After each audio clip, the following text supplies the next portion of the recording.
You've opened the door to quite a lot of people who've now got a big platform who have been throwing out counter-historical stuff of a very dangerous kind. True. These guys are not historians. They're not knowledgeable about anything. No one's calling Ian Carroll No, a historian. but then why listen to their views on Churchill? True. Daryl is incredibly listen? knowledgeable. He's not. It's just He's not. Oh, and look, now these guys are like disagreeing. And you don't Challenge get them. on the historians who know about this. Yep. If you mainstream very, very fringe views, which are easily able to be debunked, And then you don't debunk them. If you mainstream them, Wasn't that Churchill? Look at how, oh my God, you see all the things in real time. Look at how Joe Rogan went from saying this was all a joke or it was hyperbolic or it wasn't that big a deal. And now Joe Rogan is giving the arguments for why it's correct, or at least partially correct. I think the interesting question is whether you're busy watering it. Yes! He is not the historian of our era. Thank you. He's not claiming to be. Oh my God. If you listen to his work, it's not revisionist history. He's basing it on historical... Comedian or historian? Yes, now he's saying, yes, what is he? Because when you want to attack him on his history, you say he's not a historian. But then when you... He hasn't done a great job, I know, man. This is follow the science. absolutely, Yeah, but you know what? Now listen to what he's saying. There's been a tilt in the conversation, in both conversations in the last couple of years, and it's largely to do with people who have appointed themselves experts who are not experts. Thank God, yes. This is like sacrilege to the alternative media mind rot that just because something is alternative media, it must be good. Who have appointed themselves experts. And the free marketplace of idea slop will just rise to the top of, like the best ideas will rise to the top in the slop of free idea, alternative media bullshit landscape. Like, ugh. Who are not experts. You mean like Ian? I don't think he appoints himself an expert in anything. Who's that other dude who thinks he's an expert on Churchill? The chamber, oh yeah. Daryl Cooper does not think he's an expert. In fact, I think it's everybody else is always calling him an expert, and he's like, oh, I'm just a history Have you nerd." ever... Like, listen to how much of a Weasley little boy this guy is. Well, he doesn't say he's an expert. He's just a guy who calls himself a history nerd and goes on to the world's most famous podcast to talk about his takes on history. Like, you wouldn't allow this for... Like, this is just so... This intuitively, as a human being, you know that this is bullshit. You know that this is just not... Nobody could actually say something this stupid and believe it, right? Like, there's no shot. Ever absorbed any of his material? Have you ever consumed any of his podcasts or anything like that? I tried. Yeah? It's pretty hard to listen to somebody who says, I don't know what I'm talking about, but now I'm going to talk. Or I don't know about this. Or I'm not capable of debating this historian, but I'm going to just tell you what I think. Yeah, but that's not I think that's a exactly little that's bit not out of exactly what context. Daryl was saying. I mean, Daryl's point of view, however you feel about this, what Daryl is saying is he doesn't really like doing debates. He likes to do long format stuff where he can really explain his position. If you throw a lot of shit out there, there's some point at which I'm just raising questions is not a valid thing. Mm-hmm. You're not raising questions. You're not asking questions. You're telling people something. Do you think Daryl's doing that? I think there's a whole bunch of guys doing that. I think Dave is doing that, very obviously. Okay, back. Also, based. Really explain his But position. if you throw a lot of shit out there, there's some point at which I'm just raising questions is not a valid thing. True. You're not raising questions. You're not asking questions. You're telling people something. Do you think Daryl's doing that? I think there's a whole bunch of guys doing that. Including... I think Dave yes. is doing that. Call him out. Very Hell obviously. yes. Dave's a comedian. Oh, did you see that cut? Did you see that cut? Hold on. I think Dave is doing that. Very obviously. Dave's a What? comedian, but he's now mainly... The historian for all these podcasts, even though he's a fucking True! Look at this. And this guy calls people out on shows. What a god. about Israel.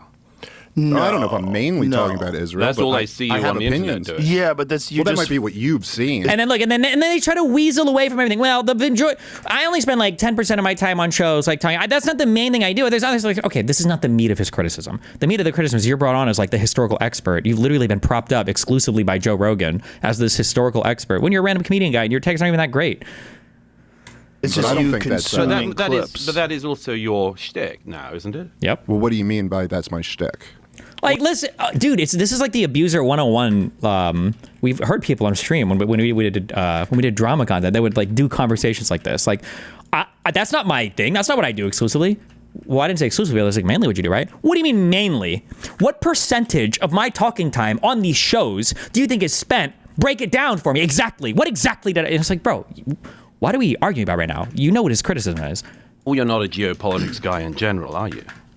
I don't even know exactly what you're asking. Like, look, God, dude.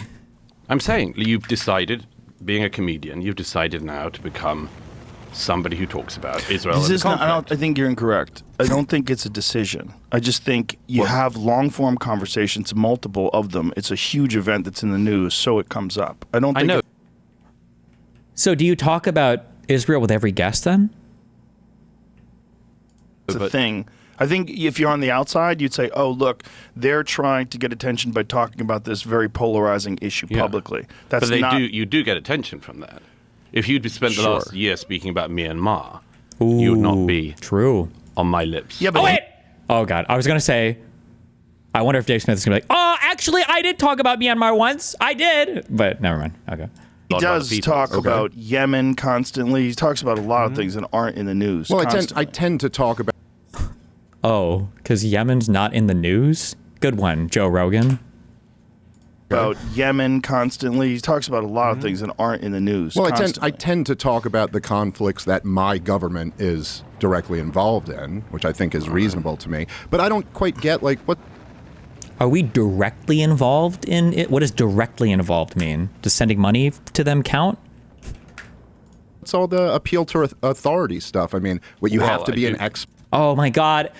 Oh, and you know what I was about to say? We're only 5.5 minutes on. I was about to say, appeal to authority is only a fallacy when it's a fallacious appeal to authority. So you're either appealing to a false authority, meaning you're citing a person who doesn't have expertise in an area, or you're citing an authority as a way to not make an argument because you can't, if the other person disagrees with the authority. Those would be two ways to fallaciously appeal to authority.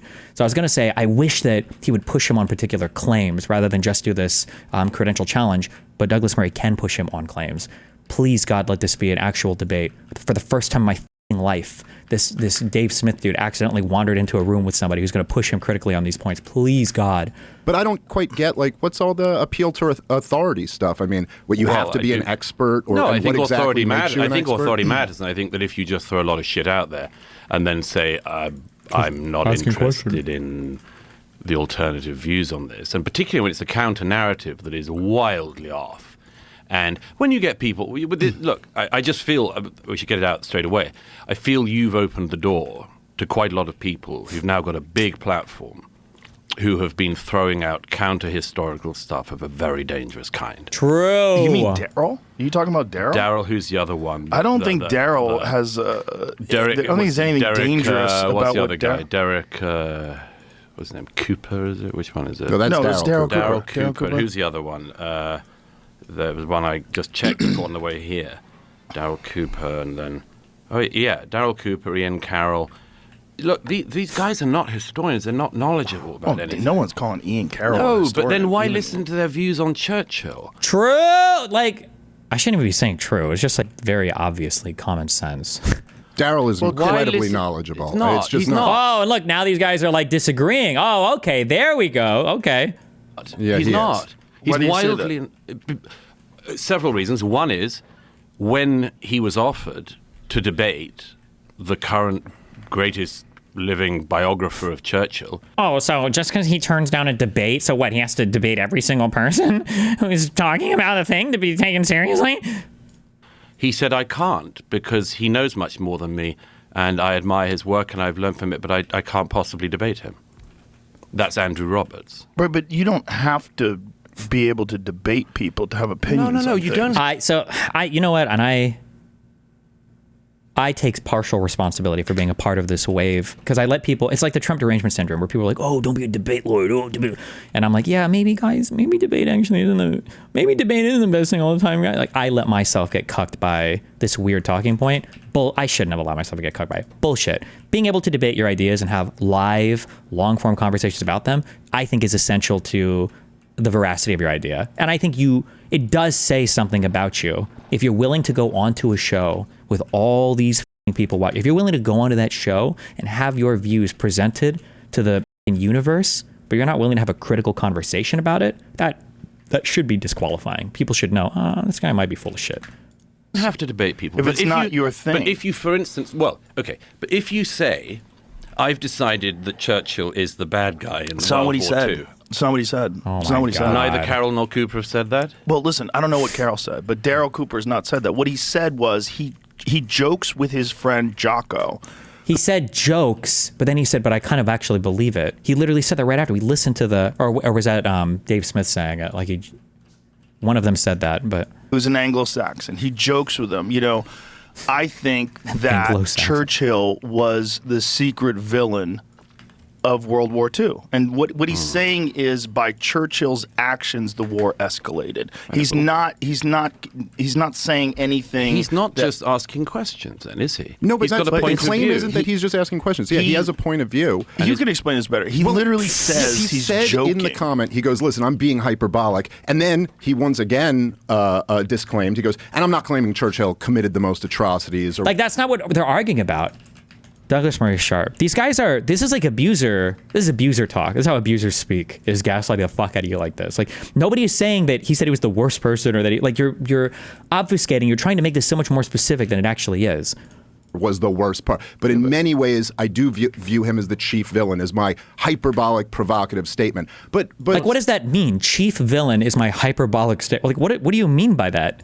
I do view him as the chief villain, as my hyperbolic, provocative statement. But what's Douglas, the point of that? Well, okay, Yeah, but true. Pat Buchanan wrote an entire book on this. Is he not allowed? Is he not an expert? Is he not allowed to be He's interviewed? certainly not an expert. He can be interviewed. I've watched Pat Buchanan debate. I watched Pat Buchanan debate true, against Churchill yes. historians, and he was absolutely leveled because he doesn't know what he's talking about. When did Pat Buchanan debate and get It was leveled? about 20 years ago. I'm just He curious. I debated haven't seen against this. Andrew Roberts and several other historians. And Douglas Murray is at an actual Intelligence smart Squared in person. London. I was there. He didn't know what he was talking about. He Based. had a contrary view, and it was interesting and stimulating to hear. Based. But if you only get the contrary view, which is Enjoy it. This will be the last time this guy's ever brought back here before. Oh, thank you. Thank you. There's a person who knows what they're talking about. For once, there's a person who knows what they're talking about on this podcast. There's a person who knows. There's a person who knows. isn't it fun if we all pretend Churchill was the bad guy of How the is he there in the first place? I think it's because I think Douglas Murray probably hates Islam a little more than he should, maybe. But I mean, listen, Europeans live with a different type of Islam than I do, so I'm not here to judge. I don't know what his current views are, but which is, isn't it fun if we all pretend Churchill was the bad guy of the 20th century? At some point, you're going to lead people down a path where they think that's the view. And that's horse shit of the most profound kind. I don't think that's what he's trying to do. I think that's exactly what they're doing. And the problem is that because your own platform has come about because you're a very successful comedian and much more, and you do ask questions, and you are interested.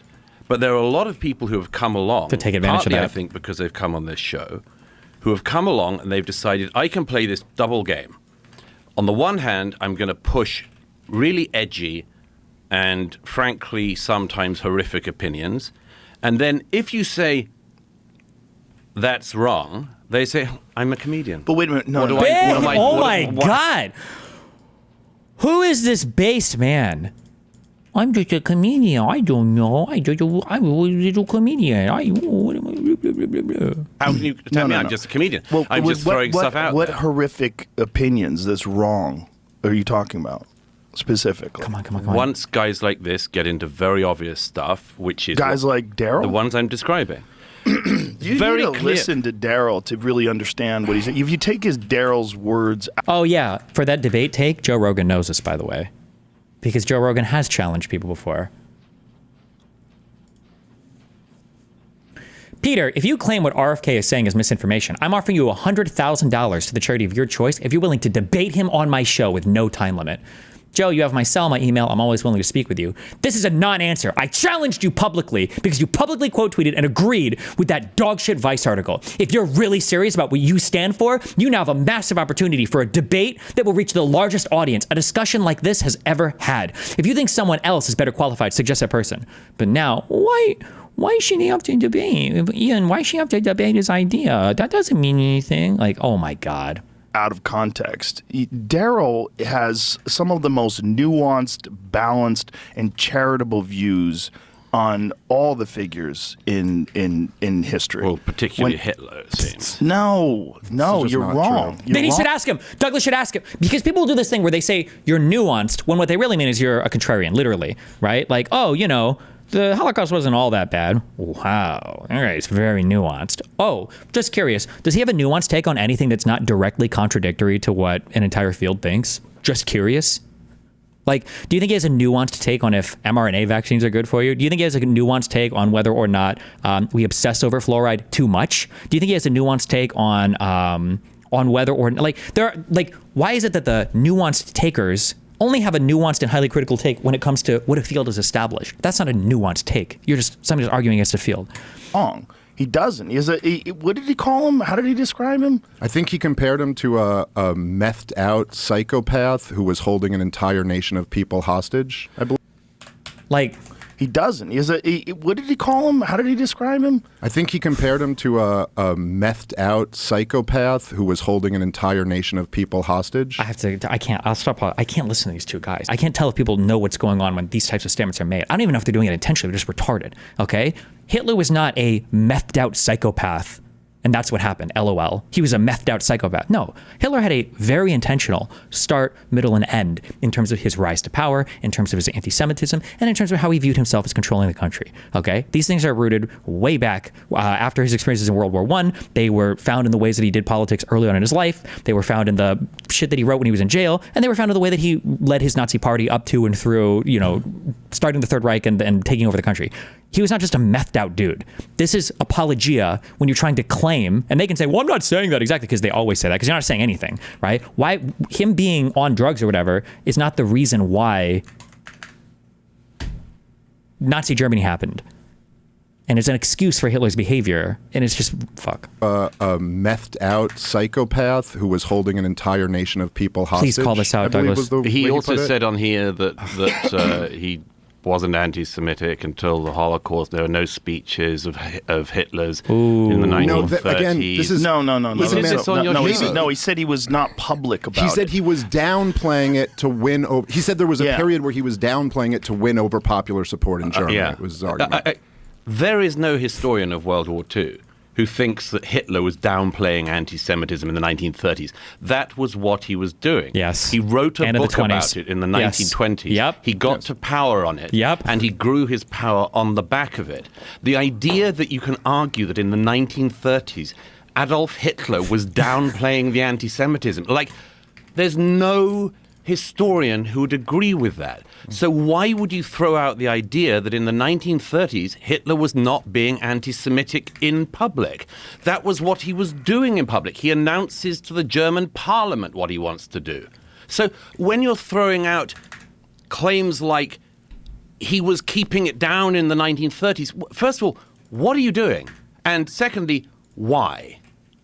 Okay. I mean, I think that it's kind of hard because I don't even know exactly what Daryl's point on that was. And like, listen to how confused they are. God, I hate these people. Because if Kamala were to come out and she were to say, I think we need to do everything that we can to help everybody succeed in America. What did Kamala mean? Well, let me tell you, okay? When she said what everybody, so that everybody can see, she's talking about equity. She's talking about DEI. She's talking about ESG. She's talking about affirmative action. She's talking about promoting unqualified people, okay, using Hollywood to push a woke agenda. It's like, Jesus fucking Christ. But then when it comes to Trump, oh, we can't mind read. I don't know why he told people to go to the Capitol. When it comes to this guy, the Daryl, shitter guy, I don't know why he brought that up. I have no fucking idea. I'm a fucking retard. I have absolutely no clue. I have no theory of mind. I can't conceptualize what any other human being might be motivated by at any point in time ever in my entire, like, come on, bro, really?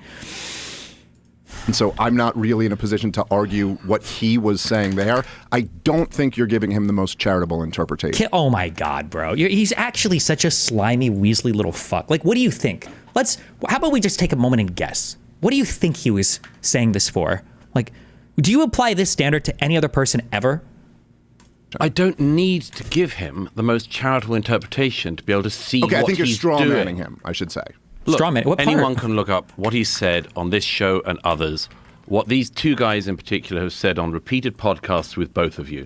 It's an attempt to downplay Hitler True. and always to do down Churchill. I don't think he downplayed Hitler. You're saying I've Whatever way they downplayed Hitler? No, I said in conversations with you and others, this is the shtick of these guys. They've decided it's edgy and funny, and I think this is very, very interesting and also very dangerous. Because we live in an era now that the right has got some mojo back in America.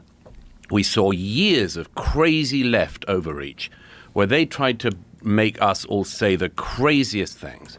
And completely predictably, there are now figures on the right playing with really dark and ugly stuff.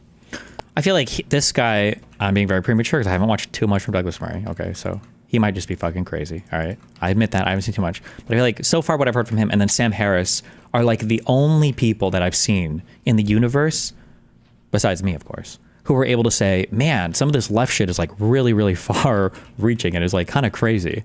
And then everybody's like, yeah, that's absolutely true. The left did go too far. I don't even think Hitler was that bad of a guy. Like, wait a second. What? I didn't say that. I said the left was like overreaching a little bit. And like, oh, yeah, the left was just like crazy on some stuff.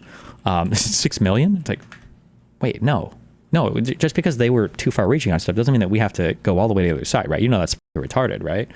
Oh, okay, yeah, that's right. Like retarded, like what vaccines cause? Like, what the is wrong with you? On their side. I agree and with they that. are mainstreaming I don't this, think and I Daryl's think it's doing that. partly being mainstreamed by the two people I just described. True. And both of you have kept speaking to these people. True. And you don't Challenge get them. on the historians who know about this. Yep. And that's just alarming to me. Well, can I just say, so because I kind of do agree with part of what you said there. Like, I do think it is true that almost as a reaction to like the woke insanity that we've seen on the left, and I think Now he's going to describe it as like other people are being too crazy, but not me. Maybe other people are going too far, but not me. literally, I think nobody's been a more effective critic of that than you. I do think there has kind of been a right-wing reaction that has embraced But not Dave Smith. He's not right-wing. He's a centrist. He's a libertarian. He's an independent. that than you. I do think there has kind of been a right-wing reaction that has embraced racialism and is dangerous and not a good path Yeah, to and go now down. they're flirting with Now- Holocaust denial and Yes, Hitler but they're and not- absolving but Hitler of I blame think and you're much wrong. more. not I think doing you're that. wrong to include Daryl in that group. Now, If the you other can't thing- include I- Daryl, I'm who are sorry, you 'cause maybe I'm including? Name names. You should ask him to name names. You say, oh, Daryl Cooper's not included? What about Ian Carroll? Is he included? Who? Give us some names then. Who do you think is pushing too far then, if not these two people? He's not I think doing you're that. wrong to include Daryl in that group. Now, the other thing is, I'm sorry, because maybe I'm misunderstanding what you're saying. You're saying people that I've had conversations with These have two guys are downplayed the examples of Holocaust. this. Well, who are the two guys? I Daryl just told Cooper, you, Cooper and the other friend Ian of Carroll. yours, Ian and Carroll. I've never podcasted with Ian Carroll. I have podcasted with Daryl Cooper once. And he absolutely did not downplay any of the Nazi atrocities at all. And I would also. I wonder if that's even true. If we were to go and look, I don't remember if I've seen clips of it or not. I think that if we're zooming out here a little bit, maybe this is kind of part of the disconnect. Broadly speaking, in American culture, the idea that it has not been driven into people enough that the Nazis were bad and that Adolf Hitler he is literally the modern devil. He is much more so than the actual devil, put Who? into people enough that the Nazis were bad and that Adolf Hitler he is literally the modern devil. He is much more so than the actual devil. Adolf Hitler is what's viewed as the most evil thing, to the point that, I mean, just my entire life growing up, if there was a guy who sold soup on Seinfeld who was like authoritarian, he's a soup Nazi. Right. Everyone was Hitler. The left called George Bush Hitler, and they called Obama Hitler, and they called Trump Hitler. Yes. Every single enemy that we've gone to war with Is always called Hitler. always called Hitler. Saddam Hussein's the new Hitler. Muammar Gaddafi's the new Hitler. Putin's the new Hitler. It is so the idea that like we haven't driven into people enough that Adolf Hitler was a really bad guy. I'm not saying that at all. I'm not Okay. saying that at all. I'm saying just as the left likes to play with very dark, ugly stuff, and they've done it for decades, they have played down Chairman Mao's murder of the Chinese throughout his era in power. They played down Stalin. They still march on occasions with posters of Lenin. They've spent decades trying to do down evils that were done on their side.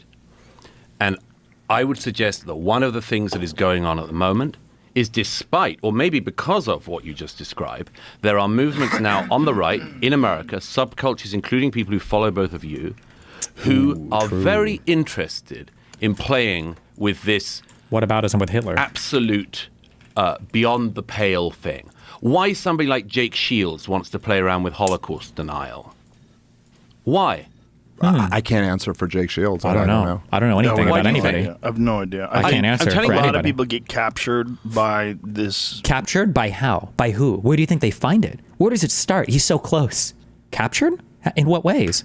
By audience capture. Captured by their audience. Yeah, I think that's the thing. But you get not a you, lot Joe. of positive reinforcement from Oh, a bunch really? of twisted people. Well, it's also, I mean, there's something about, Interesting. Michael Malice had that great line. He goes, when you take the red pill, you're supposed to take one and not swallow the whole bottle. Yes. And I think there's like this dynamic. What happens is, and of course, people know the red pill is the analogy from The Matrix. The idea that you wake up to realizing that so much of the stuff you believed was bullshit propaganda and is all Absolutely. lies. And this is a real danger when the establishment and the institutions are all caught with their pants down, having sold a bunch of very consequential policies based on lies. And then once people realize that, they go, well, what else have they been lying to me about? And like this would be a good time with my like Douglas Murray is a fucking Trump supporter. But like a good question would be, oh, okay, so you think that the institutions went too far and they did some things that they shouldn't have. And to some extent, even I would agree with that. Sure.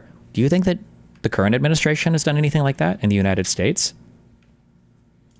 And then they almost want to look into every single thing and go, yeah, I think the whole thing was lies. Now, I agree with you. There's danger in that. And I think that there are some things that then people jump to conclusions that are totally wrong. But I guess I tend to look at that and go, well, then maybe the people with power, not random podcasters, but like the people with real power should do a better job of not lying. What did he just say? Hold on, I misheard that. Because it sounded like he said the people with real power, not podcasters. I thought we just heard about this was the era of alternative media, and this was the era of the podcaster being the most influential person in politics and interviewing presidential candidates. Now podcasters are just nothing? Tend to look at that and go, well, then maybe the people with power, not random podcasters, but like the people. Random podcasters, as this guy signs 9-figure deals, 9-figure deals, and he's a random podcaster. Kill me. People with real power should do a better job of not lying through their fucking teeth about everything. Well, maybe you have power. Thank you. Maybe. That's what I mean. Okay, he's actually like playing the role of like a responsible, like influencer, I guess, even though Douglas Murray's not, or I don't think he is. I don't think he has a podcast or anything, right? Yeah, but it's like all these other influencers. They're like, I can't control my audience. I have no control. I don't know anything. I have no idea. It's like, what do you? Come on, bro. Seriously? You have power, both of you. We live in an era where podcasters Yes, have a lot of significant power. influence. If you go on a podcast with Jake Shields, and Jake Shields goes on to another podcast and says he doesn't think 6 million Jews were killed in the Holocaust, what do you think's happening there? That's an exercise of power. Okay. Okay? And I agree with you about the breakdown of trust. Absolutely. We have lived through an era where Give me my real goddamn time, mech armor. we saw something called a conspiracy, the lab leak, which turns out to be true. There's still no evidence for that, and there's not any better evidence than there was when they were researching it years ago. But I'll let this one slide. I don't care. As you and others said it might be from the beginning. I find that to be very racist. And against Joe? How dare you? or Against both of you. Both used of to you. be. Very It That used racist. to be was- racist that when was we were crazy. saying that it was likely that the COVID variant had come out from the Yes. place making COVID variants. Especially But since isn't it it's great? in the exact Just town. seemed like it. Dude, Seemed isn't it like the- it was possible to us. It's so funny how the dynamics of this almost play out like a like police interrogations, kind of. That we were in an area where the interrogator was applying a whole bunch of pressure to the suspect, and the person was getting like very anxious, and it's hard, and then you ease up on pressure, and when you ease up on the pressure as an interrogator, the other person will often jump on that opportunity to take a deep breath and kind of like feel more relaxed. I don't think he's like doing this intentionally as like an interrogator, but that's like what's happening right now. It's like they found a subject of agreement, and the pressure before was very intense. And now they can take a deep breath and kind of like laugh and joke. It's like, yeah, haha, that stuff was really funny, right? By the way, But the point, Ask yourself this: who has access to Your mom. 20 months? Click the link in the description. I was referencing the New York Times calling the lab leak racist, which is just the funniest thing ever. That they go, it's racist to think that there was a sophisticated lab where they were developing like gain of function research. Is that really what that article was about? If I were to go look it up, or was the article about the fact that people were actually discriminating against Asian people in the United States of America over the origination of the COVID virus? I wonder what it was actually about. If we were to go look that up, Now, it's the New York Times, and it might have been an op-ed, so it might have been goofy, but I'm curious. Here's what Daryl Cooper said to Dave Smith about Hitler. He's downplaying it, LOL. I put out a tweet right after the Paris Olympic ceremony, at the Last Supper thing, where I posted a picture of Hitler and his boys walking in front of the Eiffel Tower, and I posted a picture of that Last Supper desecration. And I said that the outcome of the picture on the right was preferable to the one on the left, or something like that, which I took down after a few people who I trust to tell me when I'm out of bounds, let me know that they thought I was. But I told them the reason that I did that was I was outraged by what I was watching at the Paris Olympics, and I was reaching for the most extreme example possible to show to express my outrage about this. And in our society, it's not the devil. If I would have posted a picture of Satan looming over the Eiffel Tower and said that this is better than that, nobody would even got it. It wouldn't have landed at all, because Hitler's the devil and the Nazis are the legions of hell. And in Germany, that's it. Every society has a heaven and hell. Every society has a God and a devil, and and they don't have to think of it that way. They don't necessarily it may be in totally different terms. It may be in secular terms. It may be in mythological terms that divide up God into many and devil, the devil into many, evil spirit, whatever it is. But we've all got those. It's just it's a basic structure of the human mind. And in our society, that's it's one of the reasons I'm really convinced that there's always been just as there's a an extreme focus and fascination with World War II and the Holocaust on the side of you have to treat it as this sacred thing and treat it differently from everything else and don't be critical about it. There's also, on the other side, there's always just been this undercurrent somewhere, even if it's just, a punk rock thing, or today it's an online thing or whatever, of positive fascination with Hitler and the Nazis. And my way of looking at that is every generation has its devil worshippers, and not all of them are serious. The people who would say that, I'm a Satanist, a lot of times they're just trolls or whatever. But the devil is always going to attract a certain amount of attention from both directions, and so when you take a historical event like that and elevate it to that level and make it a myth, you're always going to have two sides of that, two extreme reactions to doing that. Yeah, it's such a funny thing. There's also Okay, I don't know if he said anything else in the podcast, but this wasn't absolutely horrible Hitler apology here. So I don't know why I was like this, but. And they go, no, what happened is these freaks were eating bat heads. That's and right. Wait, that's not racist? Pretty the racist. other one was racist? They're eating much, pangolins. But that one fell apart in front of our eyes. Well, it took of course, 4 It years. took 4 Yeah. years. And I've said repeatedly, it's kind of inevitable to me that if you see something that is called a racist conspiracy theory fall apart and become also what we used to call true in a few years, it's likely to blow a lot of people's minds. But the question then is, do you help those minds that have been blow themselves out some more by doing a whole load of other conspiracy stuff? Do you decide to go, hey, what else have we been lied to? Maybe Churchill wasn't a great guy. Maybe Hitler wasn't such a bad guy. Maybe the Holocaust, etc., etc. And that is exactly no what one is saying maybe Hitler wasn't such a bad guy. You are saying that. No if you're one's saying saying that. that in the You're doing- 1930s, Hitler kept the anti-Semitism down. No, that's not what he's saying. What he was saying is that he didn't do it as publicly. He was doing it in meetings because the support for that kind of thinking wasn't as ubiquitous The as thing it is, was. Joe, is I've seen this before. I know exactly what these guys are drinking. They're drinking a couple of very, very discredited historians like David Irving, and they are just regurgitating it. And it was always been the same thing. It is always an attempt to minimize Hitler's anti-Semitism actions. Eventually down the road, you get to minimizing his actual involvement in the Holocaust. True. And then you can go but you on to the can't next say that stage. about Daryl. It's Okay, not I think true. what you're Exactly what guilty they're of doing. here is kind of similar to, I think, something that the woke left has done, which is this concept creep, where you're talking about The woke some left. people online who are doing this thing, and then you're lumping in other people with them. Listen, I'll just say this right now. Daryl Cooper is currently, I believe, almost finished, or he's working on a big World War II series. And Can't when wait. this comes What's out, it gonna be on? we can see... It's a podcast. Yeah, he does long form podcasts. When this comes out, opposed to all the short form I'm podcasts. quite confident to say beforehand that if you're going into it expecting him to be downplaying the atrocities of the Nazis or downplaying the evil things that Adolf Hitler did, you're going to be disappointed. My point is, why are we even talking about this guy? Because you brought him up. Yes, because he's he on your comes shows. on podcasts like this. My point is, this is not a serious historian. He's not a historian. He never claims to be. He's been doing these long form podcasts on these subjects for over a decade. And if you go back, He never claims to be, but he does long form podcasts. Like, I love that you can get all the credibility of a thing, but then constantly say that you're not actually the thing. Must be nice.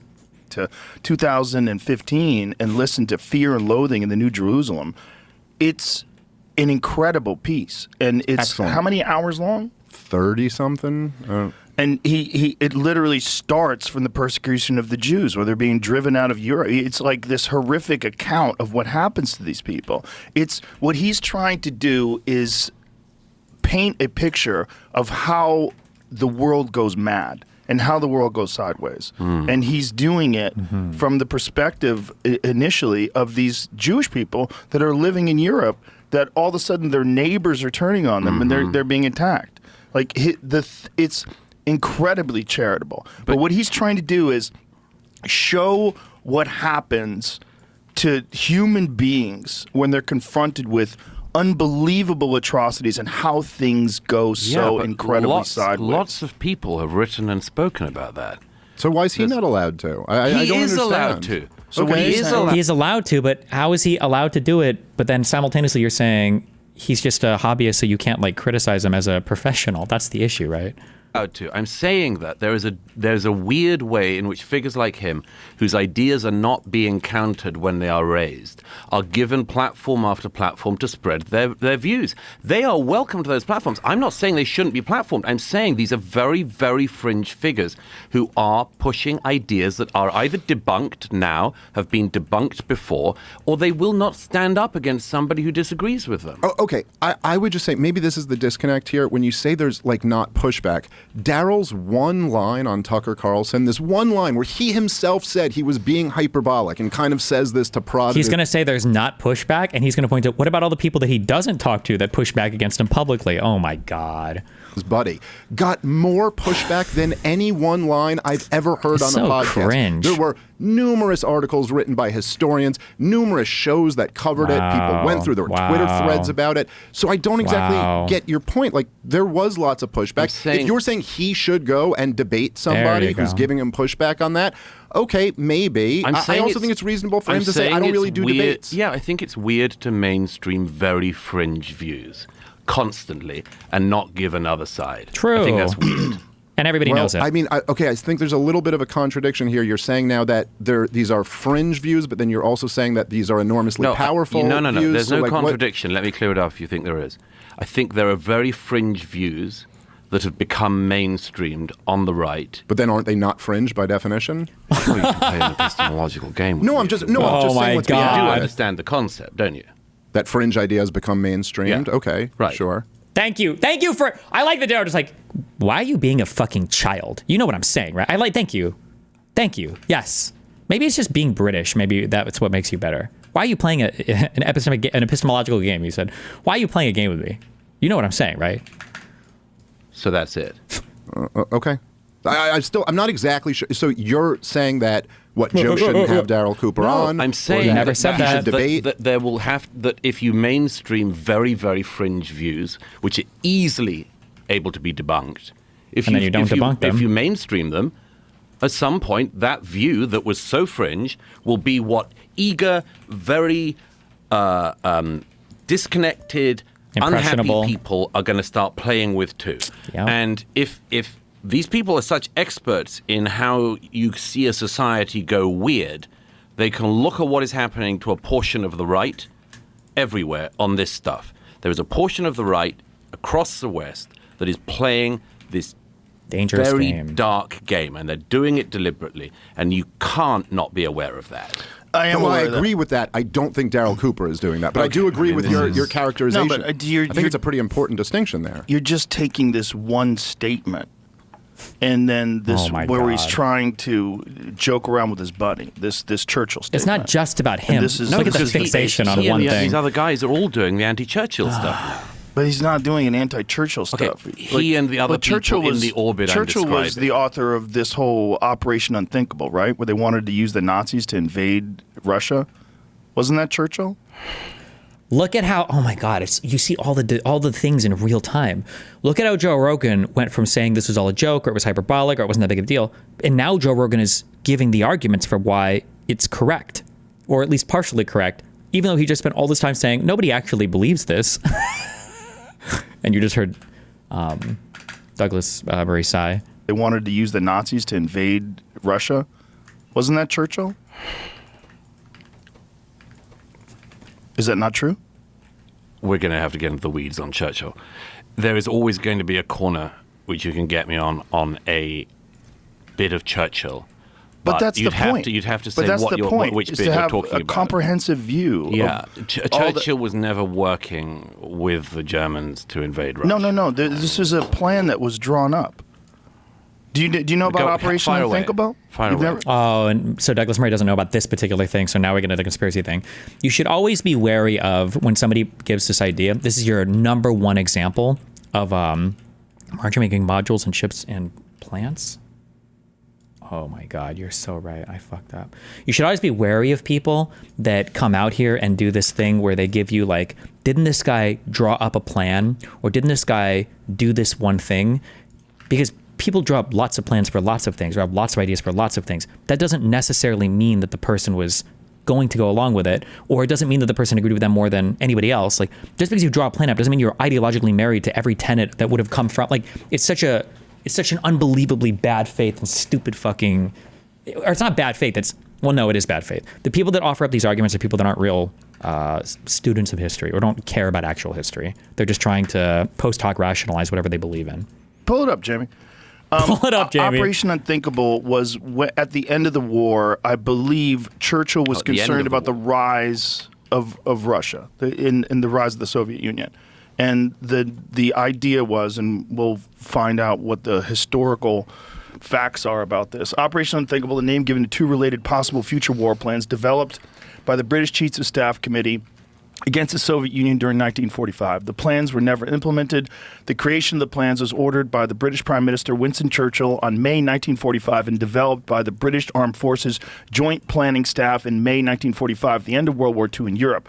One plan assumed a surprise attack on the Soviet forces stationed in Germany to oppose the will of the United States, the will of the United States and the British Empire upon Russia. Right. The will was qualified as a square deal for Poland, but added that does not necessarily limit the military commitment. The assessment signed by the Chief of Army Staff on 9 June 1945 concluded it would be beyond our power to win a quick but limited success, and we would be committed to a protracted war against heavy odds. Like, every single leader of every country ever always has plans like this drawn up, contingency plans drawn up for a variety of things. Like, the United States probably has plans drawn up for like or some kind of thing for like if Puerto Rico tries to fucking rebel. This doesn't prove like a whole ass thing that they wanted to prove. Right. Yeah. This is okay. First of all, I never do Wikipedia. Okay, we don't have to do okay. Wikipedia. No, that's okay. That's okay. This is just what Jamie pulled up. Okay, but oh, also, yeah, true. Ivan just said they did the thing. We can't mind read for my friend. We can mind read for figures who are not alive, but it's also completely counterintuitive to the established and well-noted history. We can literally just look up at will for at least 60 fucking years ago. Yeah, since we saw this one plan, I can actually mind read that Churchill might have been more favorable towards the Nazis than. First of all, yes, at the end of the war, a plan requested that wasn't seen through that suggests that after the defeat of Nazism, communism of the Soviet form is also going to be a threat to Europe, was simply countdown until somebody brings up Operation Paperclip. Evidence that, it's obvious. True. It's what Churchill had worried about throughout the 40s. He worried about it in Yalta. He worried about it everywhere. I'm sorry, but I have to return to this point that this man manages to do one of the most heroic things in human history in standing alone against evil in its most concentrate form. And he does about as much as any human being can do to save the civilized world.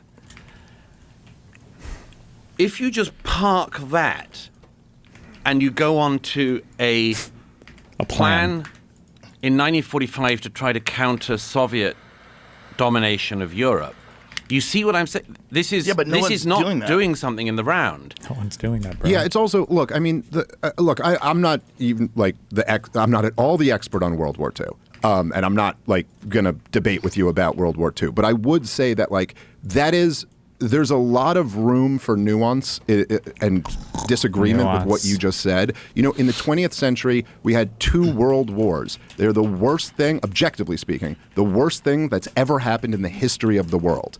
And the Second World War is the biggest bloodbath in human history. And bring up the Soviet death count and dread. It's always everything but the Holocaust. Okay.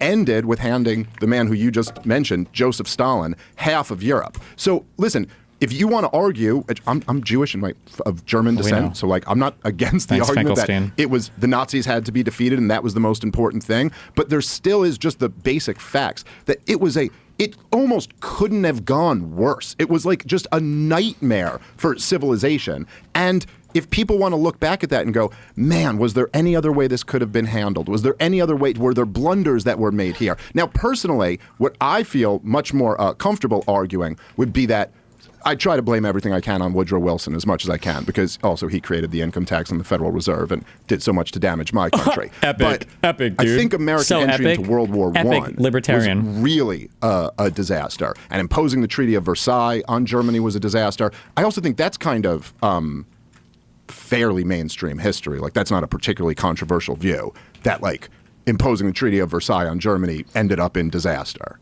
Well, no, except that, as Martin Amis said, the only way to not get to the Treaty of Versailles would be for Germany to win World War I. But yeah, but we're not talking about the Nazis winning the war. Sure. We're talking about listen. I think that. But secondly, sorry, I just have to address that fundamental. You say the outcome of World War II and everything that happened in it was the worst thing that's ever happened, and the worst thing imaginable, worst possible outcome. You said just about. You said worst possible outcome. Let me give you a much worse possible outcome. The Nazis Hitler wins. Right. Okay. Sure. So it's not the worst possible outcome. I mean, that's true. Listen, but okay, Hitler. Yes. Okay. I'm not saying you can't dream up a worse outcome. I'm saying what you have. It's not dreaming up. That's just what my country, Earth, and others went through. But what did end up happening was 60 million people died, including the Holocaust, and then Joseph Stalin takes half of Europe. So okay, fine. I'll correct that. There is a worse outcome. Right. But that's not a great one. No, what? Nobody said it was. This is like there's a very weird argument that you know. What are you talking about? This attempt to revision this, and I know why it's happening. I don't think there's anything I'm saying that's revisionist. I think there is, but this attempt to sort of say, look, you know, at the end of World War II, what have we got? Stalin has half of Europe. What was the point, and so on. That's going on. That's going on, and there are people who are feeding it. That argument is very similar. This particular school of, as it were, history is doing something that I've seen happen with American history as well, particularly with Lincoln. Lincoln's an interesting comparison to make with Churchill on this. There are people who will criticize Churchill for mistakes made. Not hard to do. Quite hard not to make mistakes while fighting at a war of total annihilation against your country. People will say, oh, he didn't sort this out in 1945. You know, it's rather like Lincoln.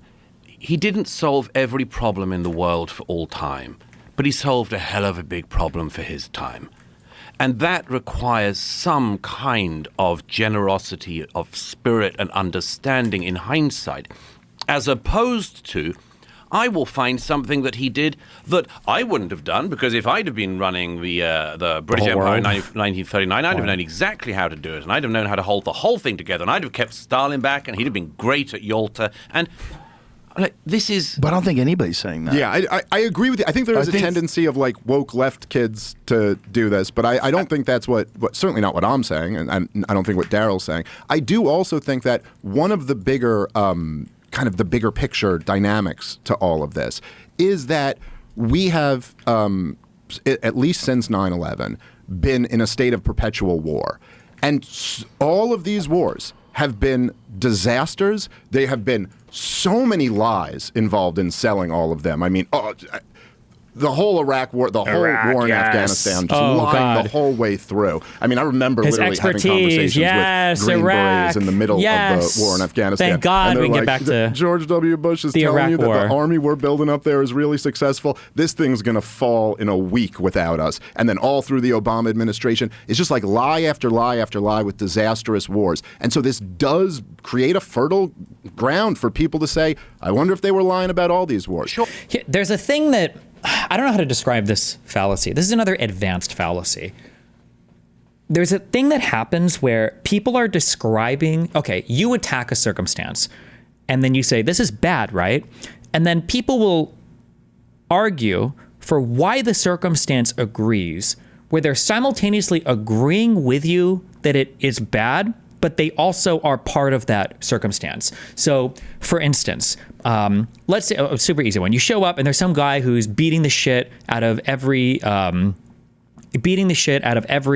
15-year-old man, child, 25-year-old man he sees in a place, okay? He's beating them all up, and this other guy's beating him up, and we're all beating up these 25-year-old guys. And then you approach one of these guys like, hold on, what's going on here, bro? And the guy's like, what do you mean? It's like, well, you guys are beating up every 25-year-old man. That seems kind of weird. And it's like, it is really weird, but you got to understand the circumstances that lead to stuff like this. Like, you know, we saw a 25-year-old guy, you know, kill a woman, and the media tried to deny it, and it was really bad. And you're like, yeah, that was bad for sure. But why are you doing it though? It's like, well, you got to understand the conditions that created it. It's like, I understand that. It's like, yeah, well, so people are probably going to feel this thing. It's like, yes, but why are you describing yourself? Like, you're describing why the belief is irrational. You're saying that the media said or did something bad and has caused people to overreact, but you're part of that overreaction. Do you not understand that you're arguing that a bad environment is cultivating bad ideas while you're propagating the bad ideas? I don't know how to describe this fallacy, but it's incredibly common. And sniveling worm fuck snakes like Dave Smith do this shit all the fucking time, where they're like, well, of course people are saying this, but it's because they're overreacting to the woke love media. It's like, okay, if that's an overreaction, why are you doing it? So you recognize it's a problem. Why are you taking part in it? Hello? It's so fucking annoying. Obama administration is just like lie after lie after lie with disastrous wars. And so this does create a fertile ground for people to say, I wonder if they were lying about all these wars. Sure. See, like he's implying that statement is a little irrational, which it kind of is, right? Just because somebody lies about one thing doesn't mean you can't trust anything they say, or you should disbelieve every single thing, right? But you're doing that. That's what you're part of that group. Again, I'm not really trying to argue with you about World War II. I'd rather argue about these wars ground. today. I think the interesting question is whether you're busy watering it. Yes! Yes! Yes! Thank you. Yes! Yes! I'd rather argue about these wars ground. today. I think the interesting question is whether you're busy. Oh, true. Sorry. I'm sorry. What M. Thorpe in YouTube chat said, Asman has tapped into this as well. Yes, Asmongold does this constantly. Like, why is Trump saying this like crazy shit about illegal immigrants? Well, you got to understand that because of the Biden administration, people all over the United States have crazy opinions about immigrants now, and that's what you can expect to happen in the United States if this is what the it's like. Okay, but you're part of that. Why are you describing something that you seem like you agree that it's crazy, but you're literally part of this problem? Why are you doing this? Hello? Trying to argue with you about World War II. I'd rather argue about these wars ground. today. I think the interesting question is whether you're busy watering it. Well, should you not talk about mistakes that were made? No, shut up. Absolutely. No one is saying that. Absolutely. No one is saying that you can't talk about it at all. Going back and looking at mistakes. So what is your argument then? It's a very weird thing to go back, zone in on a man, say this one thing is a mistake and should characterize him, and you ignore everything else. You're taking him out of context when you're talking about Darryl, who's done, what was it, 30 plus hours? So what? 30 plus hours of podcasting. You do that in a week. True. Thank you. Dude, he's so based. Hello? This guy is based. But it's a very different thing. He's not doing a podcast like talking to people. Okay, nor is he doing scholarly work, nor is he working in the archives, clearly. Come on. He is not the historian of our era. Thank you. He's not claiming to be. Oh my God. This is the thing, Joe. This is like punching jelly. Yeah, but you don't consume his work. Yep. I'm saying because I don't need to consume endless versions of a revisionist history. I understand. But it's not where revisionist history. If you listen to his work, it's not revisionist history. He's basing it on historical work. I know. But okay, so this is my point about jelly. It's a shape-shifting thing. Comedian, or historian? Yes, and now he's saying, yes, what is he? Because when you want to attack him on his history, you say he's not a historian. But then when you bring up the fact that, well, why is he going on all these shows? Well, he's a really big history nerd. Well, which is it? He's doing real history? Why are you defending him doing real history when you just told me he's not a historian? Why are you defending that? What? Hello? You can't have it all. He's not a comedian. Historian or podcast? Oh, it would be. And look at what Joe just said there. He's not a comedian, bro. Oh my God, that's not the point of what he's saying. Holy shit, it's got to be like a, never mind, a mental disability thing. Historian. He's not a comedian. Historian or podcast? Oh, it would be historian or actual historian. You say he doesn't claim to be a historian, but he's pumping out tens of hours of Neither history. does Dan Carlin. He doesn't claim to be a historian either. You see my point about the move. It's like some weird jiu-jitsu move. No, I don't. Where you say, hang on, you know all about this as well. You say, I'm not a historian, but I'm going to spend my time talking about history. I'm not a journalist, but I'm going to spend my time talking about this thing. I'm not an expert on this, but I'm going to spend my time talking about this thing. It's a weird move, yeah? Yeah. No. You don't think? No, I'm a free American. I can talk about what I like to. Oh, So and I they do don't- the thing. Dude, it's every single tactic. It's all of them. Remember when I said before, right? When Biden does something, you criticize Biden for what he should do. But when Trump does something, you excuse Trump for what he can do, right? Do you think that, what about Biden's speech in front of that red background? A disgusting speech. Horrible that as the president, he would ever make these charges of ordinary American citizens. Oh, what about when Trump sues people for posting polls he doesn't like? Well, he can. That's his legal right, right? They just did it. It's every single debate tactic in real time. Holy shit. Yeah? No. An expert on this, but I'm going to spend my time talking about this thing. It's a weird move, yeah? No. You don't think? No, I'm a free American. I can talk about what I like to. About so what I don't. you want. So what is the point I've here? noticed you can. But So but we what's all the point? Days. The point is, what are you pushing? What are you watering? What am Why? I pushing? Yes. Liberty, free markets, Oh my God. Oh my God. peace, prosperity, not getting in another stupid catastrophic war, which we're on the precipice of right now. That's what I'm pushing. What are we on the precipice of? Well, I think weren't you just talking about it the other day? Everyone I hear on the inside says we're about to attack Iran. On the inside. I think you just said something about that the other day. Am I wrong about that? I thought I saw in one of your interviews that you did. Possibly. No. Okay. That doesn't mean we are on the verge of a war. I mean, you keep referring to we being in wars. There's a very big difference between a country having a military that's engaged and a country being at war. This country Oh my has not God. been at war for 25 years. You have not been fighting for the American homeland for 25 years. How is this Yes, guy we haven't, so that's true. We beast? haven't had a war Right. on our shores. We've been picking on third world countries. Well, no, he didn't even mean not a war on our shores. I don't think he meant that. I think he meant like you're actively deploying people. The last time we did that was probably the Iraq War. I think that's what Murray was referring to, right? Not whether it's on your territory or not. Homeland for 25 years. Yes, we haven't. That's true. Right. We haven't had a war Right. on our shores. We've been picking on third world countries halfway around the world. Well, you haven't been randomly picking on them. I mean, Afghanistan, you went. I didn't say into- it was random. Yeah, right. Okay, it wasn't like you suddenly decided to bomb again Myanmar or something. You went for Afghanistan to find Bin Laden and take revenge for 9/11 and stop an attack like that happening again on the American homeland. That is very different from a country being at war. Yeah, but Having- that's a having- total mischaracterization of the war in Afghanistan. It's one thing to say that might be an accurate characterization of the special operations mission in late 2001, but then I'm we saying- fought yes, a because then 20-year regime yes, change war against the Taliban. Because you got dragged into the quicksand of war. Yes. Okay, fine, but Fine. I thought it wasn't a war. Like, what? I don't get No, your I argument. said it was a war. He said it was the last war was 25 years ago, Dave. Keep up. It's your use of we as if you're personally like suffering this war. I mean, Yeah, you're a yes, taxpayer. when I say we, we're it taxpayers, implied, so we okay. pay for it. Okay, fine. Douglas, would But, you I go, mean, if I went back and corrected you on every time you've used the term "we" to refer to your government or something like that? Like if I were to say, "Oh, we just it's fine, imposed tariffs on China," it's would just you point out that take I it- didn't you and it was the take Trump it- administration? I'm saying you take it obviously very personally, and that's your right to Dave. do so, of course. I'm just trying to make Dave. sure we're accurate here. What do you think I'm taking personally? Everything. Just that, the American wars. Sure, yeah, I think Yeah. they've killed hundreds of thousands of people and cost my country $8 trillion and Sure. and degraded my country very much. And there's a very good argument to make on that. I'm still slightly bemused about this move from I'm an expert on this and I have views to I'm a comedian. I've never claimed to be an expert on anything. This is the problem, Joe. You can't do it. I mean, if he's going to kill him. if somebody Wait a minute, says you have to claim to be an expert on something to have an opinion on something? you don't have to be. You don't have to be. But So what's this is the like issue? I'm not a historian, but I'm pumping out history. But wait a minute, I'm what not about an expert, just- but I'm talking all the time about But this you're not thing. even talking about specifically on what he just said. No, I'm saying this is my point about this. You say I'm not an expert. So what's the solution? To not talk about it? No, it's to have more experts on. around.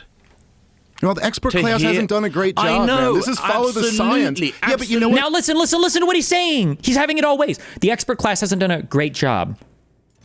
Okay, so then you're stepping in to do their job? So then you are trying to be a historian, right? If you're claiming the experts failed, then I imagine you're stepping in to succeed where they failed. So then you are doing history, no? Right? He's always trying to have it both ways. Absolutely, I Okay, so agree fine. with So that. during- I just said okay, to you, so- I agree right, with that. Right, I know. But So one Douglas, of the problems during is, all of Fire COVID, away. I will put my track record against any of the expert class on COVID. I'm glad to do that. So should I have just shut up? Should I have shut up by opposing? So then you're not just spreading liberty or freedom. Like you are acting in some capacity as some kind of expert on these topics then. If you claim to know more than the experts and you publicly are talking about policy and things related to what experts talk about, and you're saying the experts are wrong, what does that make you? Like you're trying to have an influence. You're trying to influence how people think and feel. Like, yes. Lockdowns and opposing vaccine mandates and Well, talking that about was the the lab leak argument at the theory. time. You realize that's that, the right? entire argument that you're making. Let the No, experts I'm handle not. this. That's You're not what an you said expert. at I was- all. I was just a You're comedian. wildly not listening to what I'm saying. I think you have to take. I think we should agree, perhaps, on the following: that one major thing can break down in front of your eyes, or many major things, and it does not mean that every single one of the sewer gates should be lifted. True. Okay. Yeah, I get that point. Right. Joe, what? But who's going to decide? Who's going to decide what gates to lift? Who's saying it should be? I'm saying this is the chatter on what is part of our side at the moment, is that a lot of the sewer gates are being lifted, sometimes by people who know that they're doing it, sometimes by people who don't, sometimes by people who say, I don't know, I'm just throwing it out there. But at the very least, there's some damn hygiene that should be required, isn't there? Yeah, I'm not sure Right. exactly what you're asking, but I don't know what sure. you even mean by Just that. that. I have no idea what that means. I don't know what the fuck you're talking about. Responsible platforming or educate? I don't know what that means. Let's have a bit of hygiene on our own side, not lift every sewer gate. And when you say not our own side, let- you mean the right wing broadly speaking. Broadly speaking, and I'm sort of funny about libertarians. I'm never quite sure. I always think, I always say, I think libertarians are essentially the bisexuals of politics. They should just choose, Joe. They should choose. It's kind of, They have chosen, and they've chose conservatism. they just want everything at the buffet. That's very funny. Well, I think we want some things. I don't know. Okay, that's a weird way to put it, but Yeah, I get see your point. All right. Well, I mean, I don't know. Look, I mean, essentially, I just don't. Maybe there's something I'm missing here. But if your argument is that, like, you're saying I claim to be an expert, but then I have like a parachute to get out of it by being like, hey, I'm just a comedian Yes, who's there just you saying go. this. True. But I don't think I've ever like really claimed to be an expert. I why have are you going opinions on around- things. Listen to what he just said. I have never claimed to be an expert. 1 minute ago, he said, I would put my entire record on COVID up against all of the experts. So you're just a layman that knows more than the experts, but you're not an expert. Like, what do you call that person? Like, if you want to invent new categories of things that we have no words for, then let's just invent a word for it then. Whatever you want to call yourself then. Like, it's such a stupid word game. But Because if I'm you're interested in not- these topics. Yeah, I know. But isn't it weird to go around, for instance, let's get to the last year and a half. It's a bit weird to be simultaneously saying, I'm not an expert on a conflict, and my God, say talking it. about it everywhere. Yeah. I don't think so. Not really. I mean, I don't know. I don't think like I don't know. I don't see how you Do can't you have an talk opinion about on these things?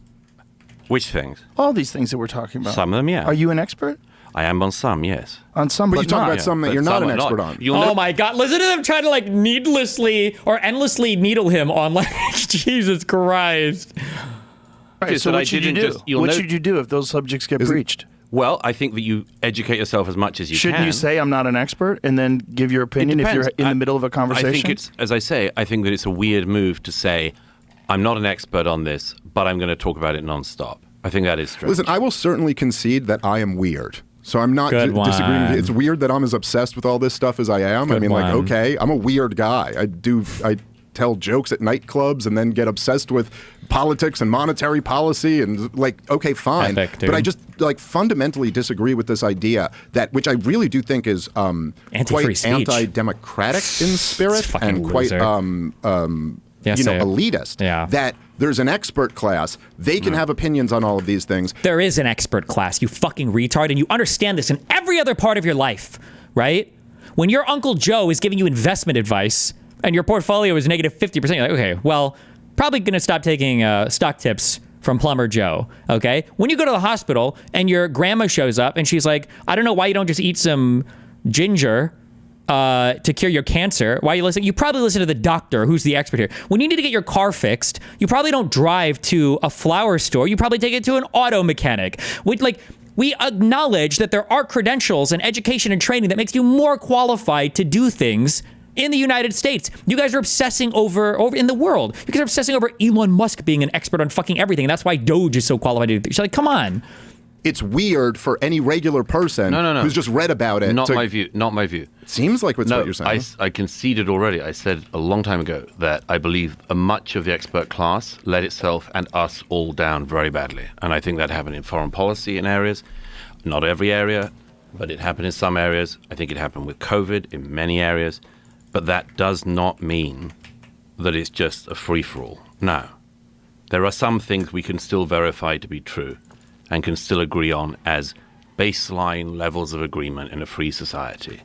And yes, everyone is free to air their views, but it does not mean that everyone who sounds off on an issue, whether it's World War II, the war in the Middle East, the war in Ukraine, has an equally valid point of view. No. I certainly wouldn't argue. I mean, that to me is just batting down a straw man. I mean, I certainly wouldn't argue that everyone has an equally valid point of view. And I certainly wouldn't argue that there shouldn't be some standards of like who you would want to find interesting and talk to and who you wouldn't. But also it's like, so let's have the conversation that like, I don't know, like if there's, if there is, if there are experts out there who can smack all of this stuff down or just destroy every point that I make over the years or whatever, like, okay, so then do it. And then let's see. Yeah, I know. But, well, that's a bit weird because also then it's like the debate me bro thing. But you just criticized Daryl for not debating. No, it's fine. It's fine. Yeah, I know.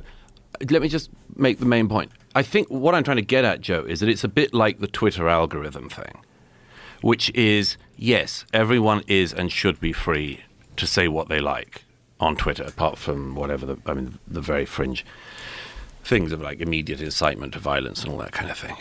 But we all know that one of the oddities of Twitter, including since Elon took over, is that what you hope is a restored marketplace of ideas ends up pushing you really crazy shit. Yes. And that is what I'm suggesting is happening on a podcast level and maybe on a wider level beyond that.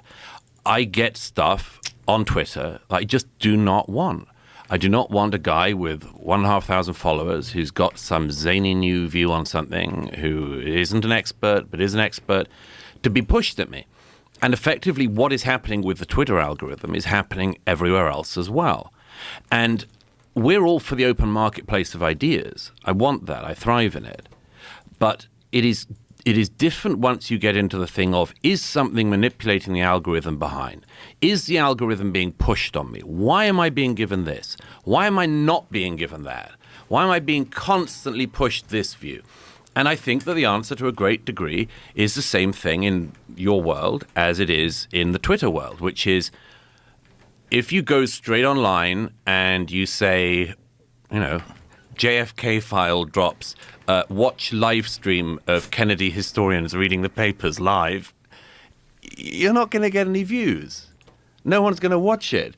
That's what's needed is for the people who know the documents to go through the documents. But you and I know that if, as there was some guy who did immediately, you do something like live stream Mossad involvement in JFK, you're going to milk it. You're going to cream it online. The money comes in. I'm saying that there's a similar algorithm in all of our lives that we're not as aware of as we should be, which is that because we all know this at some level, that there are certain things that get a bit of your base going or get people going interesting and crazy, and then they start debating it and all that sort of thing. And that algorithm of online seems to me to be spilling into the real world. I don't disagree that there's certainly more sensationalist stuff will get you more clicks. I also don't think it's not really unique to social media or podcasting. I mean, this has been believe true. me, I write for the tabloids. Yeah, right. This has always been true, right? So yeah, okay. So it's kind of one of the problems I don't of think humanity. anybody's arguing against that.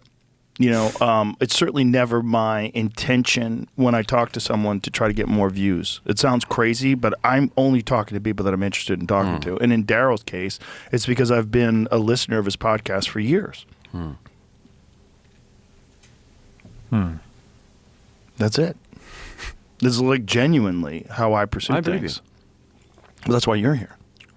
I'm genuinely interested in your views as well, even though you completely disagree with him. This is the marketplace of ideas in real time.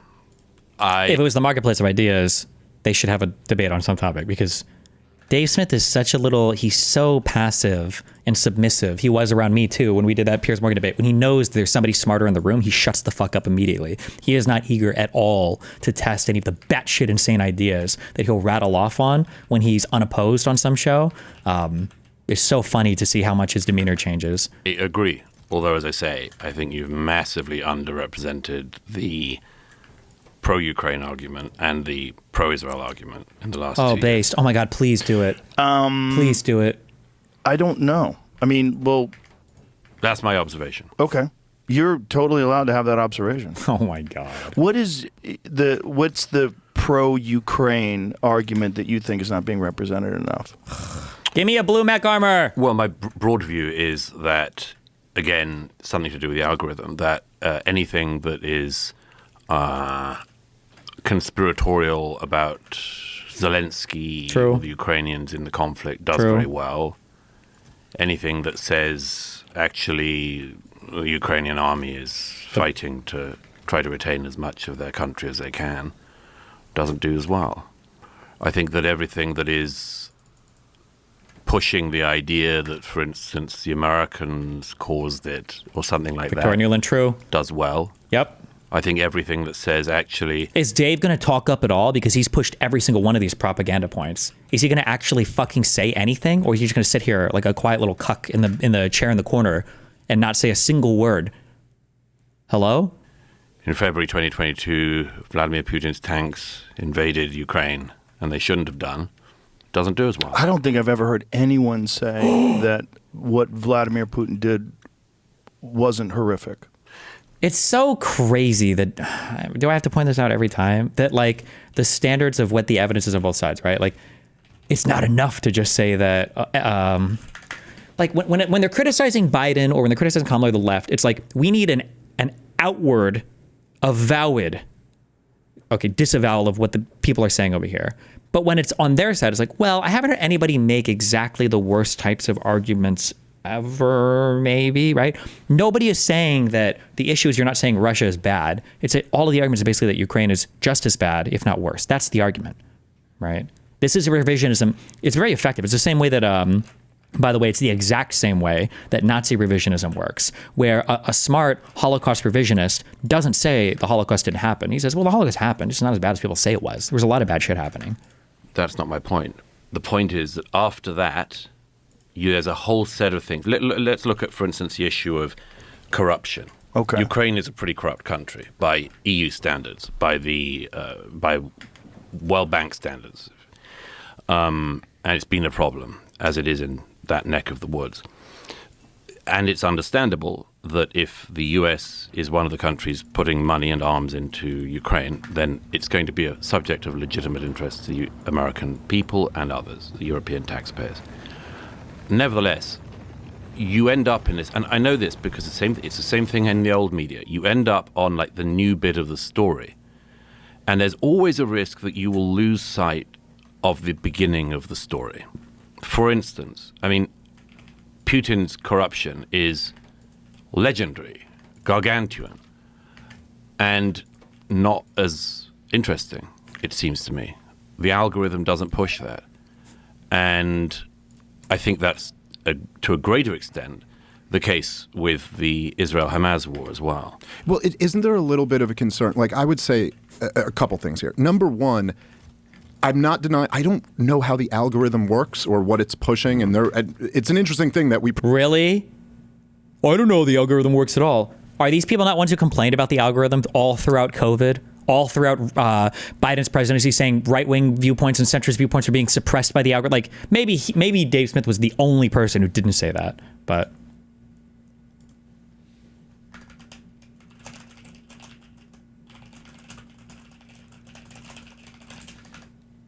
probably should all know more about, but Dave reminds me of Hassan, super defensive and purposely misses the point when he gets called out. True.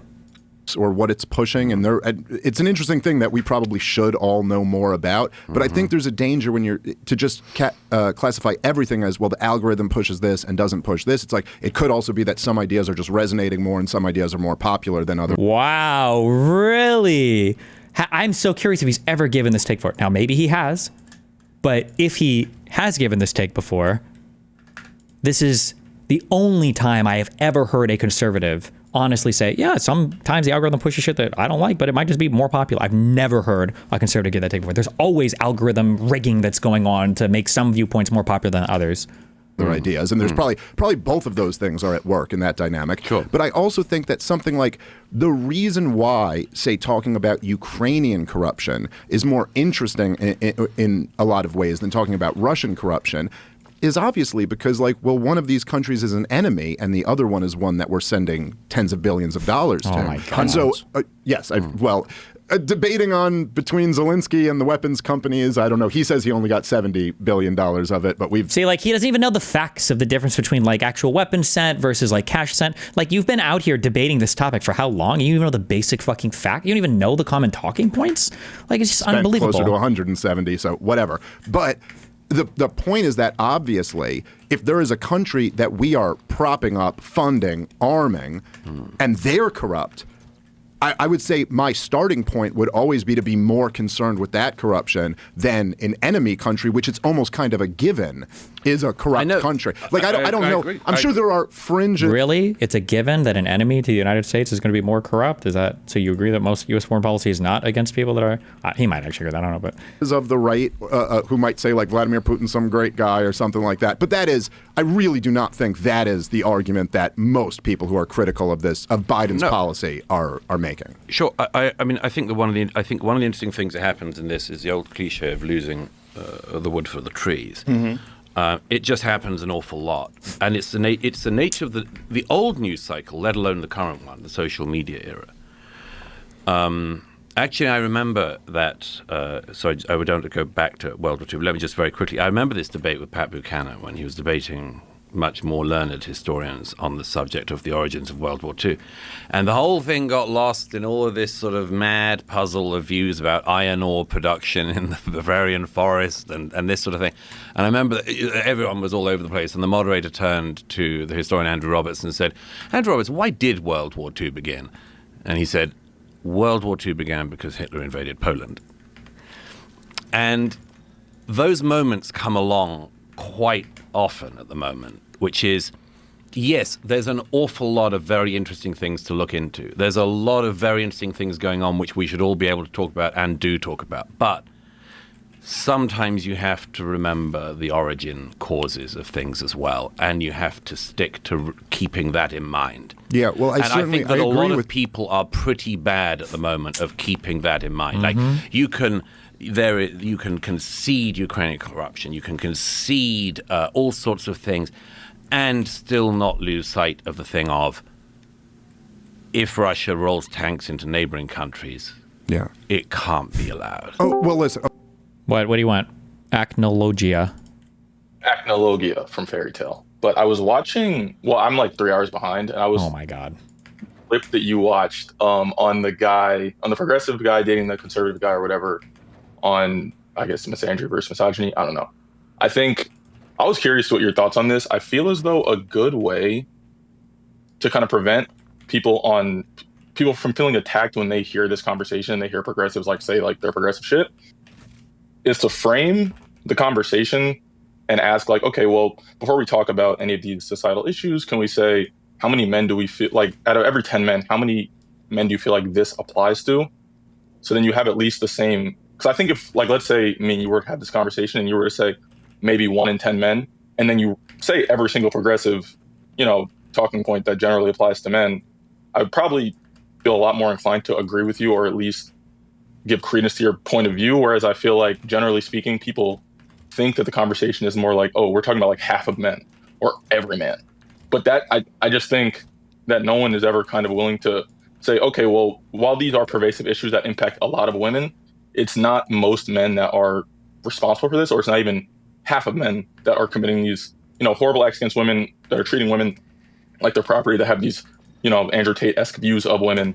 And I think from that point, if you can settle on that, then it will be a lot more constructive. Like, the conversation will be a lot more constructive. And because I know you brought up Black people and like conservatives' opinions on Black people as kind of like, oh, well, would a progressive be willing to bite that bullet? Well, no, they probably wouldn't, because it would obviously seem racist.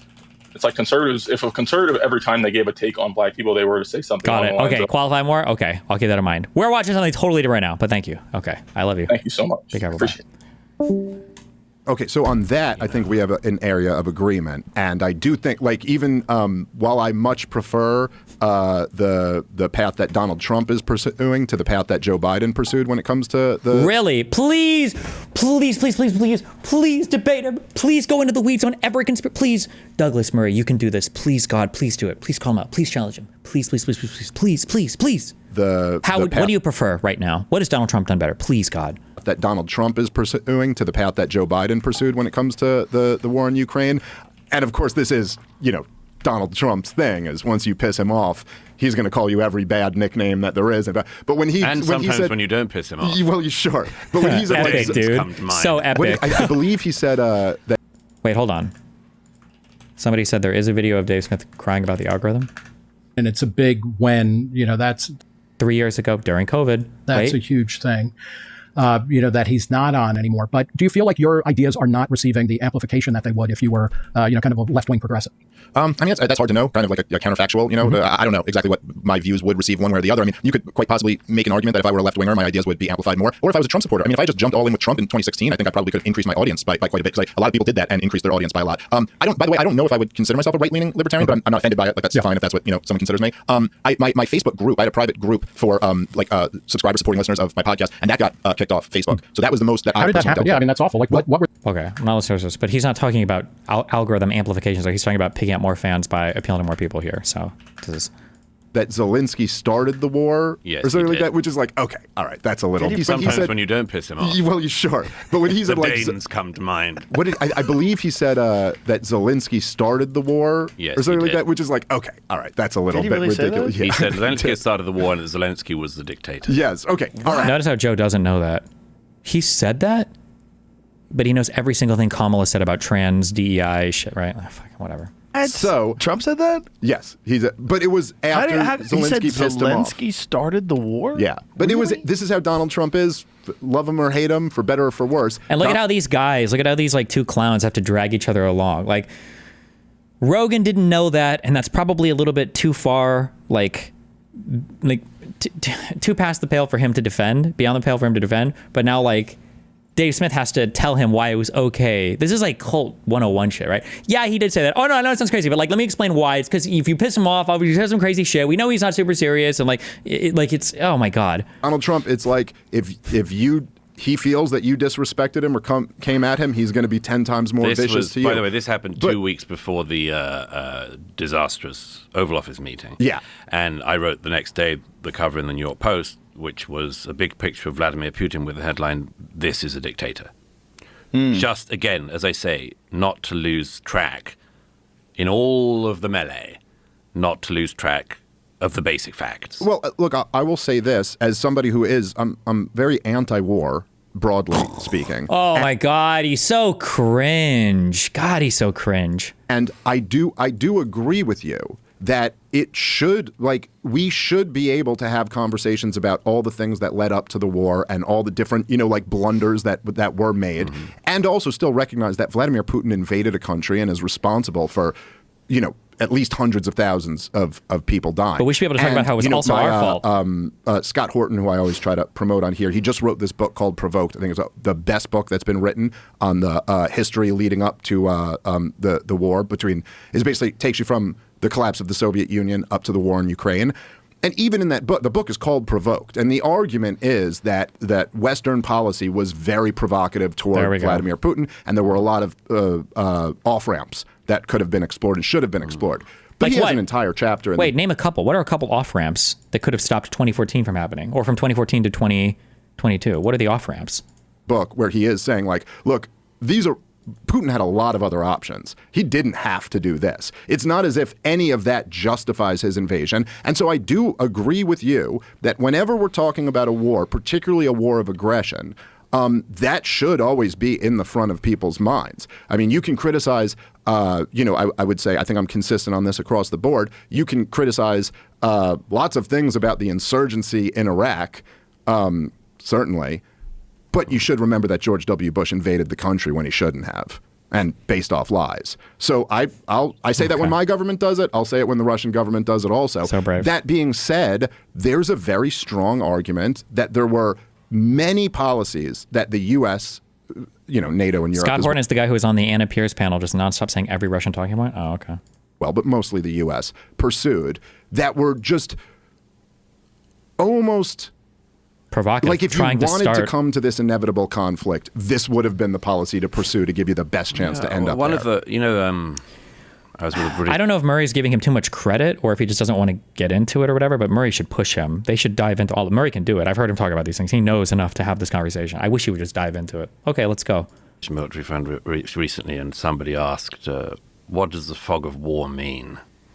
And he gave a brilliant example of what it means on the battlefield, which a lot of people don't understand. There's a version of the fog of war in history as well.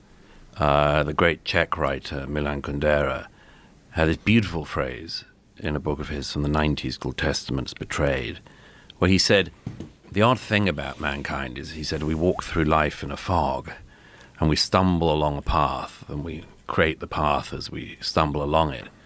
So that's not the interesting thing. What is he going to say? The interesting thing is when we look back and pretend that the path was there all along or something? What? Thing is that when we look back, we see the man and we see the path, but we don't see the fog. Oh, yeah. Sure. Everything looks inevitable when you're standing in the present. This is such a good point historically. I try to bring this up a ton. People think that history is inevitable, that things could have only went one way. And they think it today too, like things can only go. That's not true. Things could have been way worse. Things could have been way better in a variety of different ways. When you trick yourself into thinking that history is inevitable, you end up in a very scary world where you have convinced yourself that there's nothing we can do to alter the current course we're on. It's not good. It's not a good way to think about things. Everything looks like it was going to happen this way, and you have these endless, often fascinating, often futile explorations of what might have been. But it doesn't take into account the fog. It's a very good point.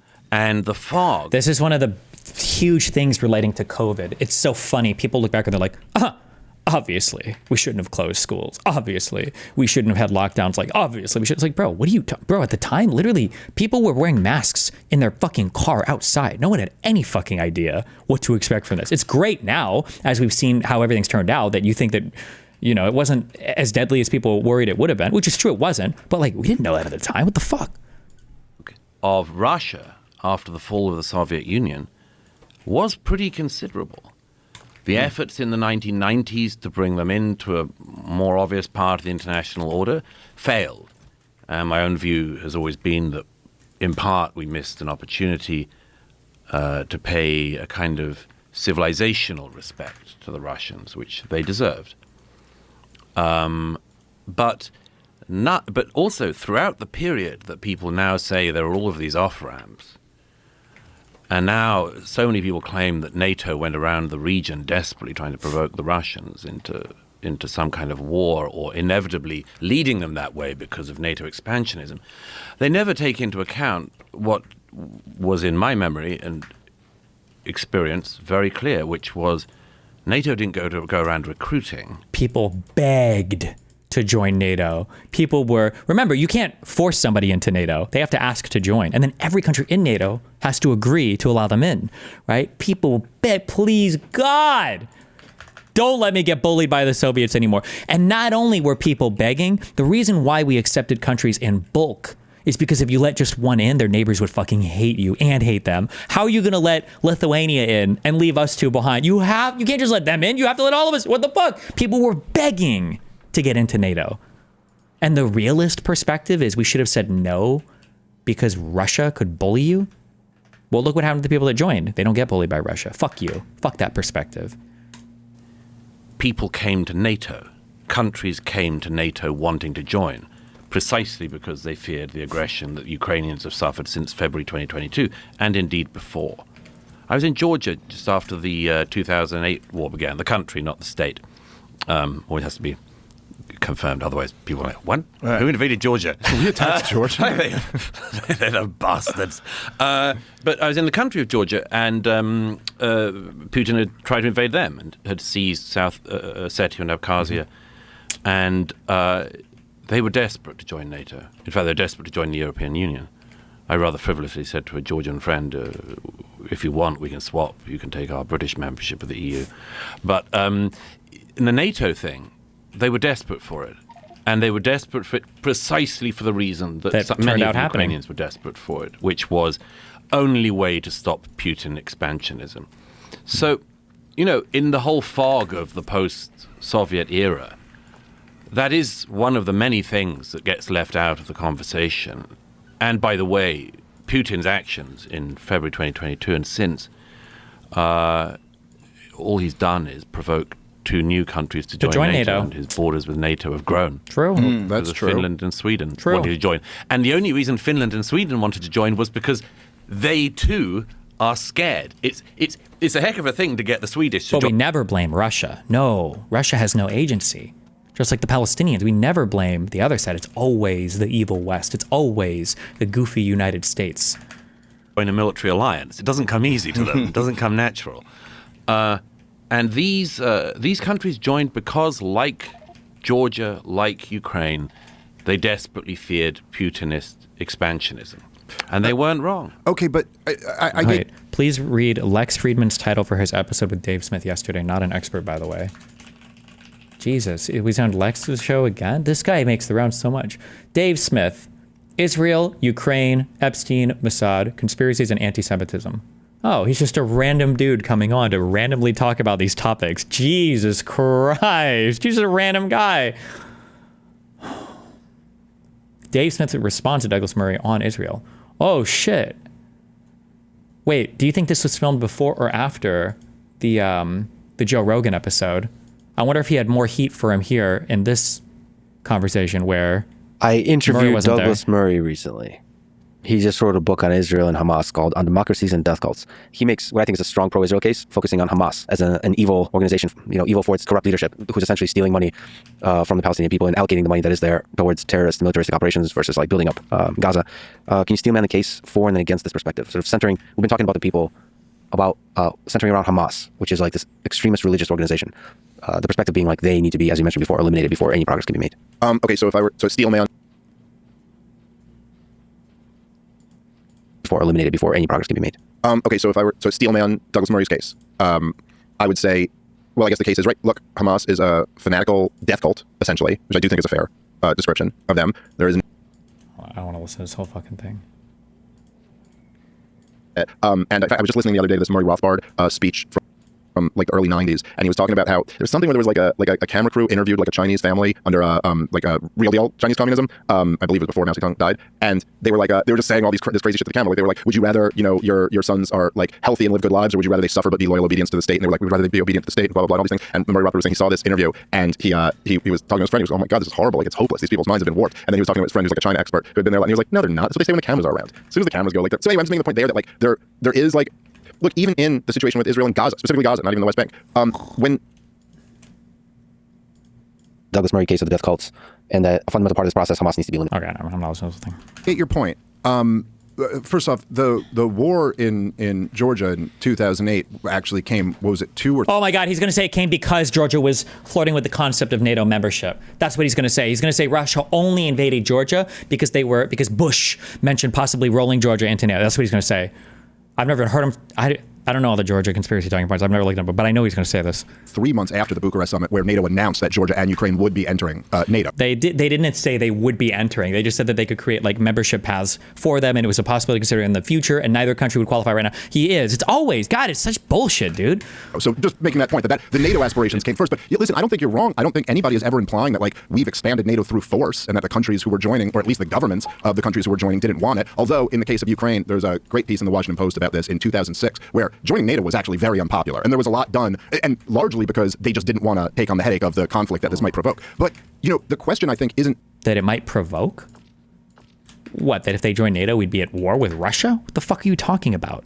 Necessarily like, do these countries wish to join NATO? Of course, I think most countries in the world would like to join NATO. I think most countries in the world would like the most powerful government in the history of the world to guarantee their defense and subsidize their defense. The question is that in America's interest? And in terms of your point of seeing through the fog, I mean, look, there was, as you know well, in the late 90s, during the first round of NATO expansion, there was a lively debate amongst this. I don't mean a debate amongst outsiders or experts or whatever. I mean, within the real deal experts, the wisest graybeards in the national security apparatus, there was a real debate with at least 3 secretaries of defense who warned against this. Robert Gates, Robert McNamara, William Perry, the secretary of defense at the time, almost resigned, said his biggest regret in life is that he didn't resign over it. George Kennan was able to see right through that fog. He literally said, the Cold Warrior, founder of the containment strategy, saw right through that fog and goes, this will inevitably lead to a conflict with Russia. And his exact words were, and then when there's a Russian response, everybody will say, look, this is why we needed to expand. Now ask him, what year did he say this?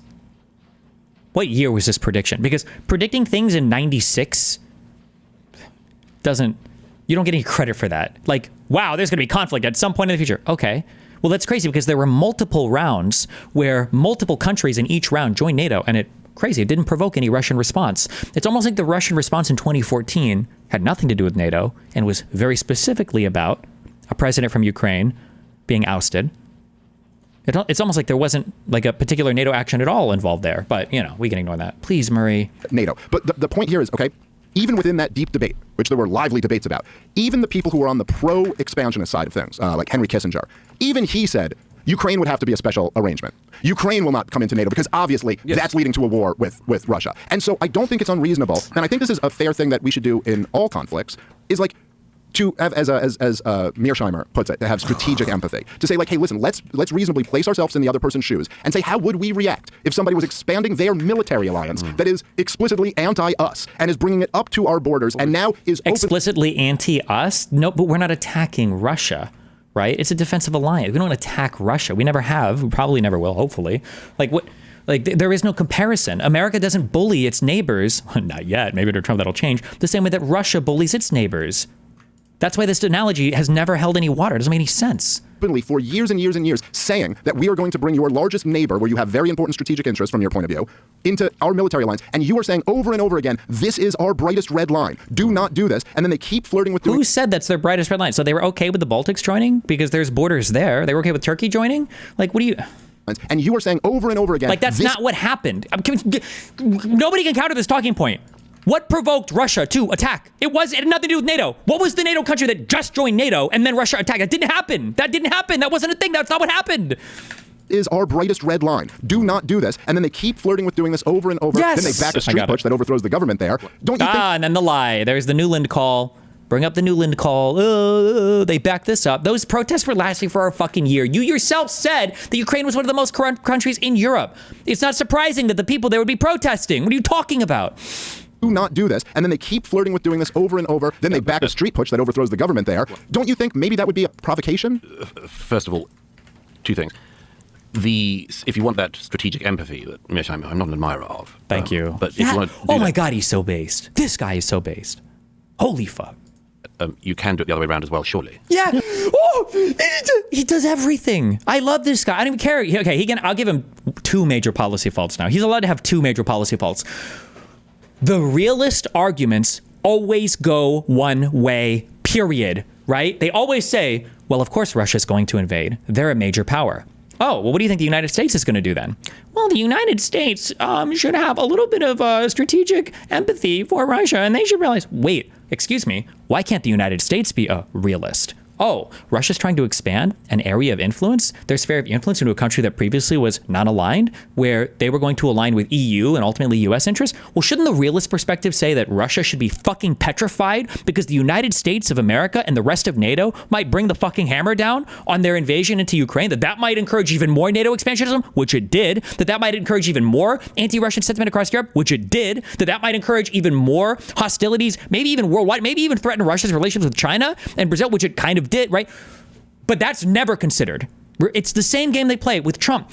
Trump can do things because he could. He can sue people. Biden should do things because that's what's moral. Russia can do things because that's the realist perspective. The United States should do things because that's what we say. Like, it's always only applied one way. God, I'm so glad he brings this up.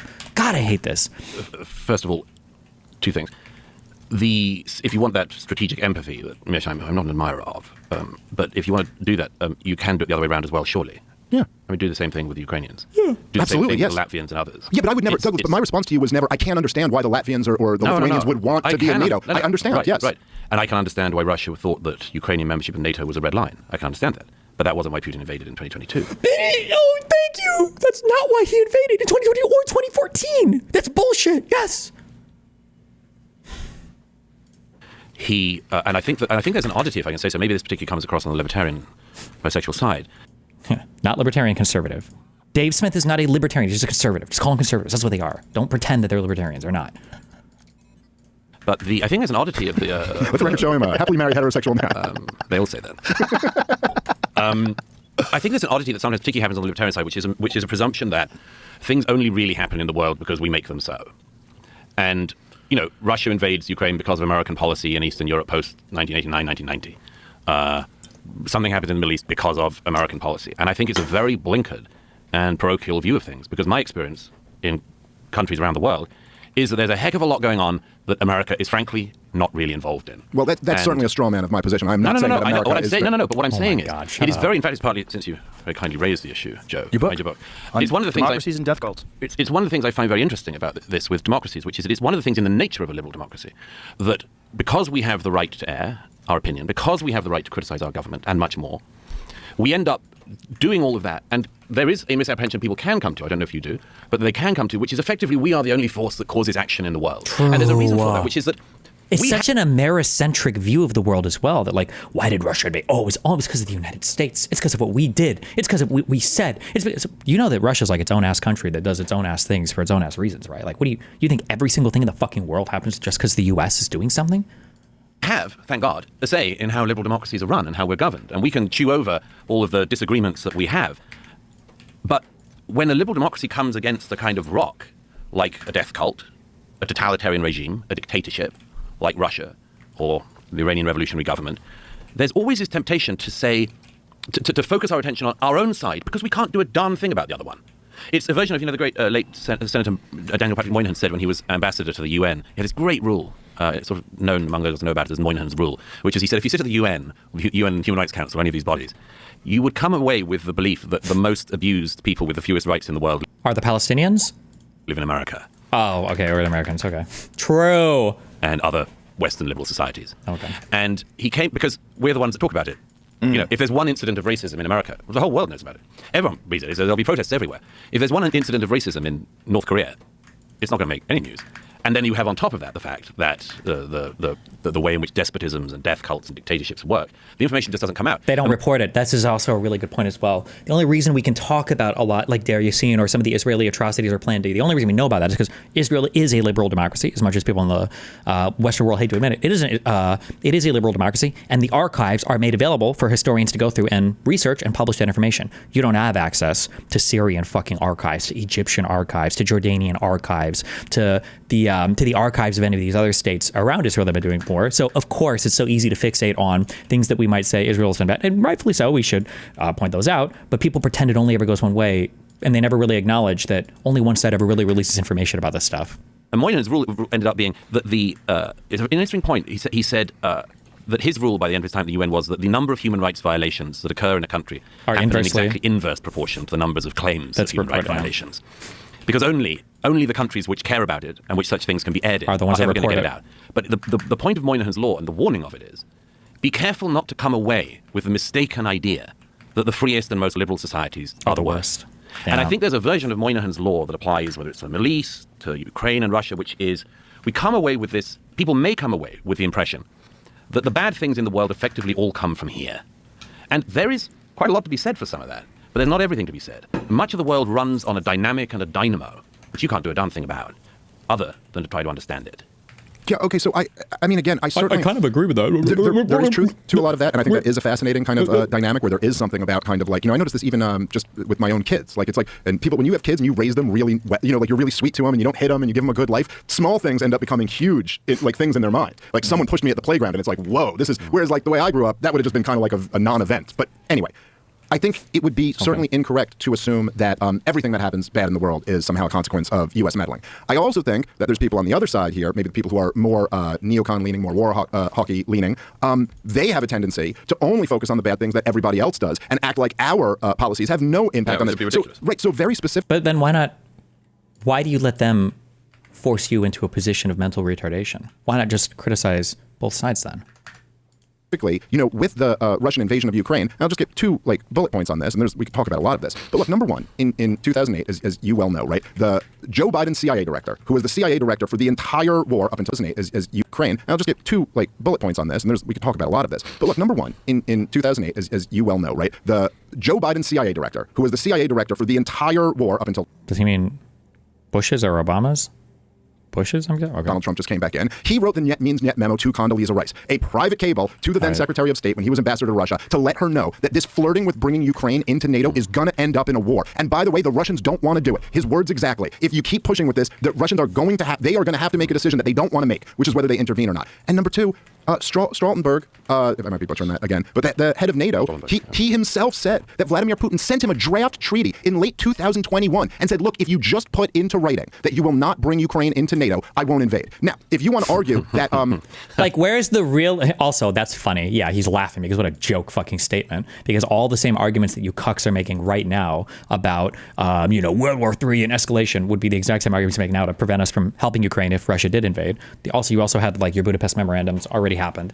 There's one treaty that Ukraine could sign if they wanted to. There's one treaty that Ukraine could sign to make it so that Russia would invade, and that's whatever would get them into NATO. That's the only way to actually guarantee it. I admire your appeal to authority to the head of the CIA. It's not an appeal to authority. Well, also true-based. This is when you're taking the CIA seriously. You only take them seriously when they agree with your perspective about Russia or whatever. Come on. When else would you say, that's so true? If the CIA were to come out and say, the head of the CIA said there was nothing funny about the JFK assassination. Well, we're going to agree with the CIA. They're notice the super appeal to authority here. How is that an appeal to authority? You regard the... Now how is that an appeal to... Oh, never mind, sorry. Yeah, let him go. Appeal to authority to the head of the CIA. It's not an appeal to authority. Well, how is that an appeal to authority? You regard the view of the CIA director on that occasion as being useful for your argument. But secondly, secondly, there's an oddity to believing what Vladimir Putin says. No, wait, hold on. You didn't let me finish my point. Okay. So don't believe what he says. I'm not going to pretend to read his heart and mind or something like that, but at the very least, you handed him the giant excuse in order to do it. I mean, maybe he doesn't really believe it, but this is his argument to his own people and to the world that it's look. It's not, that wasn't even the main part of his argument though, right? If you listen to what Putin says about Ukraine, that they're a common people, they're a common ancestry, that these are a shared people, the arguments he made about the denazification, that we fought against the Nazis, it's not just NATO expansion. This is just one part. That wasn't the only excuse that he used. It's not, I don't even know that was the main excuse that he used. Why? Nobody says this. It's when people like Hassan will say oh, they don't use human shields in the for Hamas. Bro, even Hamas says they use human shields. Why are you doing more PR work for them than they do for themselves? What the fuck are you talking about? And we put him in a position. You hate Vladimir Putin. He's such a terrible guy. Well, we put him in this position where he gets to now very plausibly say to the international. We put him in a position where he has to invade Ukraine because he doesn't want them in NATO? Why doesn't he want them in NATO? Because he wants to be able to invade them. Community in the same way that if the Soviet Union had survived and he's going to do the bullshit comparison to the Cuban Missile Crisis, or if all of a sudden Mexico or Canada joined the Soviet. It doesn't make sense. We're not constantly invading Mexico and Canada. It's not the same type of analogy whatsoever. where he gets to now very plausibly say to the international community, in the same way that if the Soviet Union had survived and the United States hadn't, and they were... He doesn't very plausibly have the opportunity to do that. He invaded Ukraine because he wanted to annex the whole country because he was trying... Because he wanted to do Belarus 2.0, because he wanted to form, I think he called it the nation state or the union state. He had a name for it. He saw this trifecta, Belarus, Russia, and Ukraine, as being the reemergence of the Soviet Union, the collapse of which was, he said, the greatest catastrophe of the 20th century. Like, we know this. None of this is a mystery. And if you want to cite Putin, like, just look what he said. He doesn't very plausibly have the opportunity to do that. He invaded Ukraine because he wanted to annex the whole country because he was trying to pretend that the whole place had been run by Nazis. Yes. Well, I mean, okay, the whole place wasn't run by Nazis. There certainly were some Nazis. Oh, and look at this fucking retard. Well, there were some Nazis there. That's not even close to being part of the point, you fucking retard. Oh my God.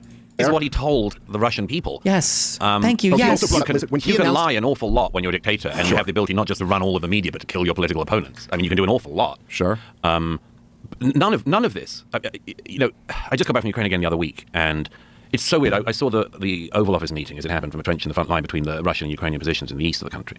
And it was so weird seeing the way in which this country's territory was being talked about by outsiders, particularly by America. Because there's so many oddities about it, but the people who are fighting there, the soldiers on the front lines, the ones I was with, they're not fighting against Putin forces because of NATO expansion or anything. They're fighting because he lied to his own army, he lied to his own people, he lies to the world, and he decided he wanted to gobble up Ukraine because he wants to reconstitute the Soviet Union. And as a result, these young men are in dugouts in the middle of winter fighting Russian soldiers because the Ukrainians' homes are 30 kilometers behind them. And I think among much else, that's stuff that cannot be forgotten about. None of this is simply about NATO expansion or this or that. It's about a country whose people are suffering in their third year of war. And it's almost total war. It's as much total war as we've got in the modern age. And but that's not. I'm not disagreeing with any of that. I'm not saying the Ukrainian people were fighting because they wanted to keep their country. People don't very much like being invaded by foreign countries. I understand that completely, and I've also always said throughout this whole thing that is their right. They have a right to do that. We as Americans have a right to have an opinion on whether our government ought to be funding and arming the thing. But all I'm saying is that I'm not making an appeal to authority here. Like, if you agree they have a moral right to fight for their lands, well, if they have a moral right to fight for it, and we have the capability to support it, I guess you get into, ethics arguments, but like, is there any moral obligation whatsoever? Especially if the support on our side could come so easily. It's not that much money. It's not that big of a deal from us economically. There is an interest served for the United States, and if you yourself admit it, there's a moral interest on the part of on the behalf of the world and the Ukrainian people.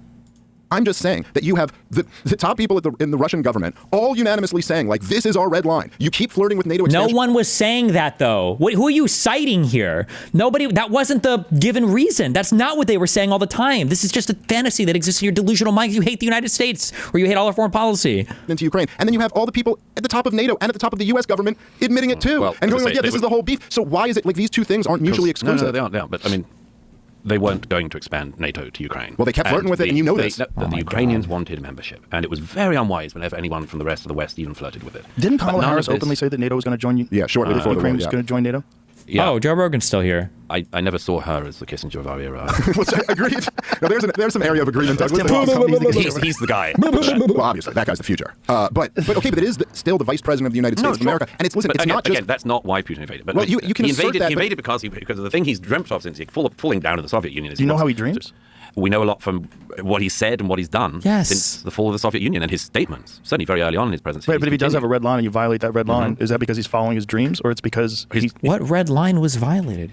Ukraine didn't even have the ability to join NATO. This was not a red line. This wasn't a thing that was happening right now even. And it's not what they said. His dream is, as he's said many times, is the reconstitution of the Soviet Union. Yes. I don't think that's exactly what he said. He's oh my God.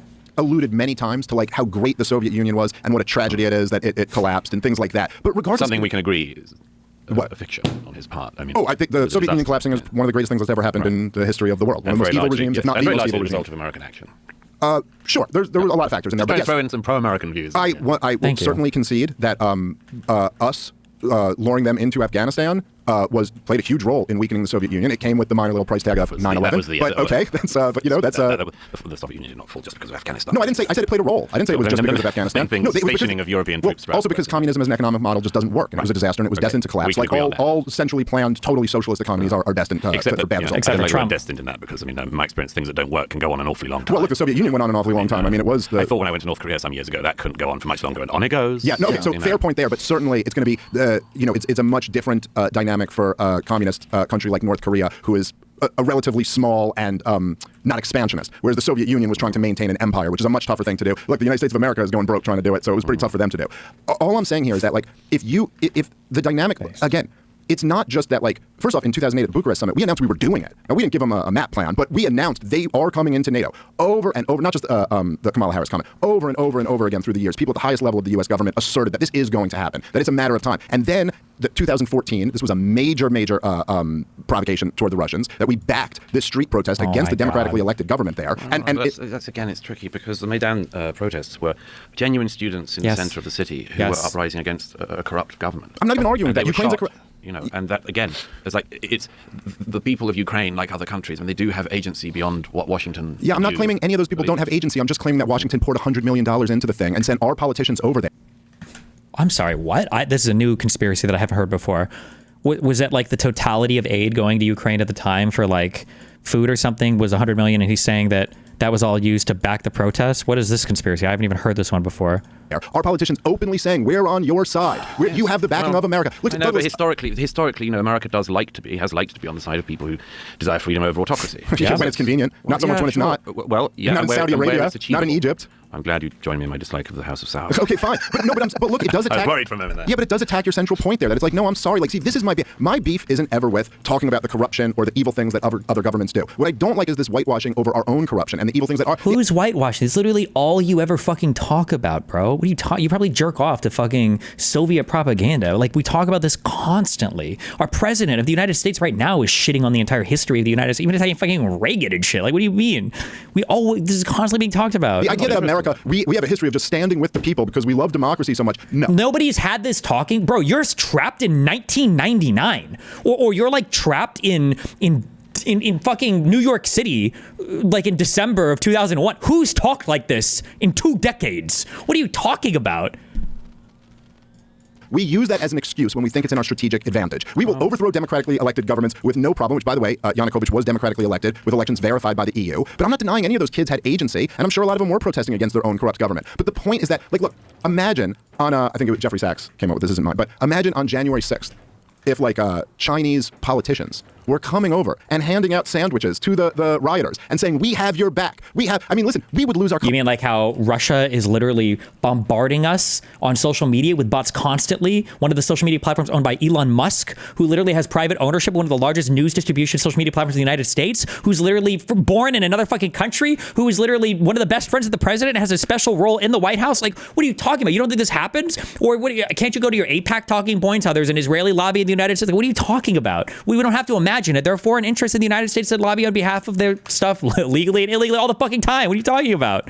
And handing out sandwiches to the rioters and saying, we have your back. Listen, we would lose our collective minds if another country came in and did something like that, okay? Imagine if Donald Trump were to make a phone call to Ukraine, to another country, and beg them to dig up dirt on a political rival, and then have them falsely announce that they have evidence while doing that. Like, but that will never come up. That'll never be brought up. God, fuck, please, Murray. Please, Murray. We lost our collective minds about Vladimir Putin. Oh, he's going to say Russiagate. He's going to say Russiagate. He's about to say Russiagate. He's going to say Russiagate. Or he's going to say when Vladimir Putin had 12 Twitter accounts. Installing Donald Trump, and it was all just completely made up. Dude, he's actually a fucking... He's not even a cuckold. He wouldn't be allowed to watch, okay? He'd be fucking... It's just so unreal how much of a slimy, snaky fucking retard this guy is. God, I hate him so much. Oh my God. It wasn't even a real thing. But so to think, okay, well, those we people didn't lose our minds on that. A certain subset of mainstream media lost their minds. Yes, for me, being a subset. For me being the main set. Yeah. For me being the bisexual libertarian here, you have corrected me on my collectivism several times here, and you are right. Yes, we didn't lose our mind. I am speaking, but many other people here did. But you're pouring. Does Murray not believe in the literal fucking phone call that we have recorded between Giuliani and Zelensky's aide and like what? I don't even know. $100 million. I don't want to know. Don't hurt my view of Murray. Don't do it. into a street protest against a democratically elected president of Ukraine. And the whole issue is over, essentially, whether he's going to tilt toward an economic deal with Europe or tilt toward an economic deal with Vladimir Putin. I mean, Douglas, like if anyone did... He was elected partially on going towards the European Union. Like, why do you think the people were protesting? Do you think it was just random? That in our region of the world, DC would overthrow that government, invade in a moment. If China poured $100 million into Mexican protests and was able to overthrow the democratically elected government, what do you think DC would do? Change the subject maybe, but Qatar pours hundreds of millions of dollars into this country. Thank you. Yes, true. Qatar does. Russia does. China probably does. Iran does. Like, this happens. Indeed. And tries to change policy in this country. And nobody's trying to overthrow Qatar. True. He should be more aggressive. Murray has his facts, and he's okay in terms of pushback. He needs to be like 20 times more aggressive, though, on this Dave Smith guy. God. Nobody's trying to overthrow the emir or his family. And they've been poisoning American universities, American institutions, buying up American politicians. True. So your whole point is destroyed. Thank you. Let me get hold on. I'll play it for 1 second. Based. They pour billions into this country. I think I just sent you something about that this morning. Yes, I mean, well, okay, but that is a little bit different than overthrowing our neighbor government and trying to install a hostile government. You're saying that like we'd lose our mind if anyone tried to interfere here. There are lots of people. But I wasn't saying if anyone. And the most obvious one is Qatar, which just pours money into DC and into elite institutions and universities in this country. And I don't find from 1 week to the next anyone who's particularly riled up about it. Well, so they've been. I mean, so they're pouring money into DC, and so do you think that they are influencing U.S. policy through doing that? I think they're trying to, yeah. Maybe they are trying to. I mean, they're definitely succeeding with universities and others. Maybe. For sure. They should try with the political class more if they're trying to turn us anti-Israel or something like that, because both major parties in this country will fund and unconditionally support. What about all the students? He just brought up the universities. Where are your biggest... He just brought up universities that Qatar does pour a lot of money into trying to influence in the United States. And where did our biggest anti-Israeli protests come from? You retarded, sniveling dipshit? Like, hello? Can you speak to anything? One of the reasons why I like seeing people like Dave Smith getting fucking ball stomped in debates like this is because he's the equivalent of like a video essayist who's a YouTuber. You can tell because every time he talks in these conversations, the only time he does well is when he gets to ramble on like a 4-minute bullshit story. But as soon as he has to have like a back and forth, notice how he's not able to actually respond to anything that Murray says in a way that's like coherent or consistent with what's being said, right? Murray just said, Qatar tries to influence our universities, right? Is that influencing policy? Probably will at some point, right? Young people do vote, right? They do protest. They do cause media coverage. He's like, well, maybe they should do something about Israel. What do you think all the protests were about in the universities recently? Like, he's like not even able to hear a point and then respond to it intelligently. He can just ramble on these sentences that he's memorized from whatever the worst fucking books that he's read. Support Israel no matter what. So I mean, I don't know. Well, I don't know no whether matter what. But I mean, Qatar is definitely trying to influence things their way, as other countries are. I mean, I cite it as an example of something that's very interesting, which is an attempt to interfere in American public life, which gets almost no attention. And indeed, the governments, whether Democrat or Republican, still seem to adore the Qataris, even as they act as one of the backers of terrorist groups across the Middle East and elsewhere. And I cannot understand why it doesn't get more attention. Well, according to the former defense minister of Israel, they were begging Qatar to pour that money into Hamas. No, that's not no. Well, that's what he said. Yeah, his words, begging. You're referring to the funding of Hamas in the 2010s. Yes. Yeah. No, the Qataris poured the money in, and the question on the Israeli side was what you. Oh my God! And he knows history. He knows his history. Please, let fucking Dave Smith get destroyed. All of these talking points are so bad. The Palestinian Authority was the governing body in the West Bank. Okay. In the Gaza Strip, it was Hamas. They didn't have money to fund from the Gaza Strip, right? So the challenging part from the Israeli perspective was, do we allow Qatari money to fund into the Gaza Strip so that it has money, so that the people aren't starving and dying? Or do we say, no, cut that funding off, allow Hamas and the entire Gaza Strip to collapse, and then go in afterwards, clean it up, and then hand it all over to the Palestinian Authority? So from the Israeli perspective, and I think Netanyahu might have been PM even at this time, from the Israeli perspective, their interest would have been served a lot more by having Hamas maintain power. It keeps two divided governments amongst the Palestinians.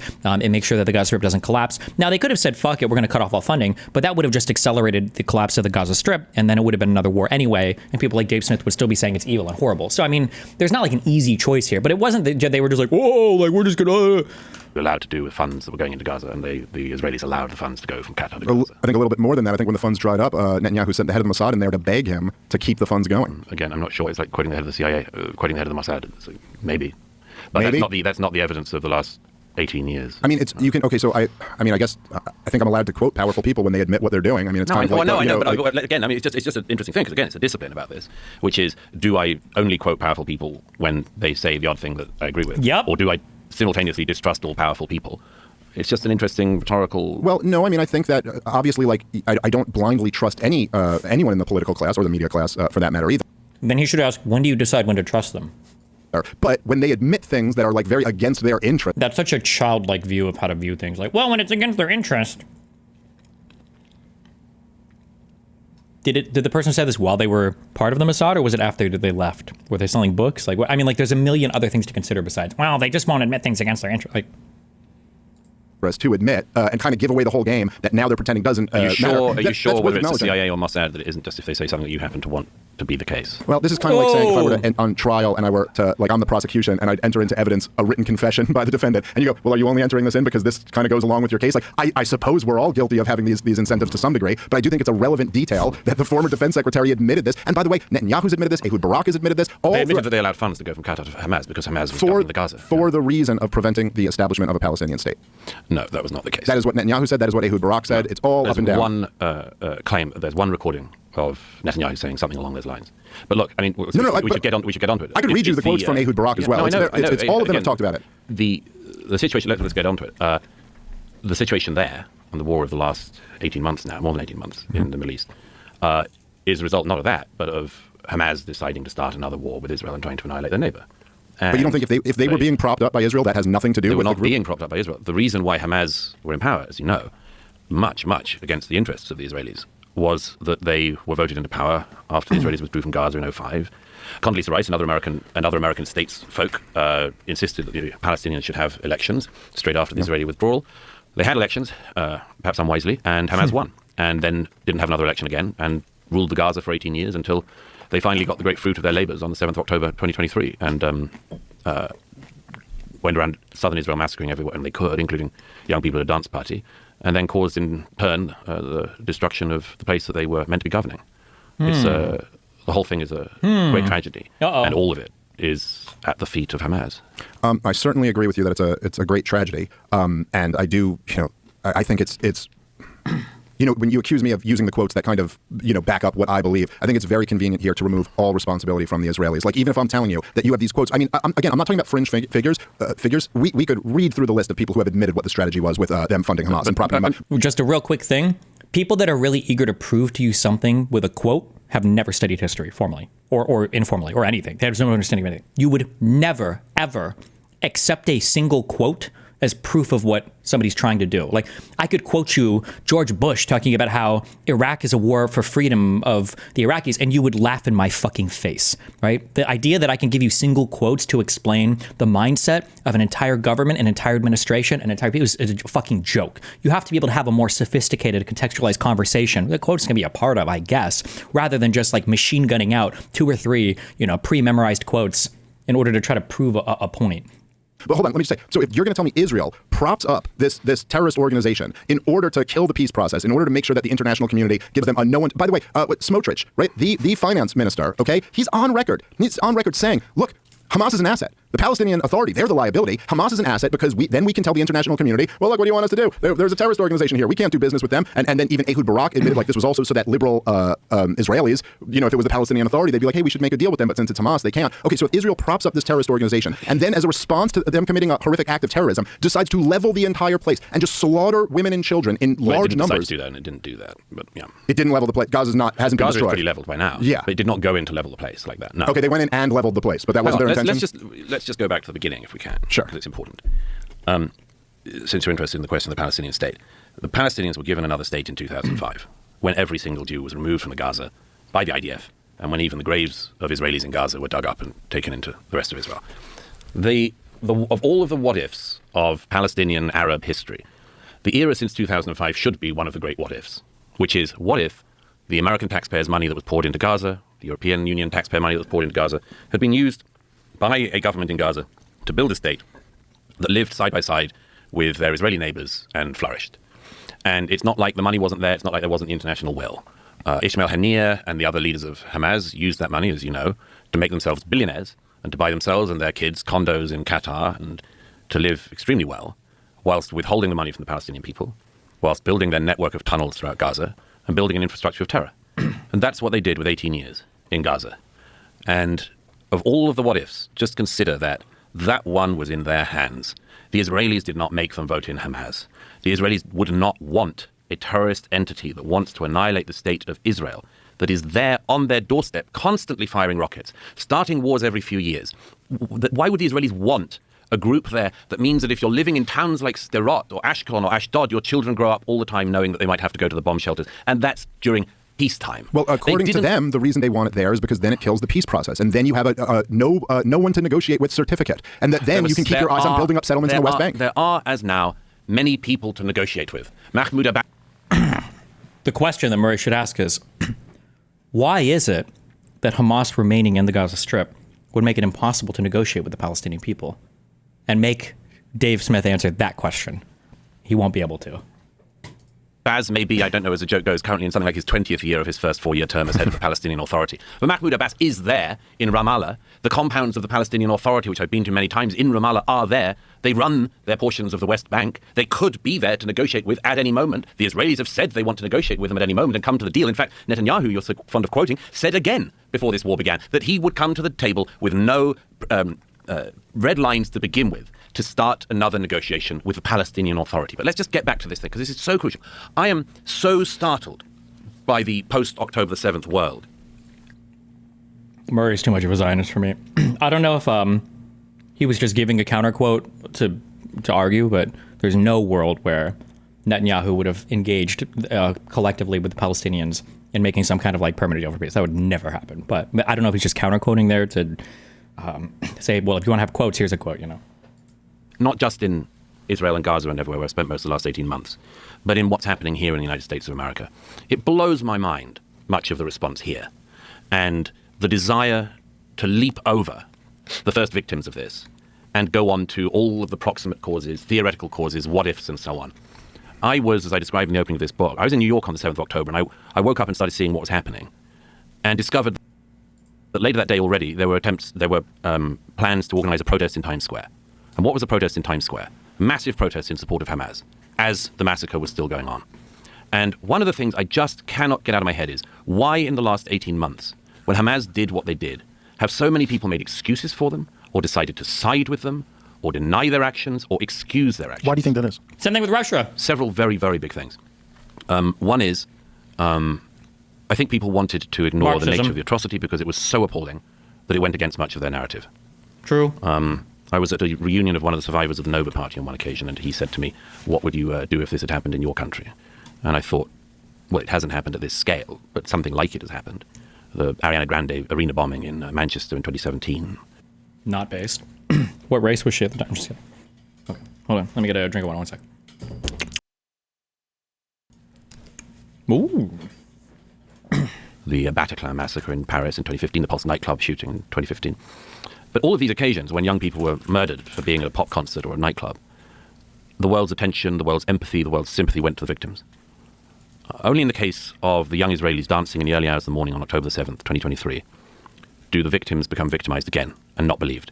The era we lived through in the late 2010s was the era of believe all women.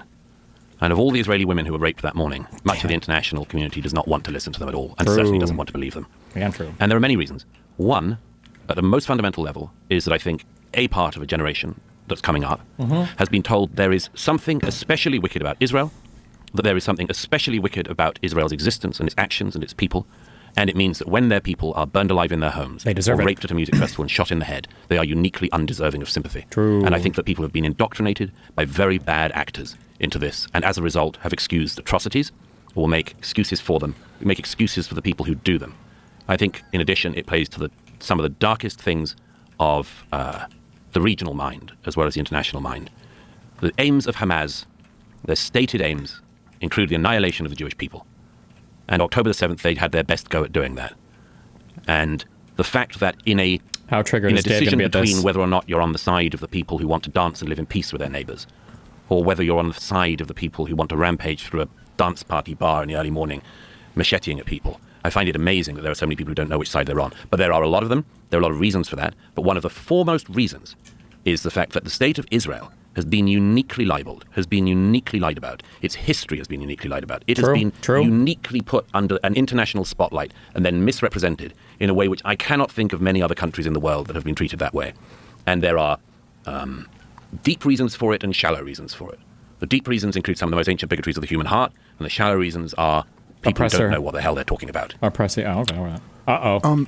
Okay, I think that look, I'm not going to speak for what every person out there believes. I don't exactly agree with like the characterization that there was no outpouring of like feeling after October 7th, and certainly like everybody I know was just like, oh my god, this is like a horrific atrocity and like an unprecedented terrorist attack from Hamas, the worst terrorist attack in Israeli history against Israelis, and it was horrible. I think what a lot of I'm not arguing that there are no people who are actually pro-Hamas or there are no people who are actually like hate Jews or something like that. I do think that what happens is that a lot of people get put in that category who do not belong there. Much like we've seen this over the last year and a half, where a lot of people, you have the wokies, John Podhoretz calling Thomas Massie anti-Semitic scum because he said we're dead broke. We can't afford to fund everybody else's war here. People have been calling Tucker Carlson anti-Semitic all over the place. But these are two guys, Thomas Massie and Tucker Carlson, who have never uttered the words "the Jews" in their life. Like they're just not anti-Semites at all. So there's a lot of people I think who are, when they're critical of the Israeli government's response to this, get lumped in as pro-Hamas. I will certainly say that's certainly not my position. I think your description of them, death cult, by the way, the same term that Daryl Cooper used to describe Hamas, I think is an accurate one. And it was horrible. But I think that yes, I see the Supreme Court thing. Good. Who cares? No one cares. Okay. They're never coming back. They're not bringing it back. They're gonna make an excuse. They'll bring it back. Okay. It's not happening.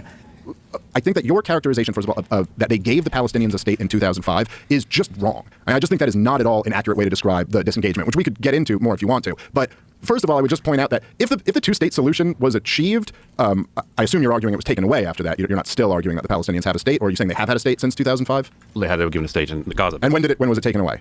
Well, they kind of screwed it up for themselves on the 7th of October. So you're saying from 2005 all the way till October 7th, there was a two-state solution. It had been achieved. Well, it was another state, yeah. Oh, okay, but that would be two states then. No, it was another state. It was different from the PA. Okay, right, but I'm saying a Palestinian state. Yeah. Okay, so what's interesting about that is that this is not how any of the leaders really describe it. I mean, when Netanyahu himself is not claiming that they had already achieved a two-state solution, why are you talking about this? What happened in 2005 in the disengagement was that essentially Israel went from occupying the place to surrounding the place, and they've had it under a brutal blockade since 2007. And yes, you were why?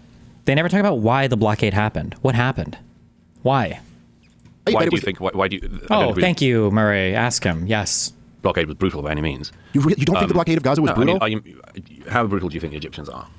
Pretty brutal. Yeah. They allowed stuff in. Okay. I mean, some stuff has gotten in. Yes, that's true.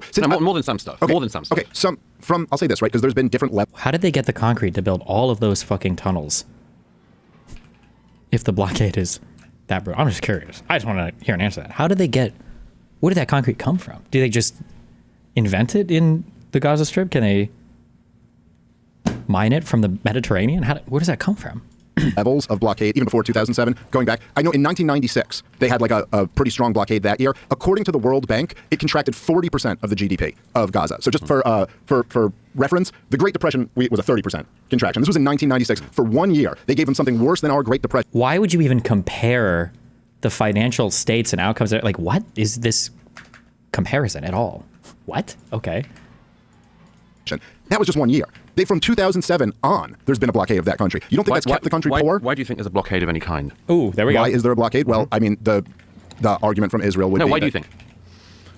I would say, okay, I think that the disengagement, I think Smotrich was correct when he said... I'm sorry, my mistake there. Sharon. I think which another quote that I'm sure you're familiar with, but Dov Weisskopf, who was the senior advisor to Sharon, was the prime minister at the time. He essentially said the reason we're doing the disengagement, the reason we're doing this, is so that we can put the peace process in formaldehyde. This is the reason we're doing it. You're not answering my question. Yes, I'm getting there. Right-wing Israeli politicians. But what do you think is the reason? I'm getting there. I'm saying, so I think they disengaged in order to kill the peace process. I think they put the full blockade around the country for the reason that they've always kind of done it there, that, they don't want too much stuff getting in. They want to keep them, as they put it, on a diet, and they don't want rockets to fly into Israel. That one quote. The second one is a kind of important one, isn't it? The final one. You said. It is. If the Palestinian leadership in Gaza after 2005 had not from the get-go decided to use Gaza as a stockpiling place for rockets to fire into Israel, all of it would be different. If they had just resisted the temptation that so many of us do in our lives to stop keeping RPGs in our cellars and then Katyusha rockets in our children's bedrooms, all of it could have been different. If that desire to live in peace beside your neighbors had superseded the desire to stockpile rockets, it would all be different. Yeah, or if Israel just hadn't occupied them for 60 years, it would all be different too. They weren't why is it always on them? Well, you believe in self-determination, I'm sure. Yes. No. Depends on who we're talking about. Like Russia doesn't have self-determination. Russia is literally just political realism. It's whatever they have to do. Okay. The Palestinians don't have self-determination. It's just they have to respond in a certain way. It's only the Jewish people that can decide, or the Ukrainians, or the United States. Like, I believe in individual rights. Yeah, sure. Okay, individual rights, and that includes the right to make bad decisions.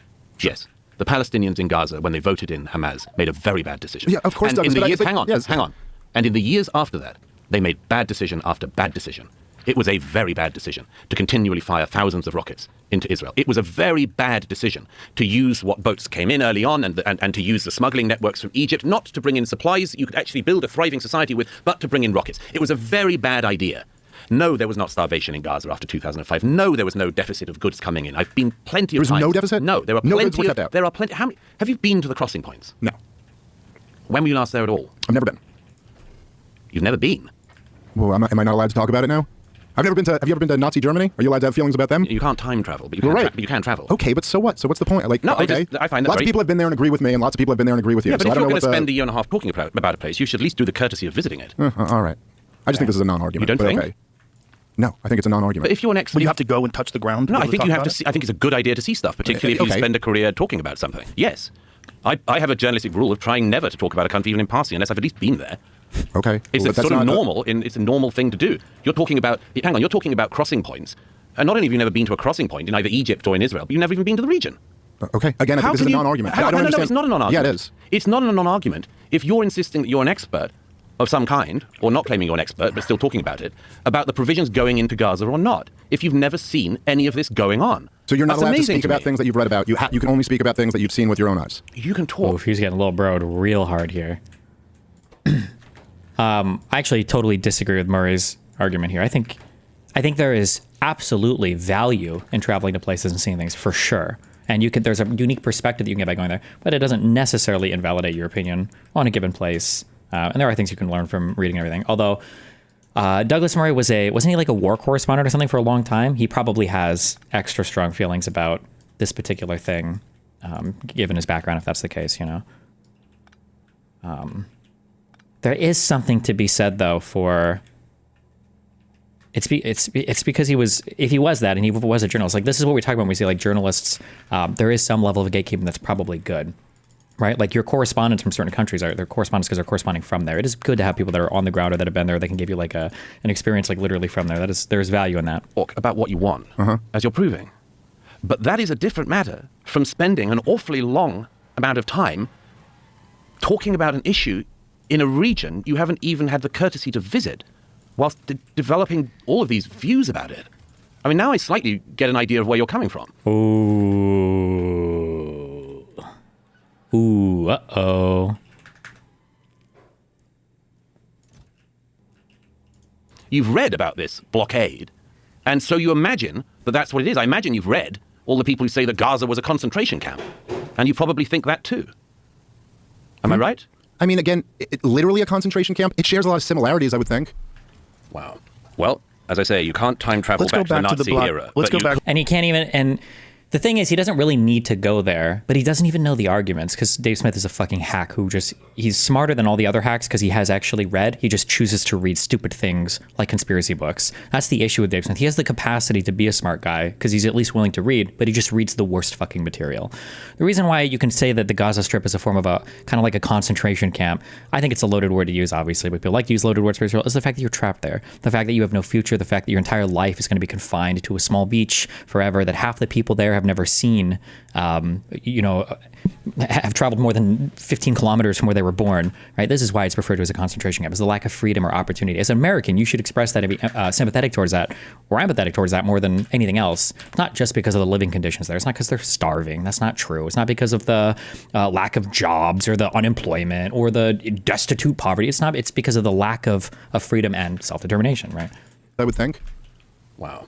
Well, As I say, you can't time travel Let's go back to the back to Nazi the era. Let's but go back to you the could go blockade. to the Middle East and actually visit it. Okay, It's the not hard to World do. Bank said in 1996 for the Now one year of the libertarians blockade. are quoting the World Bank. I love it. It doesn't mean anything. This is a non-argument. Yes, I'm saying the World Bank did He's their own so mad. analysis of this, and they said that Why it was a don't you 40% do your of own analysis? Hold on. You got to Jesus stop Christ. interrupting Okay. and let him finish I the will. sentence. Oh my God, Rogan is God. He's such a baby bitch. It's so funny how protective Rogan gets when he sees like how much his ass is getting blown open for friends or people that agree with him. Right? How they'll come on and they'll make fun of fucking Biden, every motherfucker ever. But that I just remember that one. I don't even know if he's a comedian. That one dude that came on and he did that impression of RFK one time, and Rogan was like, "Don't do that.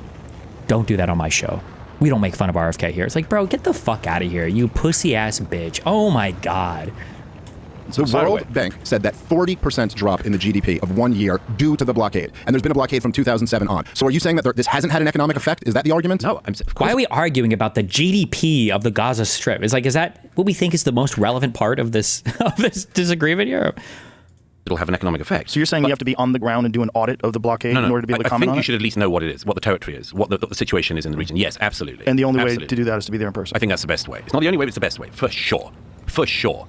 If you have never seen the countries in question, you've never spoken to the people in question, you've never interviewed anyone, you've never gone around, you've never seen the terrain, and so on, and you've used Wikipedia, I'm sorry, no, that's not the same thing. Okay, well, I've not just used Wikipedia, but didn't you write a big piece when the war in Ukraine first came out titled something like, "I've been to Ukraine and they can win, they can repel the Russians"? So you could go there and still get it wrong, right? No, I was with you.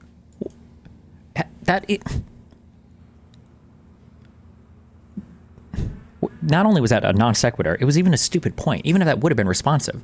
It is possible that the Ukrainians could have won. What even is this? The Ukrainian armed forces in 2022 when they were retaking territory from the Russians. Right, the last time they had any advances, yeah. Yeah, right. I said I can see how they could win, which would be advances like that, yeah. You said if we just fund them, or if we just arm I them, didn't that they say can then I said, they can I said rebel. that the Ukrainian army was making great successes, which it was when I was with them in the fall of 22. Okay, listen, there were lots of people who went to Iraq and said we'll be greeted as liberators, and I it'll be know, paid for in oil, and democracy will spread through the region. So I don't know. Either take on the arguments or don't. But I don't But think I'm saying, but your argument's incorrect. Oh, okay, fine. Well, then present a counter argument to it. But to just tell me I'm not allowed to talk about something. I'm not because saying an you're not expert. allowed to Okay, talk fine. Well, you're about not it. an I said expert, so you shouldn't talk repeatedly, about it. You you're haven't talking been there. Yeah, I know. But you keep playing this game where it's so like the whole mad. opening to this podcast. Oh, now you're playing. Now it's Douglas Murray that's playing it. He's so fucking triggered right now. Oh shit. Was like the non-experts talking about this is such a problem. Now you're saying because I haven't been there, I can't talk about it. Is there a blockade there that's causing economic devastation or not? According to the World Bank, there is. First of all, I don't think it's a game. I don't think it's a game at all. Me neither. I'm not playing a game. Okay, but this is semantics. No, but this is important. I've seen plenty of this up close. I've seen plenty of this with my own eyes because I do believe that one of the things you should do if you're talking about something is to see it. Yeah, you've established Okay, that. but Is there a that's- blockade? The blockade that existed, to the extent it existed, was a blockade to try to make sure that the Israelis and the Egyptians knew what materials were going in and out of Gaza after the first rocket fires, when Hamas, in fact, before Hamas was elected. The Israelis and the Egyptians didn't do a very good job of it, were meant to be trying to make sure that the materials that went into Gaza were not materials that could be used to build up the Gaza and Hamas war machine. The reason why trucks get searched is not because the Israelis want to search Put 'em on a through diet. grain or flour. It's because they wanted to stop the trucks containing the arms and the munitions that the Gazan, Hamas, and Islamic Jihad fighters were going to use to fire against Israel. And I'm sorry, it just makes the most obvious strategic sense. As the late great Joan Rivers once said, if as an appeal to authority. That one I'll allow. That one I like. She also said that Michelle Obama's a man. Yeah, I know she did that. No, I'm saying she That got seems a everything bit right. funny. So continue. Go ahead. But as Joan Rivers said, if New York was being rocketed from New Jersey, we would level New Jersey. I don't think you need to level it, by the way. But you would at least try to make sure that rockets weren't being imported in larger quantities into New Jersey. Of course. Okay, that's all the Israelis were doing. And they haven't turned All away that any they were food or doing. aid. They haven't said you can't bring potato chips in, or you can't have cookies because they have dual use. No, Isn't this their whole no, argument not that there's the anything cookies. that could be used to build a rocket has to be excluded? Anything that could be used to build a rocket, yeah. Right. Yeah, but that's a good reason, again, not to build rockets and fire them at your neighbors. It's almost Yeah, like I there's a agree. cost to pay. It's almost like there's a cost to pay for, instead of living in peace with your neighbor, constantly trying to wipe them out. And that is what Hamas did for 18 years. 18 years. This is why I think it's so unbelievable taking agency away from the Palestinians of Gaza, is that the Hamas had 18 years, and 18 years is obviously the time from the birth of a child to the end of their formal education. They literally had the opportunity to create a generation in Gaza that wanted to live beside their Israeli neighbors. And from everything I've seen since the 7th of October in the region, and from all of the dead and the survivors and the family members I've seen, so many of them, particularly the people in the south who were attacked on the morning of the 7th, were literally people who dreamed of living in peace with their Palestinian neighbors. They were people like Vivian Silva, whose body wasn't identified for months because there wasn't enough of her child remains left to even extract DNA from. She spent every weekend, like so many people in the community. Remember, Hassan and everybody else just says that those people that were partying there, they were actually all disgusting colonizers. I think even Frogan, I remember reading these like tweets and shit where people are like, how could you have a concert right outside of a fucking concentration camp. You guys were all disgusting. They all deserved it. Communities in the south of Israel every weekend, driving children with the most rare medical conditions that couldn't be treated in one of the Hamas-run hospitals in Gaza into very specialist units inside Israel. And she spent every weekend doing that and working with B'Tselem and all of these radical left Israeli groups. And it didn't matter a bit when Hamas came in because they burnt her in her own home anyway. My point is, in all of the counterfactuals of this conflict, the most important one is what could have happened if instead of educating a generation into wanting to annihilate their neighbors, Hamas in power had spent 18 years building up a state, teaching peace, creating coexistence with their neighbors. You think any of the people on the kibbutzim in the south or the young people dancing at the Nova party weren't dreaming of the day that the Palestinian government in Gaza would have created those conditions for them to live beside as well? Of course. Mm-hmm. Right. Yeah, no, right. Everybody argues against nobody's argument. Douglas, it's just, no, again, I mean, here. It's not what I'm saying. Look, I'll say this again, because you bring up the point about agency again. And I hear this a lot as a counter. Much like I said in Ukraine, it's not denying anybody agency. I'm not saying that. Believe me, if I was in control of how people acted, I would certainly,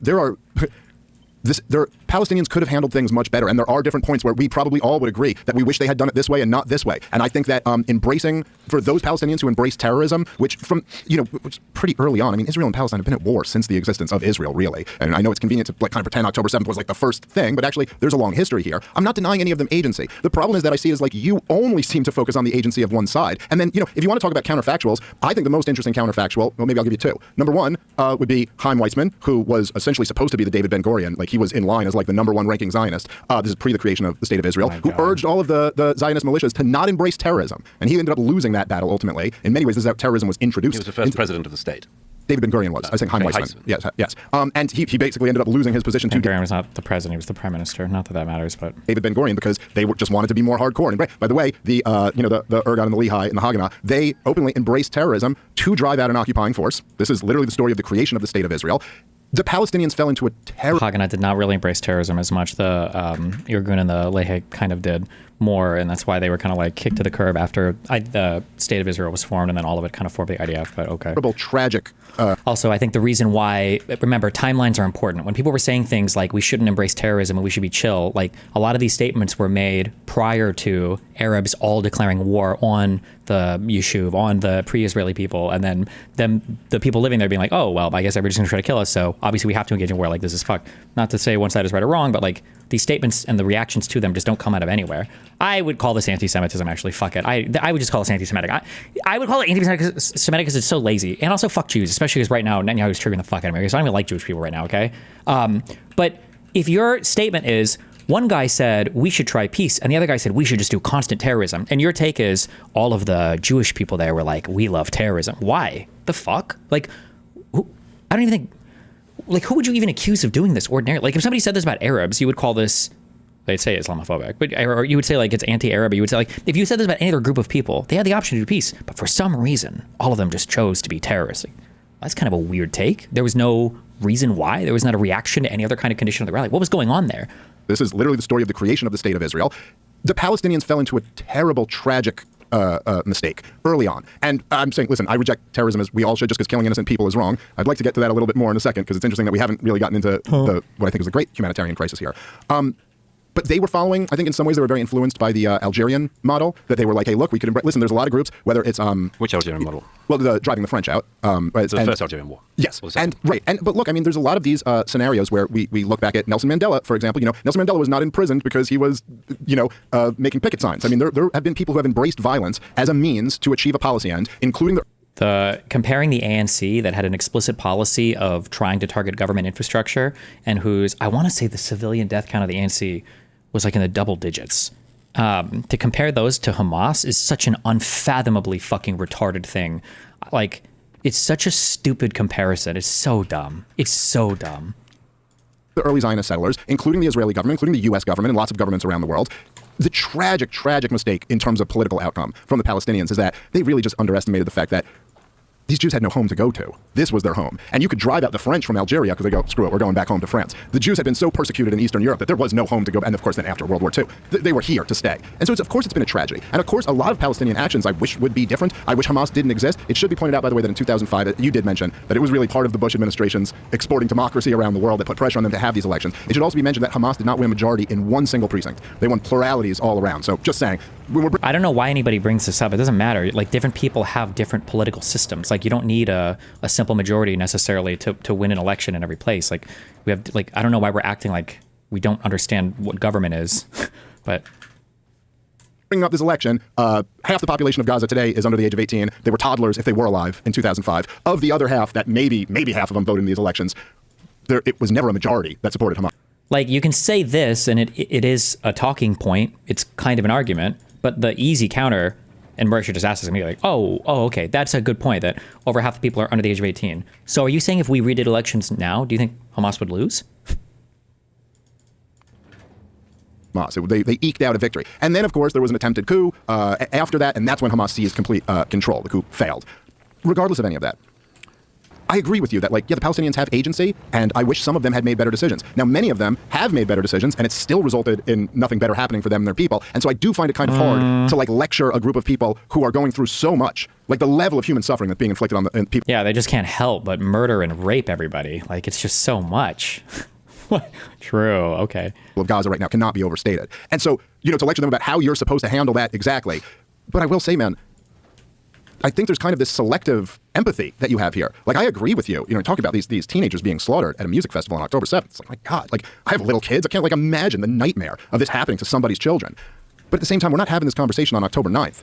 Or in November or December of 2023. We're having it in 2025, where the tragedy that's been inflicted on Gaza is orders of magnitudes greater than October 7th. There are just every day people are inundated with images of just dead women and children. This is like one of the most brutal wars. And by several metrics that really, like personally matter to me, like the number of dead kids, I mean, that's a pretty good one. It's more children have died than in any recent war. I mean, this is like... Really? More than would have died in the last decade in Yemen? More than died in Syria?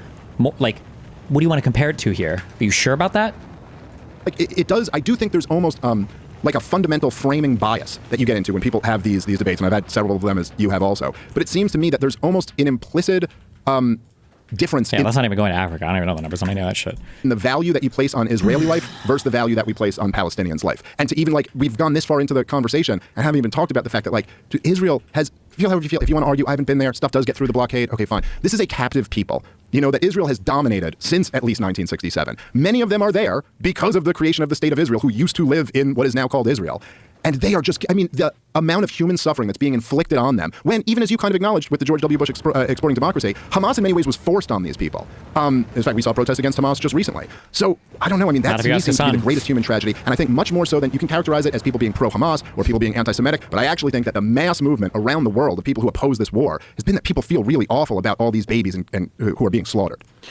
Okay, quite a few things. First of all, let's just get one term correct, because you said you do think it's a concentration camp. I said it shares many, Right. And you also say that there's a disproportionately heavy youth population in Gaza. Yes. Right. Do you think that's not accurate? I think the second one is accurate. Right. But it's a very strange thing to say that there's a population boom in a concentration camp. In Auschwitz in the 1940s, there was not a doubling of the population. No, I didn't say he didn't say it was a death concentration camp. He said it shares many of the characteristics. Auschwitz was a concentration camp. It was ultimately a death camp, no?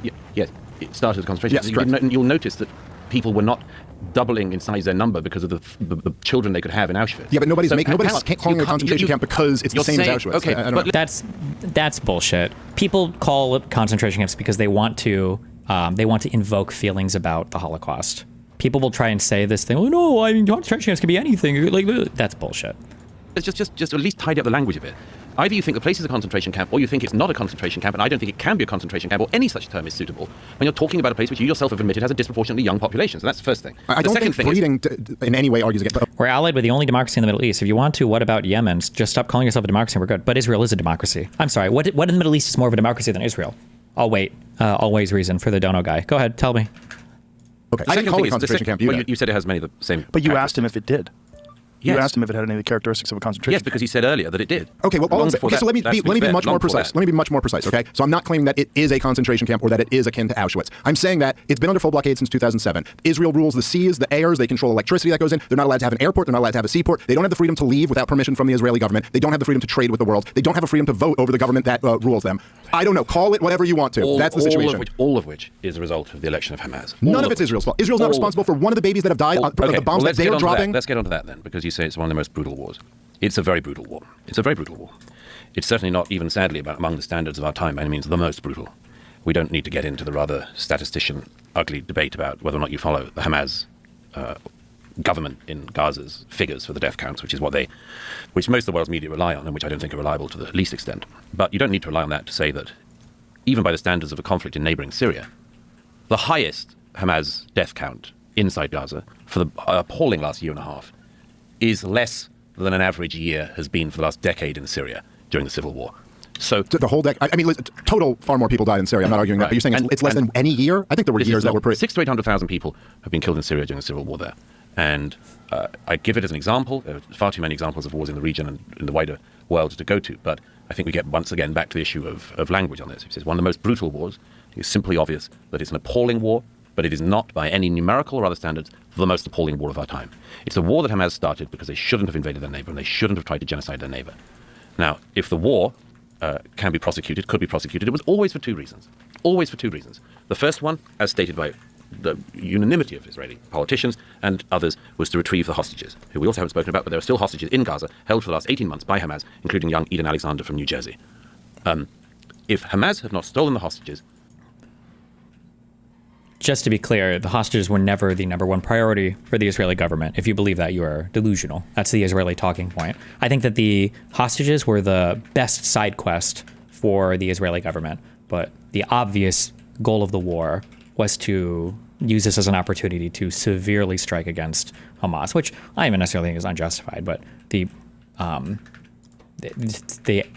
hostages were never a priority. That is never the case. And hidden them in their tunnels, and hidden them in civilian homes, this war would have all been different. If they had have given them back, and they could give them back tomorrow, it would all be different. But they didn't.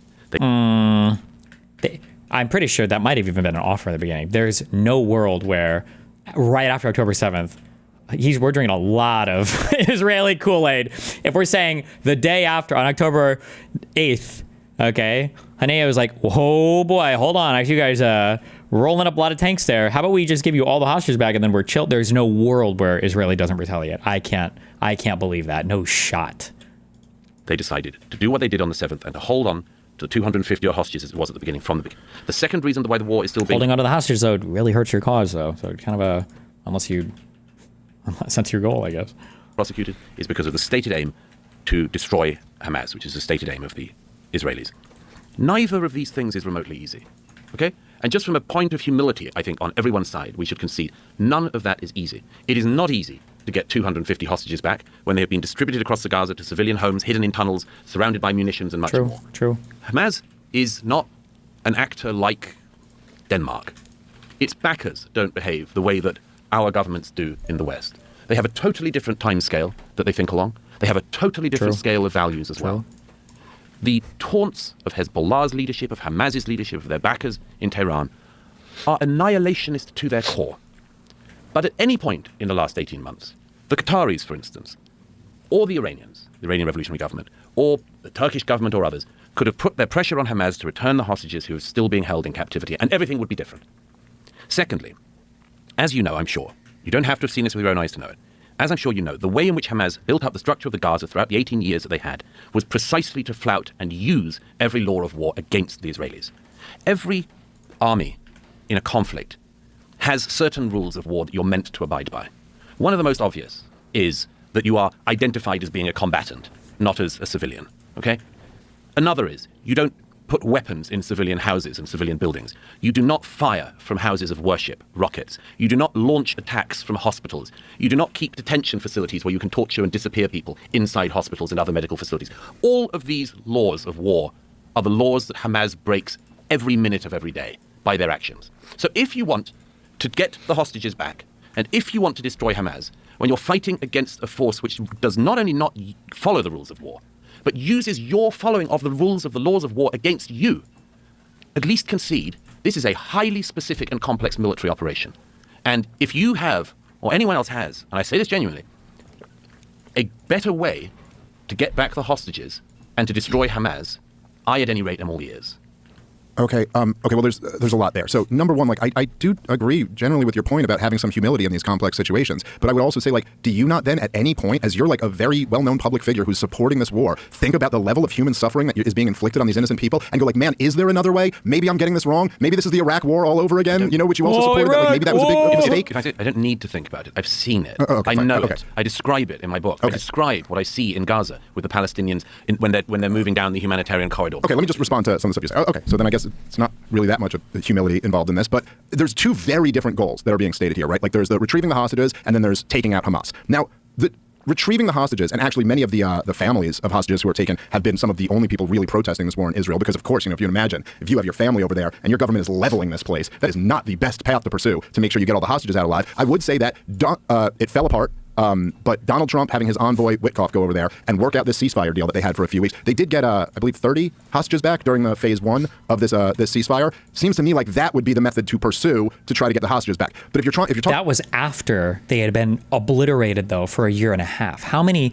Israeli military objectives had been achieved? It's so stupid to me that people will like. Imagine I say, you know, Japan surrendered by the end of World War II, right? Why didn't the United States just get them to surrender right after Pearl Harbor? Like, isn't it crazy barbaric that the U.S. engaged in such a brutal military campaign? How many people were killed? Like, why didn't they just make them surrender or get them to surrender right after Pearl Harbor when they surrendered at the end anyway, right? Like, it's so fucking retarded at this point. I don't know if time just doesn't exist for these people or if they just don't have any, like, concept of how to view events that happen sequentially, like, in history. Like, people say, like, well, Witkoff was able to negotiate. Yeah, after all three of the top Hamas leaders were killed, after a massive successful military operation against Hezbollah, after a leveling of Hamas like 3 times up and down the Gaza Strip. Like, wow, no shit they were able to negotiate something by the end of all of that. No duh, what the fuck? And after intercepting and countering Iran, and after bombing it was a consulate in Syria, like, yeah, no shit, Israel might be more willing to negotiate that point. Like, come on. Eliminating Hamas. And I think there's something kind of interesting that you touched on there. I don't I disagree with much of your characterization of it, that like Israel are the good guys who always follow the rules. We can kind of get into some of that. There's lots of rules like that Israel does not follow. That being said, yes, of course. I mean, you're describing guerrilla warfare, terrorist organizations. That's right. It stated differently, Gaza doesn't have an air force or an army or a navy. They're just basically militias running around. That doesn't matter.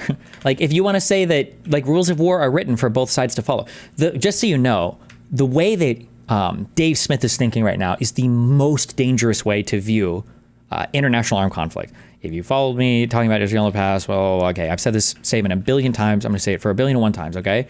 The rules of armed conflict exist for 2 equally important reasons. 1 is to protect people who are not part of combat, and 2 is to allow nations to conduct warfare. International laws of armed conflict must balance both of these things, because if either side falls out of whack, then the whole thing is worthless.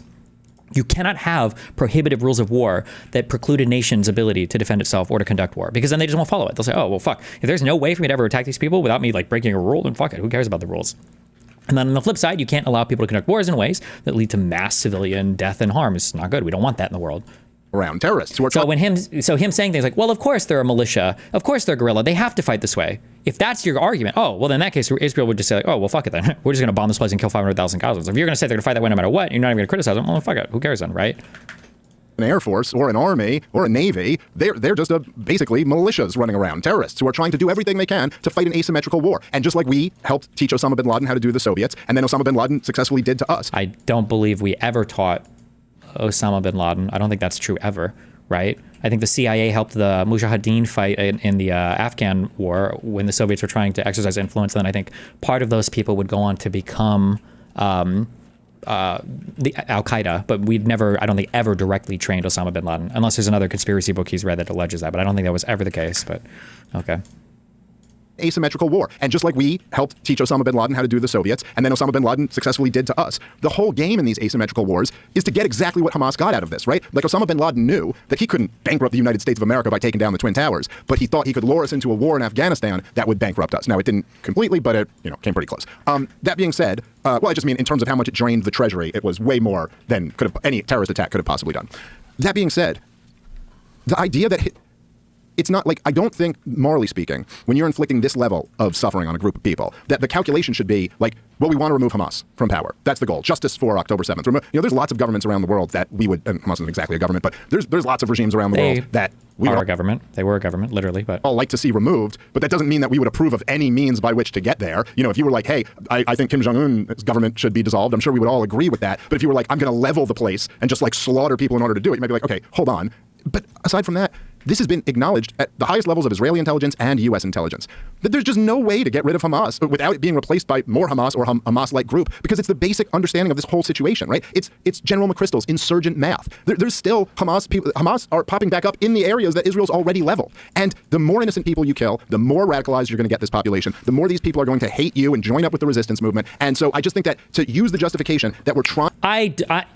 And maybe I just haven't found the conflict yet to justify this. This is a truism that's often given, that what happens is like a war happens and people are radicalized because their family members are killed, and that's where terrorism comes from. I don't think I've ever seen that, ever. I don't think I've studied a single aspect of history of any insurgent groups of anything where that was the case. It seems like these people always come out of larger conflicts involving land, involving politics, involving governments, involving like massive ideologies. The idea that a whole bunch of people get attacked and then they felt super fucking salty and then you got terrorists, I've never ever seen that. Maybe it has happened in a place. I'm being honest, or intellectually humble. Like maybe there are maybe there are areas where I miss this happening, but this is often repeated as a truism, and I don't see it happen anywhere ever. I've never seen it ever demonstrated. I refuse to accept this as true until I've seen like some examples given of this. Trying to get rid of Hamas, and therefore it's not like it doesn't matter how many innocent women and children die in the process. Of course, or there's no responsibility on you. You now are not responsible for the bombs that you drop. How many people they kill? No, of course you're responsible. So Israel's responsible then? They're responsible for the means of their retaliation and their war aims. Yes, of course. Okay. But first of all, let me just say, I totally disagree with your characterization of Osama bin Laden and what he wanted to do, and I don't think that Osama bin Laden's stated public utterances were along those lines. But anyway, the reason why the hostages have been released, the numbers they have, is because of constant kinetic force by the IDF. Hamas does not come to the table and ever hand over hostages out of goodwill. It doesn't do it out of the goodness of their own heart. It does it because of the... Salty? Losing your family is salty? How many families do you think were lost in World War II? Yet the world came together after that. Like, how many families? Like, there are tons of wars where tons of people are killed. And for whatever reason, in a surprisingly short amount of time, it seems like countries and people end up moving on. It sounds cold and it sounds horrible. Like, that is history. Like, the idea that people harbor this resentment forever and ever and ever and hate these people forever, they're ready to go. Like, that I don't think that usually drives huge groups of people to form insurgent groups. I think that they're more fixated on ideological ends or like some type of like geopolitical thing are driving things. I'm sure like a little bit of this resentment can exist in ways that can, that can bubble up and cause resentment and maybe be like a kind of a driving force, but, or a little bit of a force, but it's never the primary driver. That like if you blow somebody up, you're going to create even more insurgents. I don't agree with that, and I don't think it's ever been demonstrated historically that I've seen. Constant kinetic force of the IDF in Gaza, and if it weren't for that, all 250 hostages would still be there. Second thing is, when it comes to Hamas itself, I totally disagree with the presumption that if you tackle a terrorist entity, you will create more terrorists. Ergo, you should not attack the terrorist entity. That's not the argument that I'm making, but okay. It's a commonly held argument that if you respond to terrorism, you create terrorism. Oh, yes. In that case, you just have to sit back and take the argument that I'm making is that when you slaughter innocent people, those people around them tend to hate your guts. That's the argument that I'm making. First of all, you don't have to like anybody though to settle a peace agreement with them. Like that's not required. People can still hate each other and figure shit out. Like it happens all the time. Your characterization of the slaughter, it's horrible. The war in Gaza, it's horrible. Also, remember, when it comes to these types of arguments are only ever made one way. You'll never, ever hear people say things like, oh, well, Russia needs to stop attacking Ukraine because Ukrainians are going to hate Russians forever. And it's going to lead to a ton of resentment. And that's why they can't just, like, imagine if you were Ukrainian and they took away the land that your family lived on. They'll never make it. Or even with Israel-Palestine, they'll never say, yeah, after the second intifada, there was just no way. How many people in Israel did you radicalize after the event? They never make these arguments both ways. They never, ever. It's always one way. That young Israelis have to go in yet again to Gaza and try to find Israeli hostages and try to get the leadership of Hamas. That's what's horrible about it? It is not the case. Yes, because... So technically the USA did pay to train Bin in a Mujahideen camp in 79, so it's kind of fuzzy. I don't know. I think the strongest version of that argument is that there is funding from American sources that eventually made their way to Bin Laden, but the idea that like Bin Laden was trained by the CIA, I don't think there's ever been proof of that. I don't think there's no credible evidence of that. I don't believe. Because I think as a consequence of starting wars, And so it's not horrible for the people who didn't start a war? Why do we become like these collectivists as soon as a war starts? For everybody involved. No, it's the most horrible for the Palestinian people in Gaza right now. That is the group of people who are being fucked over the most right now. No? Yes, at the moment, yes. Right. But they're not being fucked over.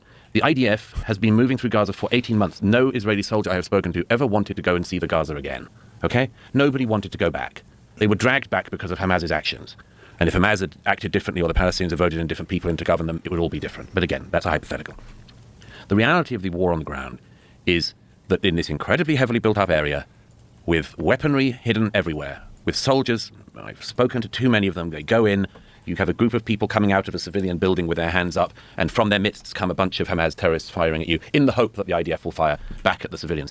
Gadi Eisenkot, one of the members of the war cabinet in the early stages of the war, lost his own son and then his nephew. His nephew was killed in a firefight in Gaza because the Hamas terrorists were firing from a mosque. And that was why Gadi Eisenkot from the Israeli cabinet's nephew died. The whole operating theatre is hideous because of what Hamas has done to the Gaza. The reason why Sinwar cropped up in Rafah, finally, the mastermind of October the 7th, one of the most brutal, sadistic psychopaths, to use an overrated term you can ever imagine, in an Israeli prison, by the way, for having strangled Palestinians to death in the 2000s. But anyway, the reason why Sinwar crops up in Rafah late last year is because there was nowhere else for him to run because of the actions of the IDF to pursue the leadership of Hamas that was responsible for the 7th. Now, can all of Hamas be destroyed? Probably not. Can you make it effectively impossible to function, or incapable of functioning, unable to fire rockets and govern the Gaza? Yes. Right, but it comes at the price tag of slaughtering tens of thousands of innocent people. No. And you're accepting that price? No. Every single war of this kind will include civilian casualties, and you and I will almost certainly disagree on the numbers. I'm not claiming that the health ministry's numbers are perfect. But there will be, almost certainly, the best case analysis is that one innocent Gazan has been killed for every one terrorist. That's the best case scenario you can hear. But that would be almost unparalleled in the laws of war, and it's not how the American or British militaries operate in terms of casualties to terrorist ratios.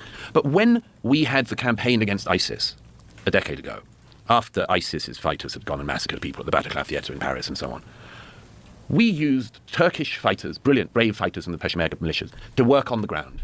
And the French and American and British air forces bombed like hell from the air. And we made ISIS, effectively, touch wood, 10 years later, operationally incapable in capital cities in Europe. Has ISIS as a whole gone away? No. They still have pockets in Syria and in Iraq. But we stopped them from being able to do what they most desired to do. And the same is possible with Hamas. Will they be replaced by some other group? Again, then we get to one of the crucial decision points for the Palestinian people. Is it inevitable that they constantly have to elect people who want to annihilate their neighbors? Or will there ever be a generation that can find a way to live in peace with their neighbors? I agree. Most people don't like being bombed. In fact, nobody does. But if the people, the Palestinians in Gaza, can find it within themselves to realize the thing they asked for in the elections is the thing that has destroyed the area they live in, and like that brave young man 2 weeks ago in Gaza who rose up against Hamas and was identified by the people who remain in Hamas and was tortured and his body thrown onto his parents' doorstep in the Gaza, and the parents started the clan started a bit of a war against Hamas, but that's how Hamas treats Palestinian dissidents.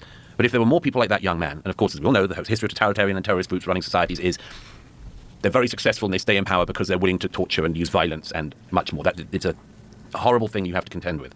But if more people like that young man had come about in Gaza in the last 18 months or before, yes, it would all be different. And if they could avoid electing a terrorist group that invades their neighbors and fires rockets at their neighbors, yes, it could all be different. It could all be different tomorrow. And I'll tell you, so again, there is not a person living by the Gaza in the south of Israel who does not dream of the day that such a generation of Palestinians emerges. Yeah.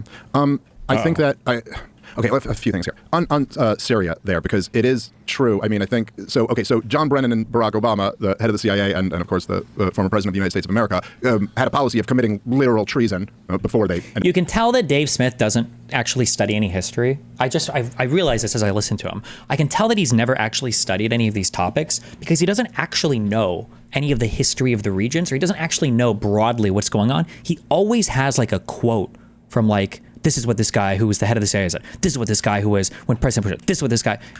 I don't know what books he reads. I know sometimes he rattles off these names and it sounds like some bullshit conspiracy stories or whatever the fuck is where he gets most of his info from. But the fact that he is so eager, like every time he has these arguments, like this guy who was the head of the, he lives in quotes. It's always in quotes.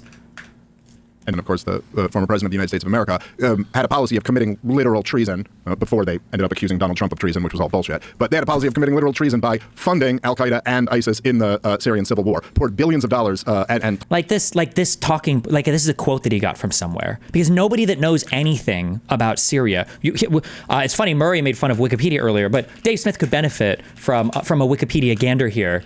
Nobody that knows anything about the Middle East would ever claim that you're on the wrong side because some group is with you, when all of these fucking sides have like 500 different groups that are involved in these fights at any point. Oh shit. Belligerents. Full list of factions. It doesn't even list it here. Wait, hold on. Wait, I've never even seen this chart before. What is this? Like, bro, kill your... Wait, come on. Seriously? I can't believe this is so fucking evil. Like, bro, there are so many different groups of people that are involved in this conflict that are sometimes even fluid in terms of which sides they're fighting on, or sometimes you can't even speak of them as a coherent entity because different parts of these groups will act in different ways. Like, oh God, it's been a long time since I've done ISIS and Syria. Was it the Z guy and Baghdadi? Were they originally from Al-Qaeda, or am I thinking of the Al-Zawahiri guy? Fuck, I'd have to go back and look. But like these groups like break off from each other and then they form other groups, or sometimes different groups in different regions work with each other in different ways. To say that like this side is on this side, so they must be the bad guys is retarded. It's just such a stupid, simple way of looking at. It's such a stupid, simple way of looking at these conflicts. Look at the scroll. Oh, it's just. Oh, Jesus fuck.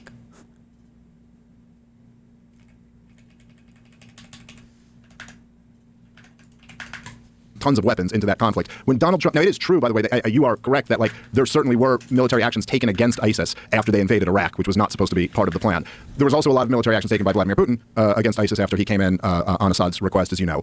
In 2017, when Donald Trump came in, one of the best things Donald Trump ever did, he cut off the CIA program to fund the anti-Assad rebels, and this was also a big part of what ended up like taking the the energy out of ISIS. Also, I think there was a lot of good reporting that just they turned enough people on the ground against them. They were even just too radical and just, the energy program to fund the anti-Assad rebels. And this was also a big part of what ended up like taking the energy out of ISIS. Also, I think there was a lot of good reporting that just they turned enough people on the ground against them. They were even just too radical and just people ended up hating them. It is true that they receded for quite a while, although the former emir of Al-Qaeda... I'm pretty sure a big thing that happened with ISIS, I think over time, was the kinetic damage dealt to them by everybody. ISIS was actually a lot like Donald Trump in that it seemed like ISIS, I don't think they could form friends with anybody. What I just said, ignore that. There's one exception to that. And I think that one exception is ISIS. I said there's always different people on different sides and they're fluid and they switch around. That I don't think that was true for ISIS. ISIS just wanted to fight and kill everybody. I don't know why. They were unhinged, like actually fucking unhinged. Such that it arguably was, I guess, one of the reasons why it led to their downfall. Or unless there was some part of Iraq or Syria where they were operating friendly with other people, it feels like, I think ISIS literally was just fucking fight and kill everybody. Jesus. They got too big for their riches. Al-Qaeda, al-Jilani is now ruling Syria, which does not seem like a great deal or something that people in America should support. The true enemy of the American people, Al-Qaeda, now being in charge of Syria. I think that, it's easy to talk about how, like, if the Palestinians had done this different, then maybe things would have worked out different. But I just think, again, when you look at things, when you say, which essentially I think is your point here, right? Which, I tried to push you on this, but you're saying, look, we can degrade Hamas, but the cost of that is going to be slaughtering a whole bunch of people. It's not slaughtering, it's war. Okay, I think you're... okay, they're not being slaughtered. They're being killed. Okay, whatever they're word you want to use. They're being killed in a brutal war started by Hamas, yes. Yes, it's babies and little kids screaming out for help under rubble, and no help is coming. They sit there under the rubble until they die. That is the level of human suffering that's being inflicted. And if you want to say, well, listen, that's a price that I'm willing to pay to try to degrade Hamas, even though you yourself recognize that we can't totally eliminate them, but we could maybe degrade them or maybe take them down a peg. No. And the price for that is these babies being tortured to death, essentially, whatever you want to call it. Okay. But from the other side of that story, like if there's, like, I got little kids, I don't know if you have kids, I know you have kids, Joe. If anybody ever was saying to me that, like, my kids were the acceptable price for this policy that we want to put into place, I'm saying I don't think there's any scenario, Douglas, where there would be any time where you would accept Israeli kids dying like that as an acceptable price for a policy that you're going to be advocating for. Like, this is just there are people in parts of the world that will accept their children dying for an ideological end. In fact, a lot of places, in fact, almost every place in fact, the United States has accepted that. We sent our children to die in World War II. Like, every country in the world has ideological commitments that they're willing to sacrifice children for?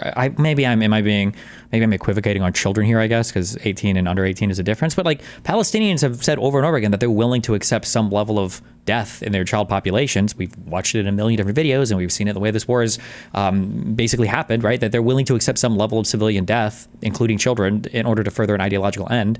I'm not passing a normative statement. I'm not saying that's good or bad, but people are. I don't know how you can't even imagine that, or that's like inconceivable to you. Like, I'm pretty sure if you talk to any of them, they would say as much. But. Accept Israeli kids dying like that as an acceptable price for a policy that you're going to be advocating for. First of all, again, you go back to the what is actually happening. There is no desire or aim by the IAF or the IDF to go into Gaza and kill women and children. Well, they're doing it. Hang on. There is no desire for that. Does it happen collaterally? Certainly. And that is one of the very ugly rules of war and things that happens in war. And it's another of the reasons why it's almost like you shouldn't start a war and hide your rockets and your terrorists inside civilian buildings. Yeah, but hang on. You've made this point a lot of times, but okay. Well, it clearly can't be made enough because there is no intention on the Israeli side to cause the death of non-combatants. Oh, come on. I mean, listen. Why do you think the Israelis would want to go and kill children in Gaza? Listen, let me just, how about I say it like this, okay? And by the way, when I say it like this, I'm not claiming that disputes between nations are the same as handling dispute domestically. I'm just saying on the idea of intentionality or who wants to do this or whatever. Look, even if you had the right, let's say somebody broke onto your property and killed some of your family members and you want to go kill this guy. If he goes back to his apartment building and you know that there's women and children in that apartment building, and so your move is to blow up the building, what you would be charged with is murder in the first degree. Cold-blooded, premeditated, intentional murder. And you could sit there and tell the judge, I didn't want to kill all those people. Why would I want to? Like, it's strange that he's going to make the legal appeal. I don't know if Douglas Murray does any like international law of armed conflict stuff, but by the rules of war, you literally can do that. You can even do that sometimes to civilian fighters. There are forms of international legal analysis that would allow you to identify civilians that have gone back home that partook in war as enemy combatants. I think it's CCF. I think it's called continuous combat function. There are forms of analysis that you can engage in to where, and it makes sense why this exists, right? You wouldn't want somebody to be a civilian, run to a barracks, grab a gun, shoot your people, and then immediately be able to just drop the gun and go back home. Be like, oh look, I'm chill. I'm not actually, and then like be ready to receive a phone call to go back to fight, right? You would analyze these people as military figures. You would analyze them as combatants, as enemy combatants, because they're performing a continuous combat function. Not to say that doesn't allow for an infinite murder or infinite killing of civilians for any type of, collateral damage or whatever. You still have to engage in these proportionality analyses. But by the rules of war, you literally can do these things. And so your move is to blow up the building. What you would be charged with is murder in the first degree. Cold-blooded, premeditated, intentional murder. And you could sit there and tell the judge, I didn't want to kill all those people. Why would I want to kill all of those people? I just had to kill that one guy. But that's bullshit. That's not what... That's literally what the rules of war would dictate you to do, right? Is that you could engage in an analysis of this where somebody has to say, why did all these people die? And you go, I wasn't trying to kill them. Look, I can show it. I can demonstrate it via, this, or this. I can show you that my goal wasn't to kill these. But it's literally the types of analyses that you can engage in to determine if somebody broke, like rules of war. But counts. You did it intentionally. You dropped a bomb knowing that there were women and children in that building. You're taking an action knowing that these innocent people are going to die. Then that is by definition intentional. And by definition, that is not a war crime, though. If you have engaged in some proportionality analysis, and if the total, it's the total advantage gained for the course of the war effort is determined to be now how these proportionality analyses are done is obviously subject to debate, but you do engage in this analysis as part of, it is part of the rules of war, definitionally. You can disagree with them. You can say you don't like it. I guess that's fine. But you can't sit here and try to appeal to the law and say this is illegal when definitionally this is baked into warfare. You could sit here and talk about, and it is true, there have been documented cases of Hamas placing missiles in mosques and in schools and things like that. But when you look at the aerial footage of Gaza, that does not describe every single strike that Israel has launched. There have been tons of bombs dropped where it's simply, and we have very good reporting on this, where they literally just have information that they believe with some degree of certainty that a couple of Hamas militants are in this building, and so they blow up the building. That is intentionally murdering innocent people. And if you're going to advocate for this war, I don't see how you can do it without saying that, at least bite the bullet that Madeleine Albright did when she was asked, we've played this clip on the show before, when she's point blank asked about the sanctions on Iraq, and are 500,000 children, is that price acceptable? And she said, yes, we believe that price is acceptable. You're saying, if you're going to support this war, this is the price of it, so why can't you just say, yes, that price is acceptable? Because then we could have a real conversation about why the other side is going to look at you like a monster. Because, first of all, I don't agree with any of the characterization you make, any of it. Okay. You say that the Israelis get some information, as if this is like, what, they're making it up? Or you think the Israelis want to drop a bomb? Or no, they act on information about where the terrorists are, just like they act on information of where the hostages are. Secondly, when you talk about the destruction in the Gaza, something you probably haven't realized, but is one of the reasons why the destruction looks so bad and is so bad, is because when the IDF were clearing the areas that they'd asked the civilian population to leave and were going house to house, and it isn't just stories here or stories there, it's every second or third house in Gaza that has either munitions or tunnel entrances. Every second or third house is not the odd case. One of the things that everybody who has been there knows is that you go into a mosque and you know there will be either rockets and or tunnel entrances. You go into a hospital and you know that there will be grenades or tunnel entrances or dungeons or whatever. Just on a lighter note, early in the conflict when the Shifa complex, which is used as a Hamas headquarters and has also been used as a hospital, but even in 2014 the BBC said this is as reported by Amnesty International and shown by the Israelis to have massive weapons stores in the tunnels and cellars underneath it. I don't know if they found massive weapon stores. Kalashnikovs, and the BBC's chief Middle East correspondent was asked live on air, why would these things be in a hospital? And Jeremy Bowen said, well, it's perfectly possible because there's a lot of guns in the Middle East. It's perfectly possible the security department of the hospital had the Kalashnikovs. I said, yeah, and did the grenades belong to the cardiologists? I mean, why? Why is this so normal that every civilian building like this and every second or third house in Gaza is a weapons dump or a place that you enter the tunnels from? But the reason why the devastation, which it is, in the north in particular, but also in Rafah and elsewhere, is what it is because every time the IDF went into an area where they had told the civilians to leave, the Hamas terrorists that remained were in civilian buildings and booby-trapped a very large number of the buildings. So what they did as they proceeded through those areas of the Gaza to clear them was to set off munitions, which the American military and others use, which sets off secondary explosions in places that are booby-trapped. And much of what you see in the photographs that you see and many other people have seen from Gaza is the result of that. It is the result of the IDF trying to clear an area which has been very carefully and well booby-trapped for years. Let me make one other very quick point about the bigger picture that you said, because I think it's important. We were talking about the Syrian, you mentioned the Syrian conflict and ISIS. I think, again, it's really important to keep this in mind, what I said earlier about let's not think we are the primary actors everywhere, or even that important. I remember the debate over the Syrian intervention issue, and at the time, despite being in many cases an interventionist, I said on that occasion, I said we didn't know what we were doing, clearly didn't know who we were going to back.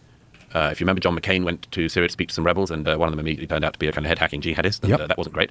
And I said, I don't have any confidence that we know who to back. And despite many Syrian friends of mine imploring me otherwise, I said, I don't think it's something we can get involved in. However, if you look at the last 10 years or more, what is it now, 13 years of conflict in Syria, the US and the Western powers are not remotely significant actors in that conflict. The significant actors in that conflict always have been, the Russians. Ooh, this is going to trigger the fuck out of Dave, because Dave probably thinks that Obama is the sole reason why Syria is the way that it is. And Hillary, maybe. The Iranians. I mean, one of the things that blows my mind in the analysis of the region is the fact that the prime mover in the region, the revolutionary Islamic government in Iran that has been oppressing the Iranian people since 1979 and has been holding a great civilization in captivity, that the Iranian revolutionary government in Tehran has literally been colonizing the region. I have this rule about, I took it from Vasily Grossman, the great Soviet Jewish writer, who had this great line about, tell me what you accuse the Jews of and I'll tell you what you're guilty of. This absolutely runs as well with the accusations against the Jewish state in the region. The Iranian revolutionary government is constantly accusing the Israelis of colonialism, of expansionism. It is the Iranian revolutionary government that has been colonizing Iraq, colonizing Yemen, colonizing and destroying Lebanon, and colonizing Syria. And the amazing thing, when you look at the disaster that has happened in Syria in the last 13 years, and I don't see it. It's a discussion about Iran's influence is absent completely. Getting especially better under the current jihadist. The disaster is not of our making primarily. We are bit players. America is a bit player in Syria. We are a bit. Yeah, you mentioned Iraq in there too. I know. Well, with the great idiocy of that. After the United States pulled out of Iraq, there was a lot of meddling from Iran, from the IRGC, from the Al-Quds force or whatever. It was part of the reasons why it was the reason why we went after Soleimani in Iraq, who was in Iraq when he got killed. It was the Iraq notices our failings, our lack of staying power, our desire to get out as soon as possible, and much more, which is all understandable. No, hang on. And they moved in, of course. But I was talking about Syria. In the Syrian theater, the main actors are not us. And one of the things I'm still interested in about this mindset that you have is, why does it always have to be us?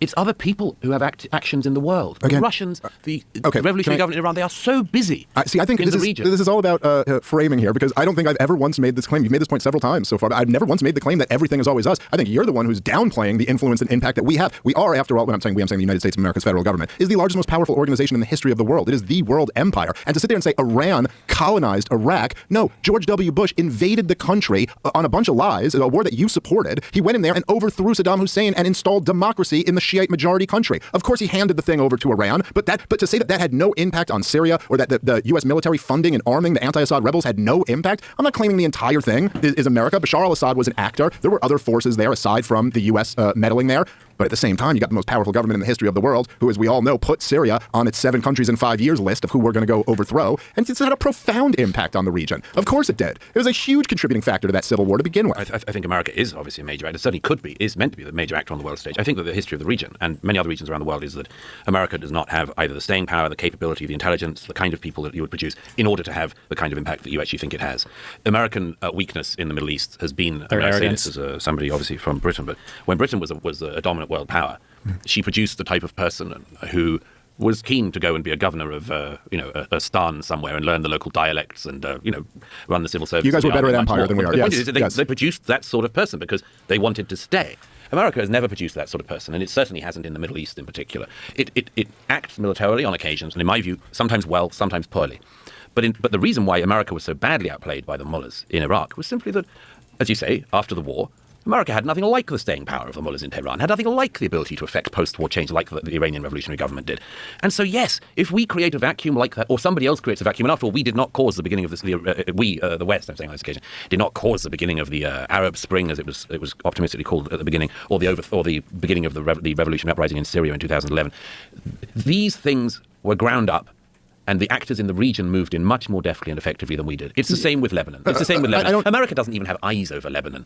Iran has an army that has a checkpoint at Beirut airport that will check you on behalf of Hezbollah when you come in there. You can't tell me that America is, just because America's on paper and much more has the power, that America is the deft operator in the Middle East. There are so many people who outwit America in the Middle East all the time. Yeah, but you can't tell me that there hasn't been an impact from the $8 trillion that we've spent there and the multiple regime changes all around the Middle East that were done by America. These weren't just going to happen on their own. Are you saying that didn't have an impact? Iraq was certainly done by America, of course. Okay, so Iraq was certainly done by America. Libya? NATO. Right, but NATO is the European wing of the American empire. I mean, let's get real. That's an American decision. Sure. Everybody abstained, by the way, from blocking NATO from doing that Gaddafi thing.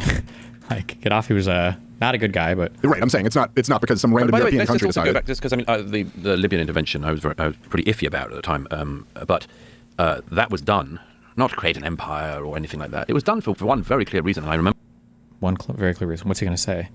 Because Gaddafi was fucking insane. Gaddafi was insane. I don't know if the U.S. had other interests there. I just don't know. I haven't studied that conflict, but the debates in the European capitals and in Washington, D.C. at the time, there was a belief that after the uprising against Gaddafi began, that there would be a mass slaughter, genocide carried out by Gaddafi against the people. So we're talking in 2011? And it was 2011, yeah.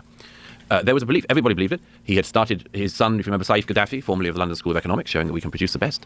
Saif Gaddafi stood up and said, we will fight to the last bullet and so on, and everybody believed them. And the desire to intervene was caused in an attempt people did not want the resources of Libya. Nobody wanted Libya to fall apart or anything like that. No. They did it because there was a genuine belief in what was called at the time, which has gone out of fashion, but right to protect. Okay. Duty to protect. And that was why they went in. So, if that's it's why, important to keep that interesting. Sort of nuance it's interesting. I don't think it's correct. I mean, you always kind of like ascribe the best of motives to Israel and the West, and nothing but the worst of motives to all of their enemies. So just riddle me this then. If we just went in because there was this uprising in 2011, and because we were worried that Gaddafi was about to go genocidal, something that the UK Parliament did an investigation into and found out was just completely wrong. But why is it then that I got 4-star General Wesley Clark, Supreme Commander of the NATO forces? Why is it that he told me that he saw the plans in 2001 to overthrow Gaddafi, and that this was part of a strategy to overthrow 7 governments in 5 years, and all of them except one have been done at this point? So you're telling me it's a complete coincidence that he saw that the neoconservatives had this plan to overthrow Muammar Gaddafi, and then 10 years later we happen to do it when we have the opportunity? The two aren't related at all? First of all, it's nice to hear the N-word again. The N-word? Did I say that? Neoconservatives. Oh, that one. he even has that's my thing. That's absolutely my thing. He's a DGGer. He must be. The N-word, neoconservative. They hate that one. Oh my God, look at these fucking exoskeletons. 2 more. Look at us go. Thinking of a different one. Okay. First of all, I would hope that there's American military planning for absolutely everything.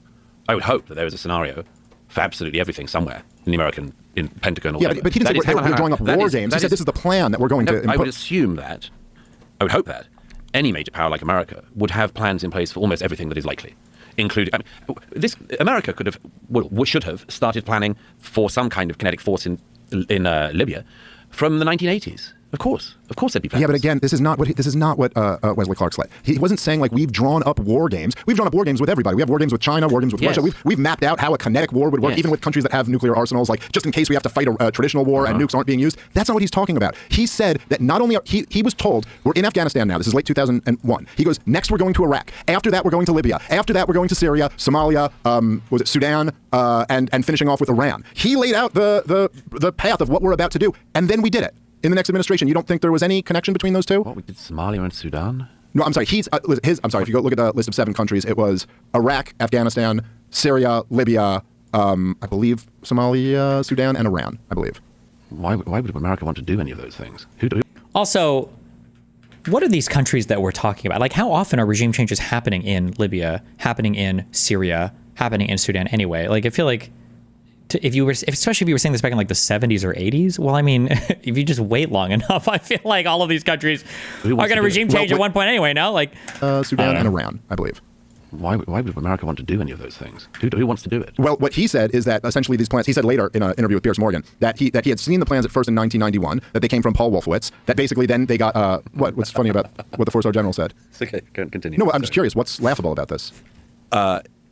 Paul Wolfowitz is a great figure for almost any deep conspiracy in this country because he was Deputy Secretary of Defense at the highest in his life. He is forever being ascribed almost supernatural power. The highest position he ever got to was as Donald Rumsfeld's deputy, and it's a very strange thing always when Wolfowitz's name comes up because he was a relatively low-level person to whom almost everything can be ascribed. And I didn't describe. Again, this is such a straw man. I didn't describe everything to him. I'm literally telling you what. I'm telling you what the 4-star general said about him, and I wouldn't say Deputy Secretary of Defense is like a nothing position. It's a pretty consequential position. Not as important as Rumsfeld or Cheney, but yeah.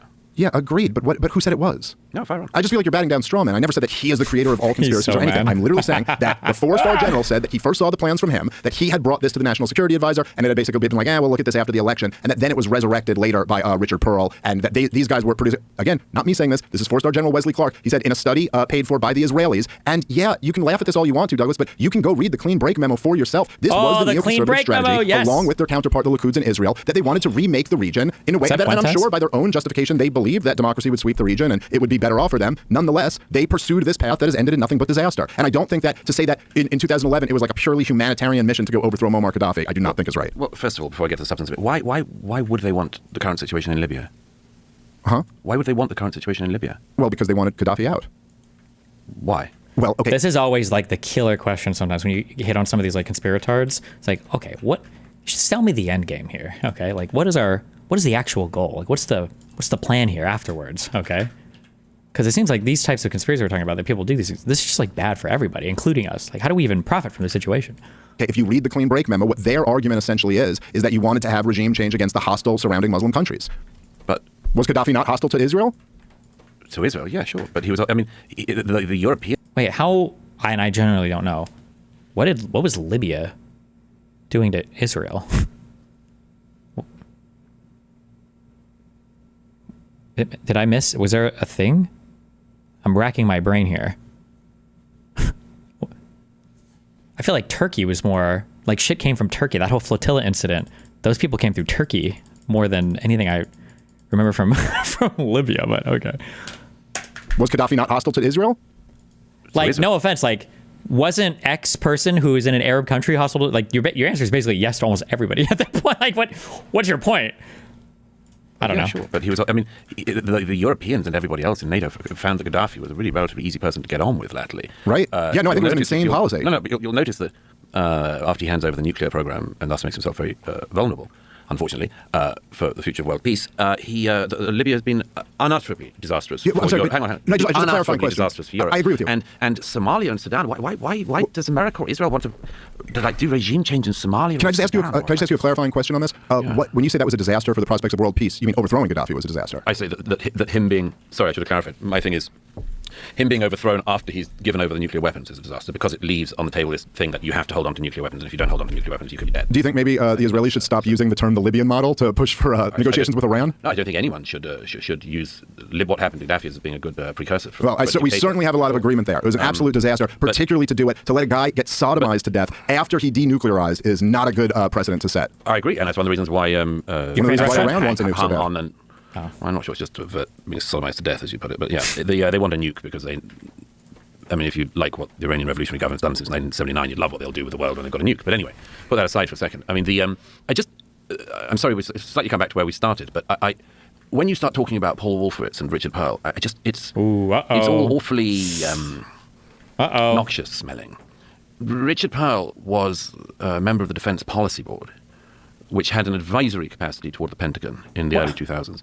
But it was by no means a policy board that dictated Pentagon policy. Okay.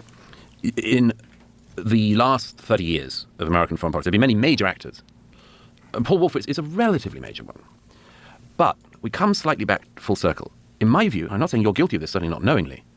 In my view, when people start talking about Paul Wolfowitz, I always remember that line of Mark Stein's many years ago, and he said, you can't help thinking that one of the reasons why people find Wolfowitz so appealing to talk about is that his name starts with a nasty animal and ends Jewish. That is a funny thing to say. People love saying Wolfowitz. It's such a great name. It is for any villain in a movie. Because he's perfect for it. Perfect for it. And he looks perfect for it. Right, you'll say, oh, the crafty Paul Wolfowitz. His crazy eyebrows. So you're a bigot. You're a Jew hater if you mention the neocons? No. Just let me continue with the thought. So I remember those days, and his boss, Donald Rumsfeld, was like the ruler of the world at that time. He had such charisma, such genius was attributed to him for the initial invasion of Iraq. Like people, you can't imagine the admiration that existed in the defense establishments around the world for Rumsfeld. Dick Cheney was so powerful that people of right and left, particularly on the left, spent all those years in the W. Bush administration saying W. wasn't the real president. He was being run by Dick Cheney because he was the brilliant, etc., etc. You're certainly listening to him at the beginning. Okay, but I'm just saying it goes back to this thing of when certain ideas catch hold and what's really going on in them. Now, to attribute American foreign policy in the last 40 years to Paul Wolfowitz and Dick Pearl is, knowingly or otherwise, to encourage a conspiracy that has very obvious legs. And I just urge you not to do it. Okay, let me respond to this a little bit. First of all, it is not at all saying that these guys, therefore, just control everything. I'm just pointing out what a 4-star general claimed, where plans originated, and that they ended up being implemented. That doesn't mean that they were the absolute ruler or arbiter of what was going to happen. But again, I got to say, for you to say that I can't bring up the neoconservative... I never said you couldn't. I just laughed. Let me just... Right, but the implication is that I'm unwittingly giving fertile ground to some, like, Jew-hating conspiracy if I bring up a guy who's got a Jewish last name who was a consequential person in our government. This is, like, identical to the arguments of the woke left. That would just be like, if you even say something... if you bring up a crime rate in Chicago, you're basically a bigot because other people could take this and run with it. Come on. No, you come on. What's the argument? Look, if you said to me... I said a 4-star general said something, and there's what's the response? If you said to me, or somebody said to me, don't you think that some people are running the global financial system? And I said, possibly. And I said, who do you think it is? And they said, the Rothschilds. I think I'd be right in saying there was something a bit off about the character of the person doing that, because it seemed like they were playing to some kind of lazy old trope. Wow, you would say that. I think similarly that if you give the implication that a cabal of people, particularly, and you should be really careful about this because of the people who come up underneath you, if you give the implication that these cabals exist and you decide to elevate the Jews or people with Jewish names in it and then play down the non-Jews, I can tell you, you will be opening up a world of madness. But am I really playing down the non-Jews? I mean, go look at the stuff that I've said about Obama, about George W. Bush. You said Middle East policy is Dick Pearl and Paul Wolfowitz, and I said, no. I mean, this is why I'm saying this is a woke leftist tactic. I literally just mentioned that a 4-star general said this. I'm quoting him, and now you're telling me that this is the same thing as promoting. That when you quote somebody, it's a totally arbiatory thing that you just pluck out of the air. You decided I'm not arguing that it's arbitrary. I'm saying I'm using the quote for a reason. I was connecting it to an argument. And I'm saying to you, I'm giving fertile ground to Jew haters to mention it. I think that when you decide to elevate what is a conspiracy of people who are overthrowing the governments of various countries, some of which haven't been overthrown and others of which have, by the way, were not overthrown by American dominance, certainly not in Syria. And then you say that the people who are doing it are these people with Jewish names. I think you should be more judicious than that, because you probably know what bubbles up underneath you online by now.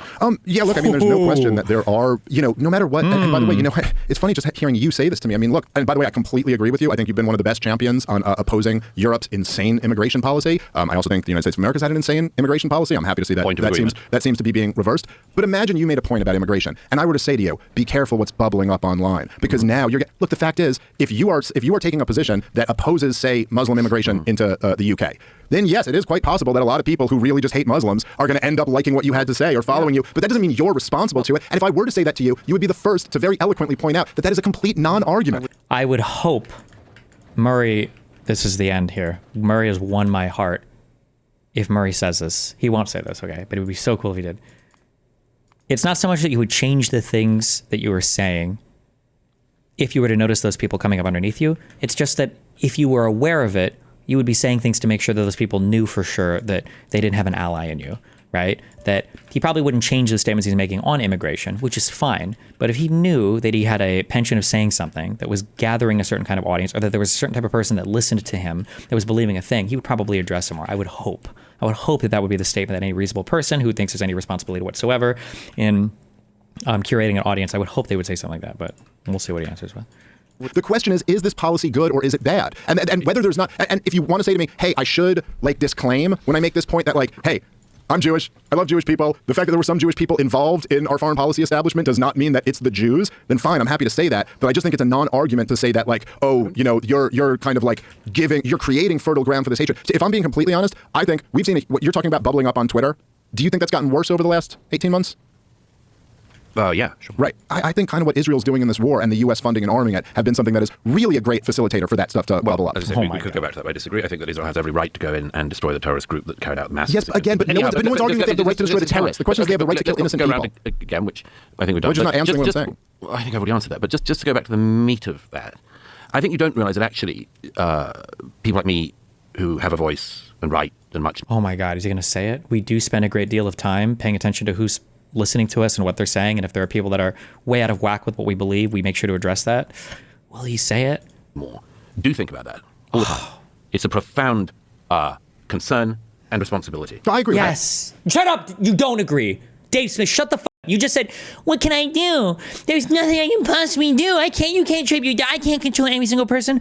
Any responsible writer, anybody that cares about, the fact that I'm streaming to however many people, the fact that these guys are on the show, if you're talking in these environments, don't pretend like you don't care what people are taking from you. You clearly do. You're investing all of the time, the effort, the sacrifices you're making to deal with all the online crazy people, the changes in lifestyle, everything, the research, whatever. You're doing all this stuff with the hopes that people are listening to you. And ideally that you're persuading people to believe something at the end of the day. You must be. Otherwise, why? Why do any of this? So if at the end of the day, you're going to pretend that you simply have no care with how people engage with your stuff, that's just ludicrous. That's insanity to me, that you wouldn't have the slightest bit of care in the world for that. You should, and I like the word, it's profound. You should have it should have a profound impact on the way that you engage with people, on the way that you engage with your content, if you care at all, if you actually care about any of these things. But if you don't, then fuck it, I guess. That all the time. It's a profound concern and responsibility. I agree with that. Right. And don't think I don't worry all the time, and make sure I intervene into the debate very carefully at times when I think some people have picked up something that I've been saying and are going to go wrong with it. Yes. That scares the hell out of me. Yes, and it should. I do it regularly. Yeah, and I do me it too, because I have to. Yeah, listen, so that's a point of agreement too. So shut up. And then now Dave is trying to agree with him after Dave just said he has no responsibility for it. Shut the fuck up. Oh my God. Dave just said that this is a woke-ish idea. People are so scared to fight on their disagreements as well. If you disagree, then fight with them on it. Oh, pussy. Stop believing that policy for it, and you won't stop bringing that up. But you do say on occasion, most obvious one on that. If there is some... Most obvious one is the neo-Nazi shit. Is Churchill the evil bad guy or whatever in World War II? Or is... oh, fuck, there was one more and it just slipped my mind. Just anything related to the Anne Carroll stuff or anything else. You never disclaimer any of this. In fact, you play into it, right? You say oh, well, it might be hyperbolic, but blah, blah, blah, Something where something really fetid happens, something really terrible. And there's a bunch of people that decide to riot or commit violence or something like that. I know that I have to, as a duty, say, absolutely, this is to be condemned. If it is people trying to pretend that all Muslims this or all that, absolutely, I intervene to stop that. I think that this is one of the responsibilities that comes with putting out ideas in the public square. Yeah. And I think that none of us are blame-free, but all of us have some kind of responsibility to know that what we put out there. Dave has done interviews with Jake Shields. Is that actually true? Or are they challenging, or are they fucking retarded? Is very carefully watched, very carefully followed, and that we have to tread well. Well, okay, so I agree with that, but when you say you intervene, what exactly do you mean by that? You mean you voice opposition to it. You say, hey, that's not what I'm saying. I'm saying that, like, we have to have a sane immigration policy that's good for our country. Or make sure I, say which politician I think can deal with it decently and which ones will not. I mean, I've made plenty of enemies in the European right by saying who I think is bad and who will not do this well. But yeah. I just put it out there. I think I say it as a point of caution. Yeah, well, I mean, I don't disagree with that, and I've certainly done the same thing and said that, like, I don't know, like, I don't like Jew hatred on Twitter, and I don't like people jumping to wild conspiracies that they don't have nearly enough evidence to, actually back up, which I've seen quite a bit of. That being said, I also think there's a whole lot of real conspiracies, and I'm not going to stop talking about those just because some people on Twitter might take it in a bad direction. Well, as the great Michael Malice said, as you quoted, one red pill, not the whole bottle. I've been trying to limit people to one red pill. One red pill a year. Problem is that a lot of people, they take one of those things and they just get hungry. Sort of like boosters. Like boosters. Well, it ends up, yeah, exactly. You take none of those. No, you're supposed to take one red pill. By the way, what's the one in front of you? Which one? That one there. This? That one, yeah. It's nicotine. Oh, that's the chewing one. It's like a pouch. Chris Williamson showed me yesterday this one that he said weightlifters are using in Austin. It's like a powder or something. Weightlifters? Yeah. A nicotine powder? No, it's not nicotine. It's something like it. Creatine? No, it's like it's to sniff. Oh, no. That's smelling salts. We smelling salt. That's right, smelling salts. For silly. We do that to be silly. I hadn't heard of that since They're horrible. 19th century women who thought they had the vapors, and he said these are smelling salts. Well, they used to use it for boxers when they got knocked out to wake them up. That was it. Yeah. That was it. Does it work? Well, it works for weightlifters. You sniff it before you lift incredible amounts of weight, allegedly. Powerlifters use them. That's literally why they sell it. It just jolts your entire central nervous system because it's so horrific. You want to smell? No. This is, by the way, a little insight into the comedy community. The deal is that Joe will help advance the careers of comedians, unlike anybody since Johnny Carson. But then the cost is you do have to sniff smelling salts. We all have to do that. It's a Faustian bargain of sorts, but it is what it is. Do you have a heart out, Douglas? Kind of. I got to get to D.C. Okay. One of my least favorite cities in the country, but another area of agreement. There we go. Thank you. Thank you for doing this. Appreciate it. It was very, very good. I enjoyed it very much, and thank you, Dave. I do. Of course, thank you to you, John. Thank you, Douglas, very much. I do appreciate that. While we do fundamentally disagree on a lot of this stuff, I do admire that you will have these conversations. Show everyone the book here. It's Jesus Christ. Avoided it on myself, luckily. Saying central nervous system is a red flag. It is, but smelling salts, I'm pretty sure, are real things. Like, you smell them and they can either wake people. I don't know what the impact is or why they do what they do, but those are real things. Proceeds of Death Cults, Israel and the Future of Civilization, Douglas Murray. Did you do the audiobook? I did do the audiobook. You can hear these mellifluous tones. Yes, love it. It would be a tragedy if anybody else did it. Thank you very much. Yes. All right. Beautiful. All right. Goodbye, everybody. Take care. Imagine this is actually something that the Joe Rogan podcast or any of these shows actually could be. Where you have people on that actually know what they're talking about. Now, I know I happen to agree more with the guy who knows more what he's talking about here, but just in general, you could facilitate conversations like this more, but...